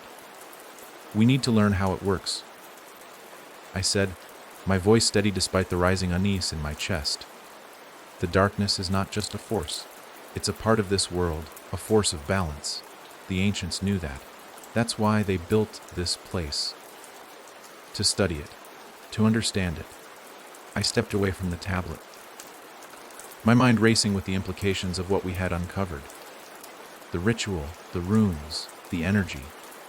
It was all connected to something much deeper than we had ever imagined. This wasn't just about survival. It was about mastering something that had existed long before we had ever come to be. The stone beneath our feet trembled again, the air growing thick with a cold, foreboding energy. The darkness was stirring, reacting to our presence. It wasn't finished with us. It was never finished. I turned to James, who was still staring at the tablet, his expression distant. We need to continue, I said firmly. We have to unlock more of the knowledge hidden here. There's no other way. He nodded slowly, his resolve hardening. I'm with you. I didn't need to say anything more. Together, we stepped back toward the altar. The space around us still charged with energy. The temple seemed to hold its breath as we moved closer to the tablet, the stone beneath us vibrating with a strange, unsettling power. Then, as if answering some unspoken question, the runes on the tablet began to glow again. The patterns shifted, rearranging themselves into new configurations, and a low hum filled the air.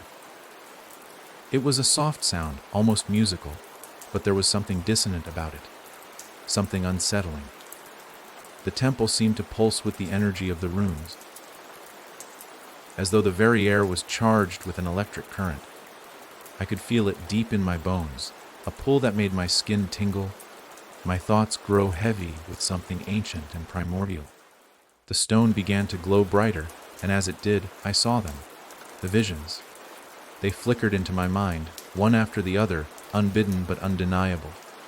I saw the ancients, their faces pale and drawn, their eyes wide with a mix of fear and awe. They were standing in the same temple, their hands raised toward the same tablet. They were chanting something, their voices low, barely audible. They were performing the ritual. They were the first to face the darkness, and they had failed. The visions shifted, showing a different scene, the darkness spreading across the land, devouring everything in its path. Cities crumbled, forests burned, and the earth itself seemed to wither as the darkness consumed everything in its wake. The ancients had tried to control it, but they had been overwhelmed. They had unleashed the very force they had sought to contain, and then the final vision appeared. I saw myself and James, our faces twisted with doubt and fear, our bodies exhausted from the weight of the darkness we had fought. We were standing in the ruins of this very temple, the tablet glowing beneath our hands. The darkness was rising again, stronger than before, and we were the ones who would have to face it. The vision faded, leaving behind a deep, aching silence. The weight of it lingered, heavy and oppressive. The truth was clear now. The darkness was not just a force to be controlled. It was a cycle that had begun long before us, and one that would continue long after. We had learned something crucial. The darkness fed on fear, on doubt, on the weaknesses of the human soul. It was not something we could simply banish or control. It was a force that existed in balance with the light, with everything that made the world whole. To defeat it, we would have to learn to coexist with it, to understand it in a way no one else ever had. James turned to me, his eyes wide, a mixture of fear and understanding on his face. So, we're not just fighting the darkness. We're fighting for the balance of everything. I nodded slowly. Yes, it's not just about us. It's about everything. The world depends on this balance, and we're the only ones who can stop it from tipping into chaos. The temple around us seemed to come alive, the energy in the air pulsing with an intensity I had never felt before. The darkness was stirring again, its grip tightening around the world we knew. And we were standing at the heart of it, the knowledge of the ancients in our hands. But we weren't ready yet. Not fully. Let's finish what we started, I said, my voice filled with determination.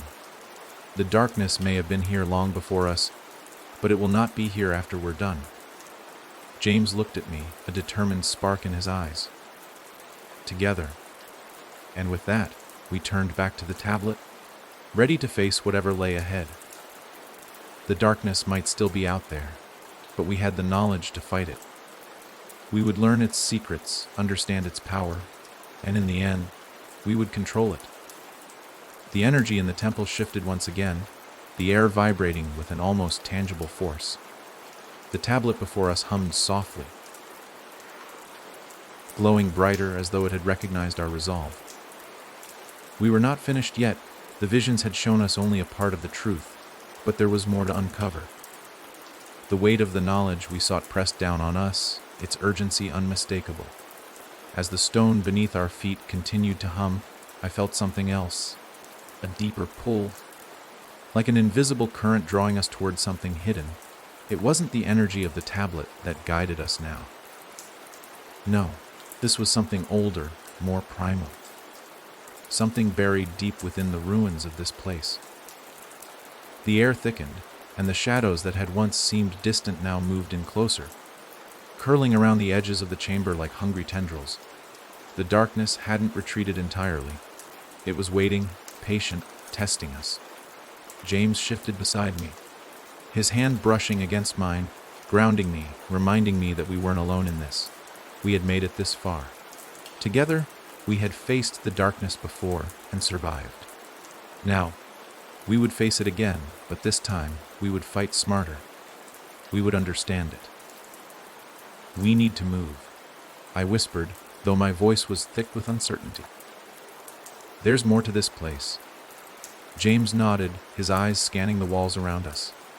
There were no doors in sight, but the stone seemed to shift before our eyes, subtly but unmistakably. The deeper we went, the more alive the ruins felt. The temple wasn't just a place. It was an entity, something ancient that had been waiting for us, perhaps for centuries. I stepped forward, my senses sharpened, guided by the strange, magnetic pull that seemed to intensify the further we moved into the temple. It was the feeling of being on the edge of discovery, of finding something that had been hidden for ages. My fingers brushed the cold stone, and in that moment, The walls trembled faintly, and a low rumble echoed through the ground beneath us. James and I shared a glance, a silent agreement passing between us. We were close. Whatever lay ahead, we had no choice but to see it through. We reached the far wall, where a series of intricate carvings covered the surface. These runes were different from the ones we had seen before. Older, more cryptic. The lines twisted and spiraled, like vines growing from the very stone, and I could feel the darkness stirring in response, an undercurrent of malevolent energy that scraped at my mind. I reached out, tracing one of the carvings with my fingertips. The moment I touched it, a crackling energy surged through me, jolting me to my core. The ground beneath our feet rumbled again, louder this time, and the stone doors before us groaned, slowly shifting open, revealing what lay beyond. A hidden chamber. It was smaller than the main room, but the space was filled with an intense, otherworldly glow. The chamber was empty, save for a single pedestal in the center, and atop it, a large, dark crystal that pulsed with a strange, sickly light.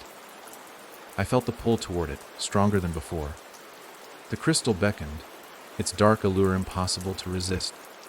But a sense of dread washed over me, as though the crystal wasn't just a physical object. It was a part of something much greater, a force that tied into the very fabric of the darkness we had been fighting. James stepped forward cautiously, his hand held out toward the crystal. But before he could touch it, I grabbed his arm, pulling him back. "Wait," I said, my voice sharp with urgency. "Don't touch it. Something's wrong with it. I can feel it." James hesitated, his fingers inches from the crystal. He looked at me, confusion flashing across his face. "What do you mean? It's just a crystal, isn't it?" "No," I said, shaking my head, my pulse racing. "It's more than that. It's connected to the darkness. It's part of it." The energy in the chamber seemed to shift at my words. The shadows, which had been lingering at the edges of the room, seemed to grow longer, deeper, and more alive. They crept toward us, curling around the edges of the pedestal like tendrils of smoke, thickening the air with their presence. It was as though the crystal was a conduit, a source of power for the darkness. James stepped back, a flicker of realization in his eyes. "What is it then? What does it want?" I didn't have the answer, but I could feel the weight of its power pressing down on us. It wasn't just a relic. It was a focus. The darkness had created this place, had hidden its power here, waiting for someone to come and unlock it.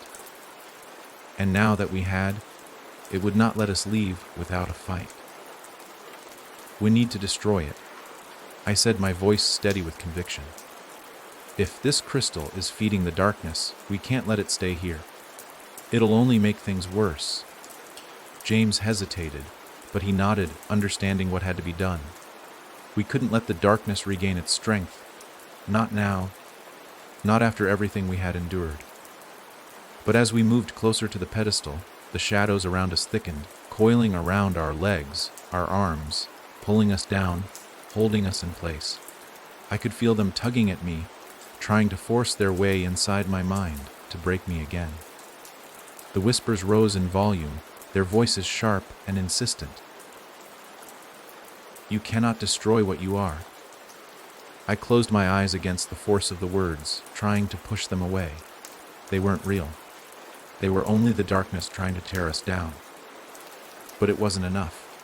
The pressure on my chest grew heavier, the weight of the whispers pushing at my mind, dragging me down into the pit of my own fears. James's hand reached out to me, but he too was being pulled by the shadows. His eyes were wide, his face strained with the effort to fight back. "Fight it," I heard him gasp. "We can't let it win." With everything inside me, I fought. I focused on the knowledge we had gained, on the control we had learned. The darkness was part of us now, yes, but it didn't own us. We were in control. With a cry, I pulled myself free, my fingers finding the stone of the pedestal, steadying myself. I reached for the crystal. my mind focused entirely on the task at hand. The moment my fingers brushed against it, the room exploded with energy, and the crystal flared with an intense, blinding light. The shadows screamed, retreating back into the walls, into the corners, as if they were being pulled away from the source of their power. The crystal cracked in my hands, the energy it held spilling out like liquid darkness, seeping into the stone floor. The walls of the chamber trembled, the very foundations of the temple shaking. I could hear the roar of the darkness as it fought against us, but it was fading, its strength dissipating with every passing moment. The crystal's energy was waning. And then, with a final surge of light, the darkness collapsed. The room went still. The oppressive weight lifted, and I felt a strange sense of calm settle in the air. It was over. For now. James staggered to his feet, breathing heavily. He looked at me, his eyes wide with relief, and then down at the shattered crystal in my hands.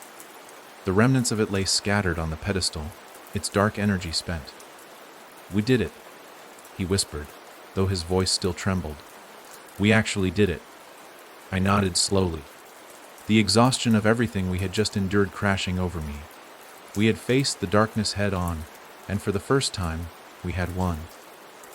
But there was no time for celebration. I knew, deep down, that this was only a temporary victory. The darkness would return. It always did. But now we had the knowledge to fight it, and we would, together. And no matter what came next, we would stand ready. The temple was silent now, the oppressive energy that had once filled the air now completely dissipated. The shadows that had swarmed around us had retreated, like a tidal wave pulling back from the shore, leaving nothing but calm and emptiness in their wake. I felt it too, the weight lifting from my shoulders, the tension in my chest easing as the last remnants of the darkness bled from the chamber. James stood beside me, his face pale but his expression slowly transforming from one of fear to quiet relief. He was still breathing heavily, as though the fight had drained everything from him. I could see the exhaustion in his eyes, but there was something else there now, a kind of peace. A hard-earned peace. "We did it," he said again, his voice hoarse. But there was no joy in his words, only the reality of what we had just survived, what we had just done. "I can't believe it." I turned to him, giving him a small, tired smile. "I can. We've been through worse, haven't we?" He chuckled weakly, rubbing his face with one hand. "Yeah, I guess we have." We stood there in the aftermath of the battle, the shattered remnants of the crystal still resting on the pedestal.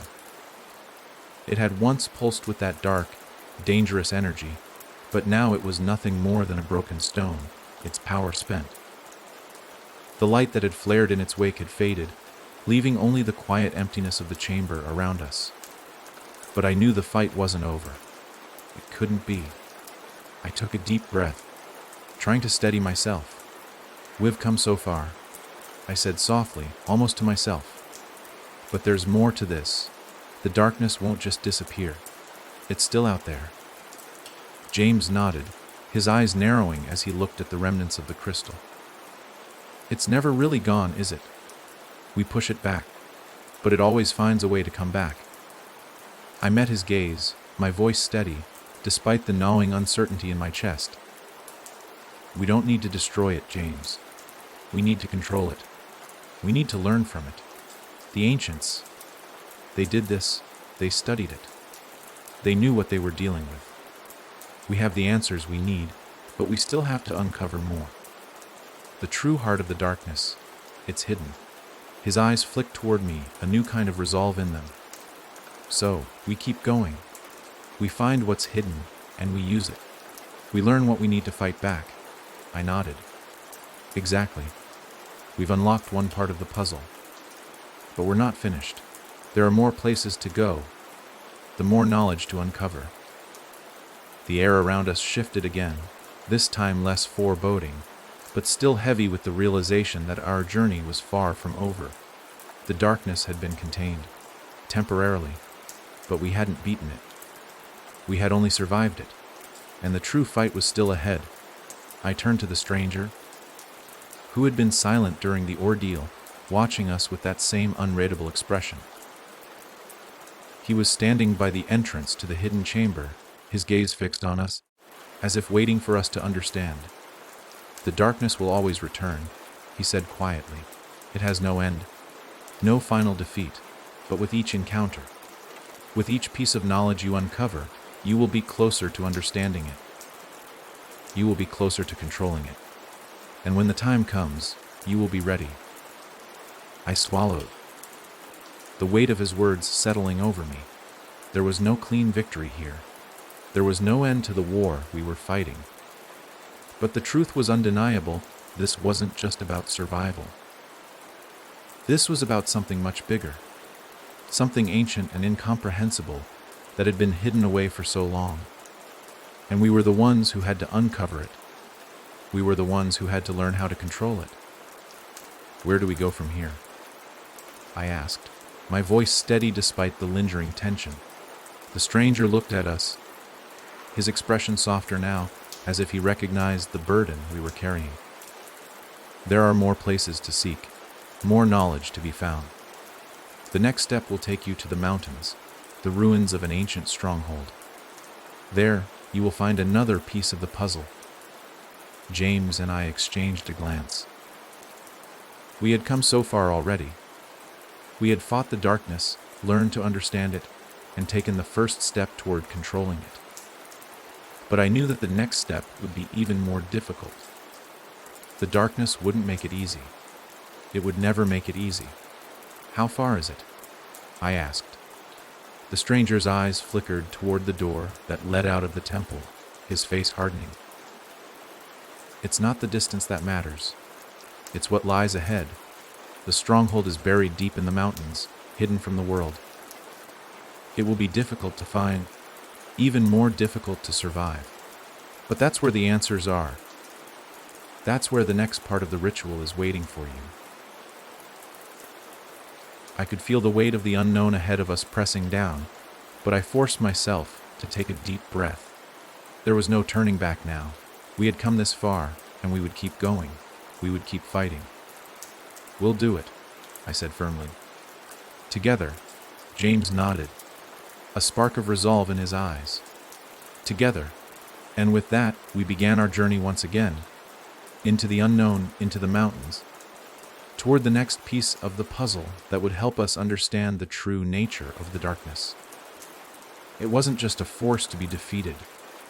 It was a force to be understood, controlled, and fought every step of the way. And we would do it. Together, the mountain stronghold. The journey to the mountains was unlike anything we had faced before. The land around us changed gradually, but unmistakably, as we left the ruins of the temple behind. The landscape grew more rugged, the air colder, the terrain harsher. It felt as though we were crossing into a world untouched by time, a place where the darkness had long since taken root, a place where nothing could hide from its reach. As we trekked deeper into the wilderness, the mountains loomed in the distance, their jagged peaks shrouded in mist. They were towering and imposing, as though they had been watching over the world for millennia, waiting for us. The very atmosphere seemed charged with a sense of ancient power, and I could feel the darkness lurking just beyond the horizon, as though it was waiting for us to venture too far. We walked for days, the landscape shifting from dense forests to barren, rocky plains, the mountains drawing ever closer. Every night, we camped beneath the stars, the darkness stretching around us, but never closing in. The nights were cold, and the shadows seemed to whisper with a language we could not understand, a low hum in the air that made sleep impossible. "I don't like this," James muttered one night as we sat around the fire. His eyes darted to the shadows around us, his face tense with unease. "It feels like we're being watched, like the darkness is still following us."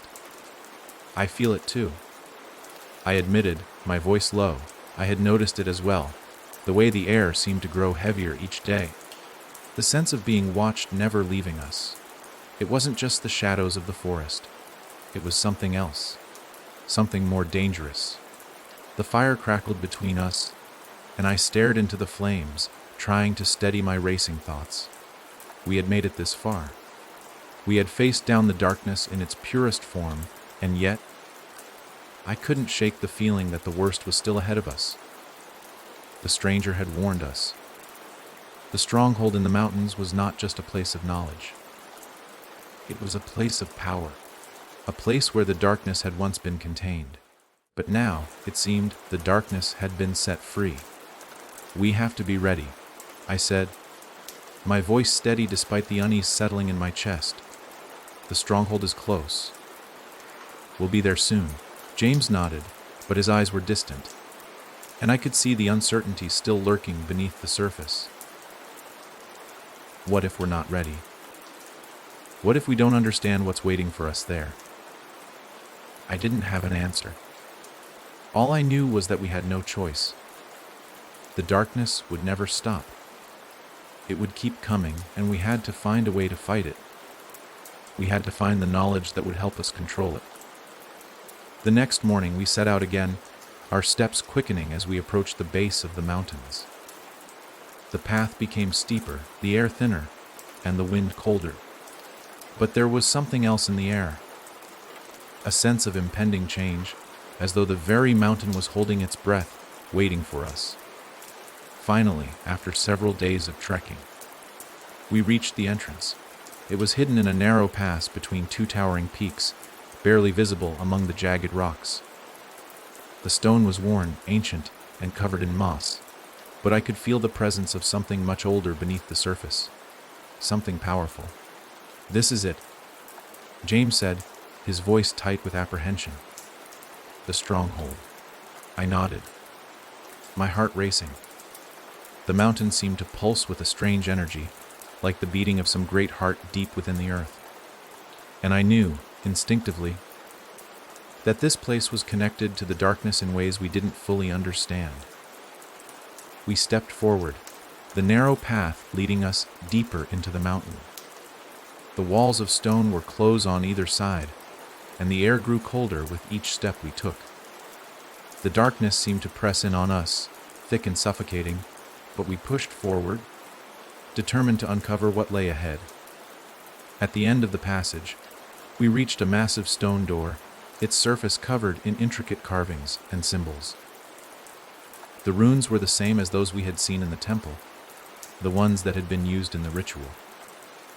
But these were different. These were more intricate, more complex. They seemed to shimmer faintly in the dim light, as though they were alive. I reached out and traced the symbols with my fingers, feeling a strange warmth spreading through my hand. The moment I touched them, the door rumbled, the stone groaning as it shifted, revealing a darkened passage beyond. We stepped inside. The stronghold was unlike anything I had imagined. The air was thick with ancient power, and the stone walls were lined with remnants of old artifacts, broken weapons, faded tapestries, and crumbling books. The floor beneath our feet was cracked and uneven, the walls damp with age. But what struck me most was the oppressive silence, the feeling of a place that had been abandoned long ago, but never truly forgotten. At the far end of the chamber stood a massive stone altar, its surface covered in strange markings. The altar was bathed in an eerie, dim light, the only source of illumination in the otherwise pitch-black room. It was here that the darkness had once been contained, I realized. This was where it had been held back by the ancients. But it had broken free. James and I moved toward the altar cautiously, the sense of danger growing with each step. I could feel the darkness swirling in the air around us, thick and heavy, trying to force its way inside my mind, to break me. The whispers were louder now, but I didn't let them take hold. I focused on the task at hand, on the knowledge that was waiting for us. As we reached the altar, I saw it, a stone tablet, ancient and worn, its surface covered in the same intricate runes we had seen throughout the temple. But there was something else. something that caught my eye. A faint, glowing symbol at the center of the tablet, like an eye watching us, waiting for us to make our move. James stepped closer, his hand hovering over the tablet, but he hesitated. "What do we do now?" he asked, his voice barely above a whisper. I reached for the tablet, feeling the same pull I had felt before, but this time it was stronger. The moment my fingers touched the surface, a surge of energy shot through me, more powerful than anything I had felt before. The room around us seemed to shift, the walls warping, and the shadows that had been creeping toward us now surged forward, consuming everything in their path. And then the voice came again. "You cannot escape me." I heard the words clearly now, echoing in the chamber, the darkness closing in, threatening to swallow us whole. But this time, I didn't let it. This time I fought back. "We can," I whispered, my voice steady despite the fear clawing at my chest. "We will." James's hand found mine, and together, we focused on the symbol at the center of the tablet. The darkness swirled around us, but we were stronger now. We had the knowledge. We had the power. And this time, we would control it. With a final, powerful surge, the tablet glowed brighter, the runes illuminating the chamber with an intense, blinding light. The darkness roared, trying to resist, but it was too late. The light from the tablet surged through the room, washing away the shadows, pushing back the force that had threatened to consume us. For the first time, the darkness seemed to falter, its power receding, retreating from the light. We had won. For now. The silence that followed was profound, heavy with the knowledge of what we had done, and what we still had to do. But for the first time, I truly believed that we were ready. The aftermath of the battle was a strange and fragile peace. The darkness had been pushed back, but I knew it was far from gone. The altar still pulsed faintly in the center of the room, the symbols on the stone tablet glowing as if they were alive. I could feel the power in the air, thick and heavy, vibrating through my bones. The darkness, though weakened, was still present, still clinging to the edges of reality like an unwanted shadow. James and I stood in the center of the chamber, our breath coming in shallow gasps, but our minds were clear. We had faced the heart of the darkness and lived to tell the tale. But the victory, as fleeting as it was, felt hollow. There was still so much more to understand, so much more to do. "We did it," James said quietly, his voice tinged with disbelief.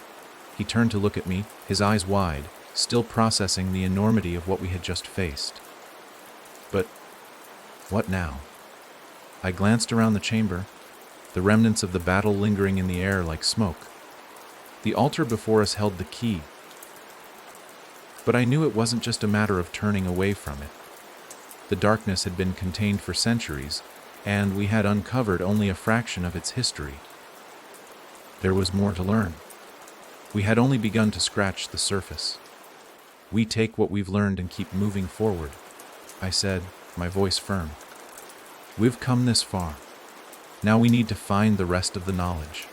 We need to uncover everything the ancients left behind." James nodded, though the doubt was still in his eyes. I could see the weight of the knowledge we had gained sitting heavily on his shoulders. The darkness wasn't just a thing we could defeat or banish. It was a force that had been present long before us and would continue long after. The ancients had understood that. They had lived with it, studied it, and learned how to control it. We would have to do the same. The chamber around us seemed to breathe, the ancient energy shifting and swirling as though it were alive. The stone tablet glowed brighter, as though responding to our presence. The power in the room felt like it was waiting for something, a command, a movement, a sign.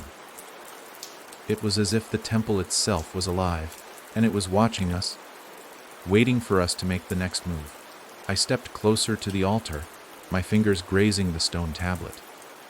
It felt warm beneath my touch, pulsing with energy. The symbols etched into the surface had been written by those who had come before us, and they had left their mark on the world. They had unlocked something powerful, something dangerous, but they had also created a path, a way to control it, to keep it at bay. "Do you feel it?" James asked, his voice tense as he stepped up beside me. "The power. It's like it's calling to us." I nodded, my fingers still tracing the runes on the tablet. "It is. This is the key to understanding the darkness, James. The ancients knew that. They knew that the darkness could never be truly destroyed, but they also knew that we could control it, if we understood it." As I spoke, the tablet began to hum, the runes shifting beneath my fingertips.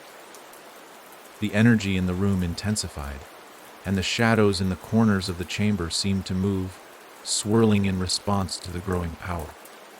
The darkness had been pushed back, but it was not gone. It was still there, lingering in the air, feeding off our fear, our doubt.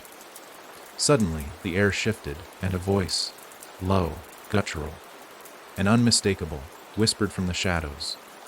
"You cannot control me." The voice was so clear, so close, that it felt as though it was coming from within me. I recoiled, my heart pounding in my chest. The darkness was speaking directly to me again, trying to break through the barrier we had set up. But I didn't let it take hold. Not this time. We had come too far. We had learned too much. "We already control you," I whispered, my voice steady despite the fear that threatened to consume me. "We've learned from you. We understand you now." The voice faltered, and I felt the darkness recoil, like a wounded animal trying to escape. The shadows in the room began to shrink back, the oppressive weight lifting as if the darkness was being forced into submission. The power that had once felt so overwhelming, so suffocating, was now fading, retreating before the strength of our resolve. James stepped closer, his hand finding mine. "Together," he said softly. The word was a promise, a reminder of what had kept us going through everything. We had faced this together, and we would continue to face it together. I nodded, my grip tightening around his hand. Together. And with that, we turned our attention back to the tablet. The energy in the room had shifted, but it wasn't gone. The tablet still pulsed with power, its runes glowing in the dim light, a faint hum filling the air. It was calling to us, urging us to unlock the final secret. I leaned over the tablet, my fingers brushing the surface one last time. The runes shifted again, rearranging themselves into a new pattern, one I hadn't seen before. The symbols seemed to glow brighter, more intense, and I could feel the pull, stronger now than ever before. "This is it," I said, my voice tight with the realization. "The final step. This is where we understand everything."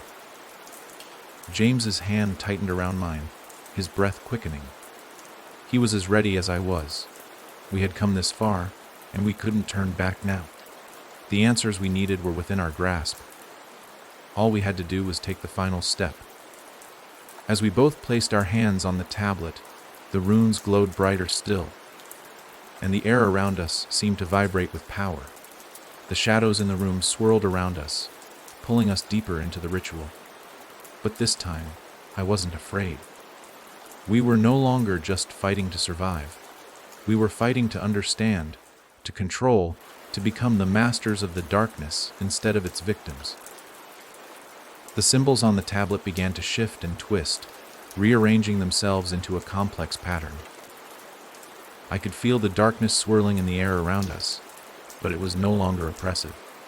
It was like an old friend, waiting for us to uncover its secrets. And then, just as the light from the tablet reached its peak, the room exploded with energy.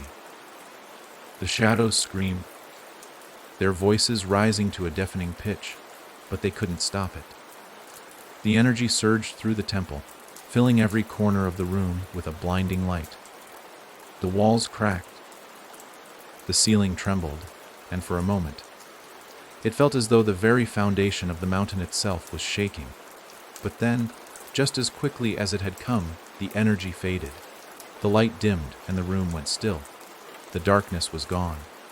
For now, I turned to James, my heart racing. "We've done it," I whispered. "We've unlocked the truth. The darkness is contained." He looked at me, his face filled with awe and exhaustion. "It's not over, though. Is it?" I shook my head, the weight of the realization sinking in. "No, it will never be over. But we can control it now. We know how to fight it." And with that, we stepped back. The light of the tablet fading into the shadows. The darkness would always be out there, waiting, but we had the power to face it. Together, we were ready for whatever came next. The silence that followed felt like a veil had fallen over the temple. The last echoes of the energy that had surged through the room now hung in the air like a faint hum, barely perceptible, but still present, a reminder of the power that had been unleashed. I could feel it, deep within me. Something had changed. We had done it. We had controlled the darkness. And for a moment, I thought we might have finally found peace. But even as that fleeting sense of triumph settled over us, the weight of our realization hit hard.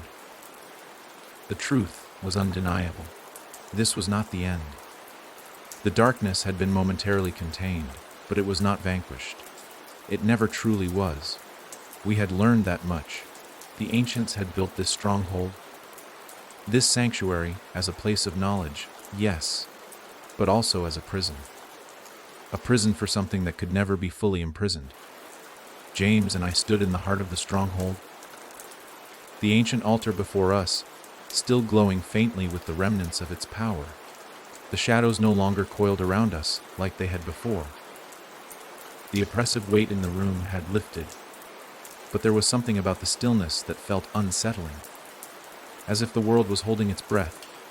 I could see it in James's eyes too, the uncertainty, the doubt, but also the determination. We had faced the heart of the darkness and survived, and that, in itself, was a victory. "We've done it," James said quietly, his voice full of awe. "But it's not over." "No," I replied, my voice steady but tinged with wariness. "It's never over. The darkness will always find a way back. But now we know how to fight it. We know how to control it." We stood there for a long moment, the weight of our words settling around us. The air felt thick with everything we had learned, everything we had uncovered. It wasn't just about surviving anymore. It wasn't just about winning some battle against an external force. It was a quiet, constant war.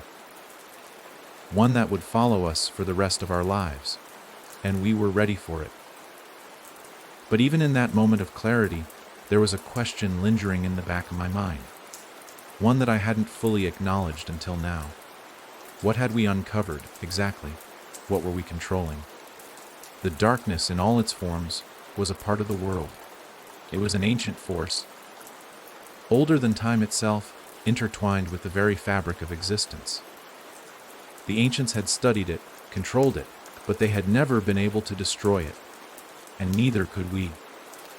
There was something about the crystal we had destroyed, the symbols, the rituals that still nagged at me. Something about it all felt incomplete. We had uncovered knowledge, yes, but we still didn't fully understand the full extent of what we were facing. There were still pieces missing. James seemed to sense the same unease. He stepped toward me, his eyes searching mine. "What are you thinking?" he asked quietly, his voice low. I shook my head, my thoughts swirling. "There's more to this, James. The darkness, it's not just a force. It's something else. I feel it. The power in the temple. The way it's connected to the world itself. We've only scratched the surface." He nodded slowly, his gaze flicking back to the tablet before us, the faint light still glowing in its depths. "We've come so far, but I think we both know there's more waiting for us. The answers we need. The rest of the story. It's out there." The air around us seemed to shift again, the heavy silence giving way to a subtle but unmistakable pressure. The darkness was still there, lingering, but we had learned something important. How to face it. How to keep it at bay. But what would happen when it came back? I looked at the entrance to the stronghold, the jagged mountain peaks visible through the narrow opening. The world outside was waiting for us, and I knew that what we had learned here, what we had done, wasn't the end. We were leaving with the knowledge to fight, but also with the knowledge that we were walking into something even more dangerous than we had imagined. "We can't do this alone," I said, my voice firm. "We need to find others, people who know this, who understand it." The ancients were right. We can't defeat the darkness. We can only learn to control it, but we need help. We need the rest of the world to know what we've learned. James's eyes flickered with understanding. "You're right. The battle isn't just ours. It's everyone's. We've been fighting in the shadows for too long. It's time to bring the truth to light." The tension in the air seemed to loosen just a little, and I knew that we had both come to the same conclusion. The darkness wasn't just a problem for us to solve. It was a problem for the world. The world needed to know, needed to understand, needed to be prepared. As we stood there, the temple silent around us, I felt the enormity of the task ahead of us. The answers we had found were not just for us, they were for the entire world. And now it was up to us to share them. "We'll go back," I said quietly, my gaze fixed on the horizon outside. "We'll find others who can help us. We teach them what we've learned. We bring the fight into the open." James nodded, his jaw set with determination. "We'll make sure no one else has to face this in the dark. We'll make sure they know what they're up against." With that, we turned, leaving the stronghold behind, but carrying the weight of everything we had learned. The mountain behind us seemed to sigh, the wind carrying with it the whispers of the darkness that still lingered. But I knew that we were ready for whatever lay ahead. Together, we had faced the heart of the darkness and lived to tell the tale. Now, it was time to face the world, and to bring the truth to light. The journey back from the mountain stronghold was long, but not without purpose. We had walked into the heart of the darkness, faced it, and come out the other side with knowledge and power, more than we had ever hoped to gain. But as the mountain peaks faded behind us, I couldn't shake the feeling that we were still being watched. The shadows that had swirled around us before were still out there, still pressing against the edges of our world. We hadn't defeated it.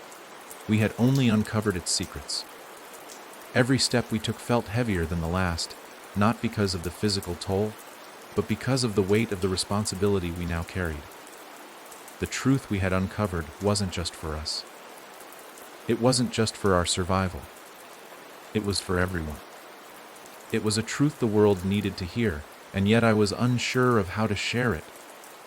How would people react when we told them? Could they even understand what we had learned? The darkness had always been a whisper in the corners of our lives. It was the thing that we ignored, the thing we didn't talk about. But now, we had to make it real. We had to bring it into the light. James walked beside me, his brow furrowed as he glanced back toward the mountain. His hand occasionally brushed mine, a silent reminder that we weren't in this alone. We never would be. "I keep thinking about the way the ancients tried to contain it," he said, breaking the silence. "They created this stronghold, but in the end, they couldn't stop the darkness. They just locked it away. It feels like they never really understood it." I nodded, my thoughts mirroring his. They understood more than we thought. They knew it couldn't be destroyed. It could only be controlled, contained. They gave us the tools. But even they couldn't master it. "So, what's the answer then?" James asked, his voice tinged with frustration. "How do we control it? How do we stop it from coming back? From spreading?" The weight of his question settled around us like a heavy fog. I didn't have the answers yet. I wished I did. But I knew what we had learned so far wasn't enough.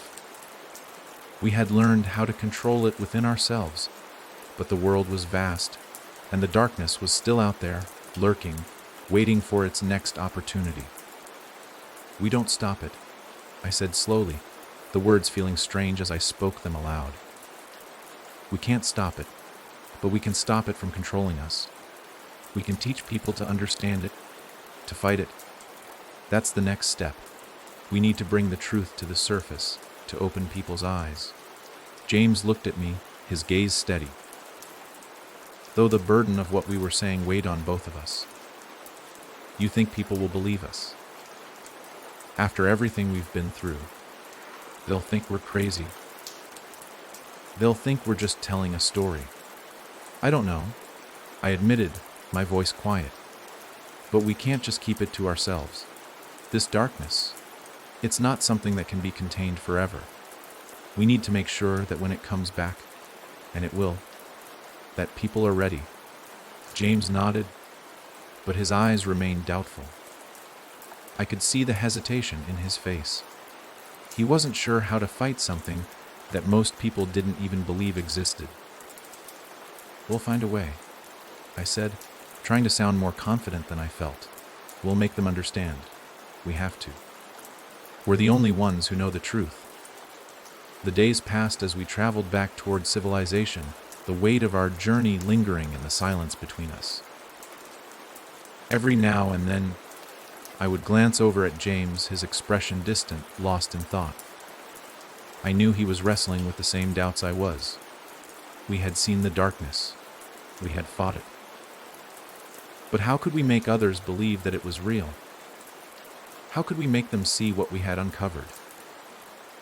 When we finally reached the outskirts of the nearest town, the familiar sights of life, houses, businesses, people walking the streets, felt strangely out of place.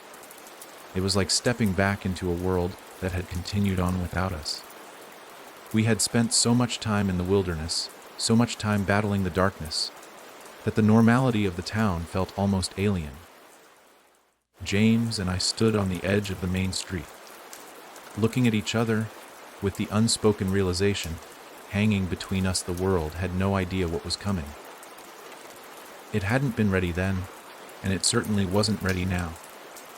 We need to talk to someone, I said quietly, though the words didn't feel like enough. We can't do this alone anymore.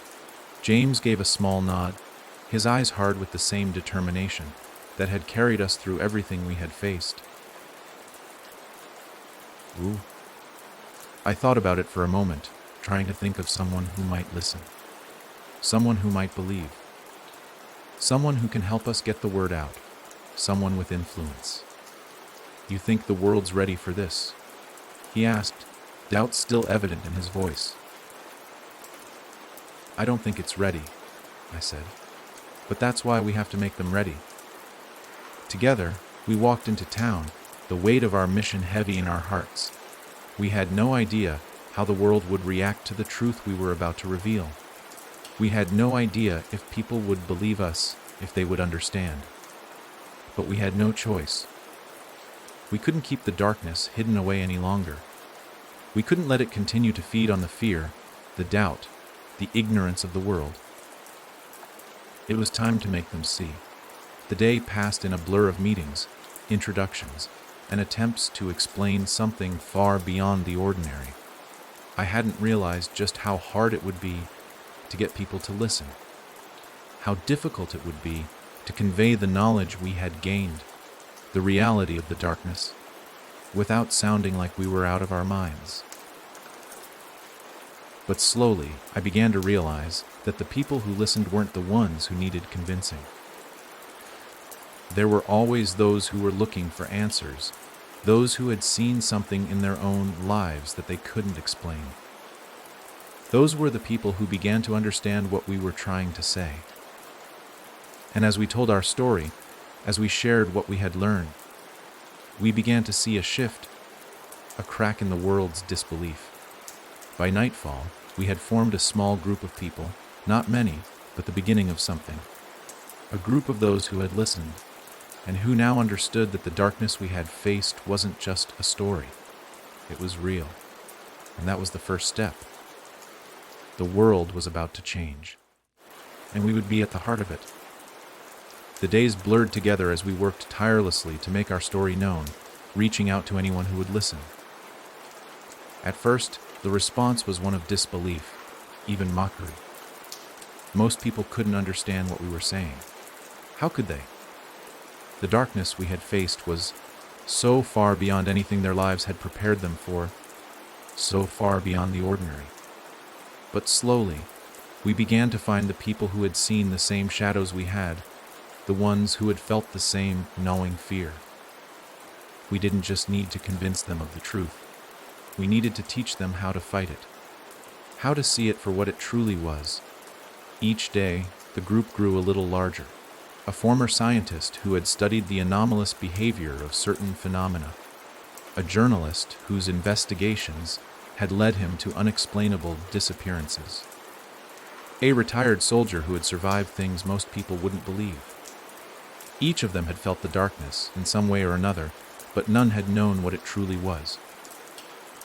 Now, they were beginning to understand. As we shared our knowledge, I could see the spark of realization in their eyes. They weren't afraid. They were ready to face it. Together, we would fight the darkness, not just with the knowledge of how to control it, but by bringing it into the light, where it could be exposed and understood. But as our movement grew, so did the sense of urgency. The darkness hadn't disappeared. It was still out there watching, waiting, and we knew it wasn't going to stay away for long. One evening, as the sun dipped below the horizon and the last remnants of light slipped away, I sat with James in the small office we had set up as a base for our efforts. The room was cluttered with maps, old books, and scribbled notes. Everything we had gathered since leaving the mountain stronghold. We had done everything we could to prepare, but I couldn't shake the feeling that we were on the verge of something far larger than any of us had anticipated. James leaned back in his chair, rubbing his temples. "How much longer do you think we have?" he asked quietly, his voice tinged with fatigue. I shook my head, my thoughts clouded with the same question. The people we had gathered were ready. We had the knowledge, the tools, and the determination. But was it enough? The darkness was ancient, and we had only just begun to understand its true nature. There were still so many unknowns. "I don't know," I said honestly, "but I can feel it. It's coming. We've made a lot of noise. The darkness will hear us." James didn't respond at first. His gaze drifted to the window, where the first stars were beginning to appear in the night sky. A chill ran through me at the thought of what might be coming. We weren't just facing an external enemy.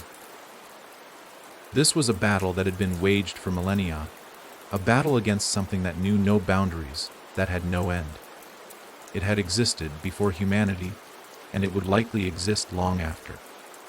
"We'll be ready," James said, his voice firm. "We've got the right people now. They believe in us. They know the truth." I nodded, but the doubt still lingered in my chest. What if it's not enough? What if we're missing something? James turned his chair to face me, his eyes locking onto mine. "We'll keep fighting, no matter what. We know what we're up against now. We have a better chance than anyone else." I wanted to believe him, and a part of me did. But there was another part that couldn't help but feel a growing sense of dread, like we were about to step into the eye of a storm that would swallow us whole. I pushed the thought aside, focusing on the task ahead. The people we had gathered, the knowledge we had shared. It was the beginning of something much bigger than just our own fight. This was about the world, about preparing for the next time the darkness would return, and we had to be ready. The next few days were filled with planning. We had found a location, a remote, forgotten corner of the world, far from prying eyes, where we could set up a training ground for those who had joined our cause. It would be a place to gather, to train, to prepare for the coming conflict. It wasn't much, but it was the first step toward building a resistance. As I sat down to write our first briefing for the group, A sudden coldness swept through the room. I paused, my pen hovering above the paper as an unsettling feeling washed over me. It was the same feeling I had had when we first encountered the darkness. The feeling of being watched, of something lurking just out of sight, waiting for the right moment to strike. I glanced at James, but he didn't seem to notice. He was busy on the phone, making arrangements for the next phase of our operations. But I couldn't shake the feeling. It was almost as though the darkness was reaching out again, sensing our growing strength, ready to strike at our most vulnerable moment. I stood up, my heart pounding in my chest. "James," I called, my voice tight with urgency. "Something's not right." He looked up from the phone, his expression concerned. "What do you mean?" "I don't know," I said, my voice trembling slightly. "It's just a feeling, like we're being watched." James's eyes narrowed as he stood up. "You think the darkness is here?" I nodded, my hands shaking as I picked up the papers from the table. "It never left. We've stirred something up. I can feel it." He stepped toward me, his expression hardening with determination. "Then we'll face it. Together. We've been through worse." I wanted to believe him. But this time, the darkness wasn't just a thing to fight. It wasn't just a force to be defeated. This time, it was a living, breathing entity that had been watching us, waiting for the perfect moment to strike. "Together," I whispered, though the uncertainty lingered in my chest. We had fought it before, but this time would be different. This time, the darkness wouldn't just come for us. It would come for everything we had built, and we had to be ready. That night, as we gathered with the others to prepare for the coming days, the whispers grew louder. The darkness, it seemed, was already here. The night seemed unnaturally still. A silence so thick that it felt like the air itself was holding its breath. The small encampment we had set up was nestled in a remote area, far from the busy world we had left behind. It was the perfect place to train, to gather our strength. But it also felt like the perfect place to hide. The world outside might have been unaware of what was coming, but here, we knew the truth. We knew that the darkness wasn't just a distant threat anymore. It was here, in the shadows of our own camp, watching, waiting. I couldn't shake the feeling that we were being watched. It was more than just the occasional glance toward the dark corners of our makeshift camp. More than the way the night seemed to stretch longer than it should. It was a presence, something intangible, yet undeniable. A pressure in the air. A sense that something, or someone, was just beyond our reach, waiting for us to let our guard down. James had noticed it too. He had been on edge all evening, his gaze flicking over the horizon, his hands never far from the weapons we had collected. But tonight, it was more than just a feeling. Something had changed. The darkness was closing in again, creeping into every corner of our reality. "Is everyone ready?" I asked, quietly, my voice almost drowned out by the night. James nodded, his expression grim. "A's ready as we can be. We've been through the motions, but this is different. I can feel it too." We had prepared, trained, and shared what we had learned. Our group had grown, but with each new member, the weight of responsibility had grown too. We weren't just teaching people how to survive the darkness. We were teaching them how to live with it. We were giving them the tools to fight something that most of the world didn't even believe existed. But now, I couldn't help but feel that the fight had already started. The darkness wasn't something that waited in distant corners anymore. It had made its move, and we were in the thick of it. As we gathered around the fire with our small group, I looked into the faces of the people who had come with us, those who had believed. They were anxious, but they were ready. And for the first time since we had started this journey, I saw something I hadn't seen before. Resolve. We were no longer just survivors. We were becoming warriors. How much longer? A voice asked from across the camp. It was Clara, one of the first to join our cause, a scientist whose research into unexplainable phenomena had brought her to our group. "We're close," I answered. "We'll begin the next phase tomorrow. We need to spread the word. Get to the places where people have felt it, where the darkness has taken hold. We can't wait any longer." Clara nodded but looked at me with a certain skepticism in her eyes. "What makes you so sure we're ready for what comes next? The darkness has only grown stronger. It's not something we can simply train for." I met her gaze steadily, trying to quell the anxiety swirling in my chest. "We're not fighting it the same way anymore. We've learned that much. We control it. We understand it." But even as I said the words, doubt flickered in my mind. Could we truly control it? Could we truly hold back something that had existed long before us and would likely survive long after we were gone? "We've fought it together before," James added, his voice firm. "We've learned how to keep it at bay. That's all we can do." The fire crackled between us, casting long shadows across the ground, making the night feel even darker. But the real darkness wasn't in the shadows. It was in the space between us, the things we had learned, the weight of the knowledge that had been passed down to us. The truth of it was more than any of us could bear alone.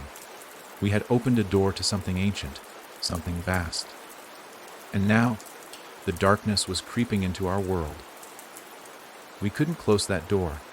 We could only try to hold it back. I stood up abruptly, needing to move, to feel in control. "I'm going for a walk," I said, trying to shake off the feeling that I was losing myself in the weight of everything. James looked at me, but didn't stop me. "I'll come with you." I waved him off. "No, I need some time. Alone." There was a fleeting hesitation in his eyes, but he nodded. "Don't be too long. You know it's not safe out there."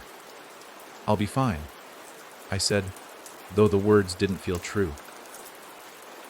The world outside the firelight felt like a different realm entirely. The darkness was everywhere. As I walked away from the camp, I let the cold night air fill my lungs. The camp behind me became a faint glow, fading into the distance. The stars above twinkled faintly, but the night felt heavy, suffocating. Every shadow seemed to stretch farther than it should, as if it were reaching toward me. I walked further and further, my thoughts swirling.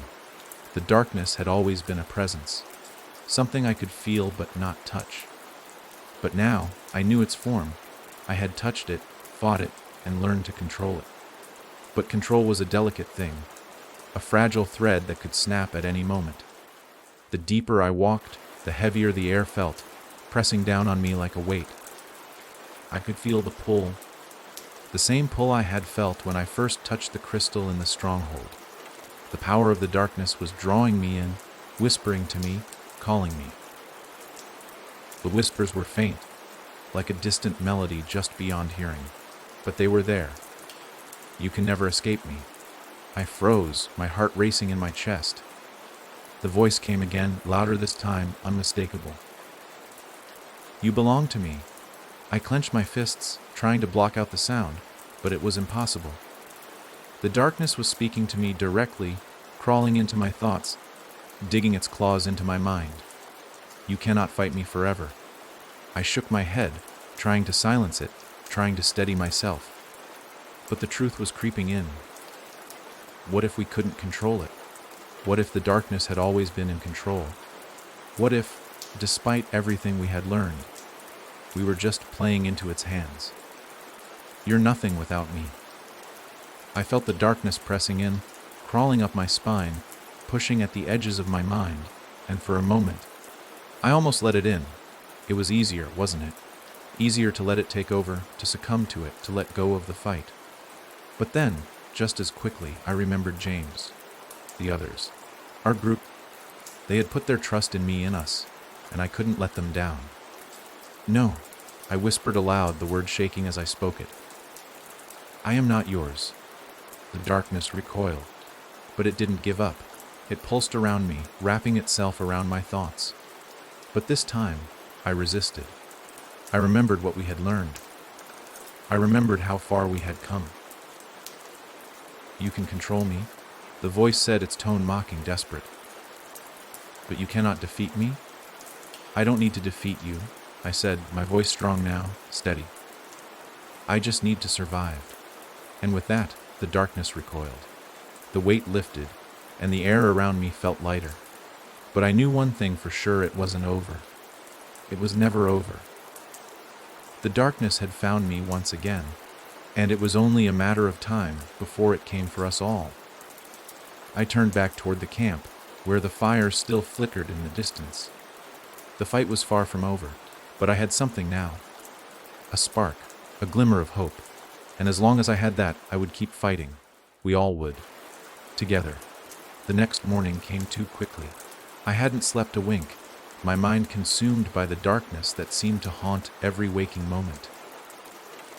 The walk I had taken the night before had only deepened the unease in my heart.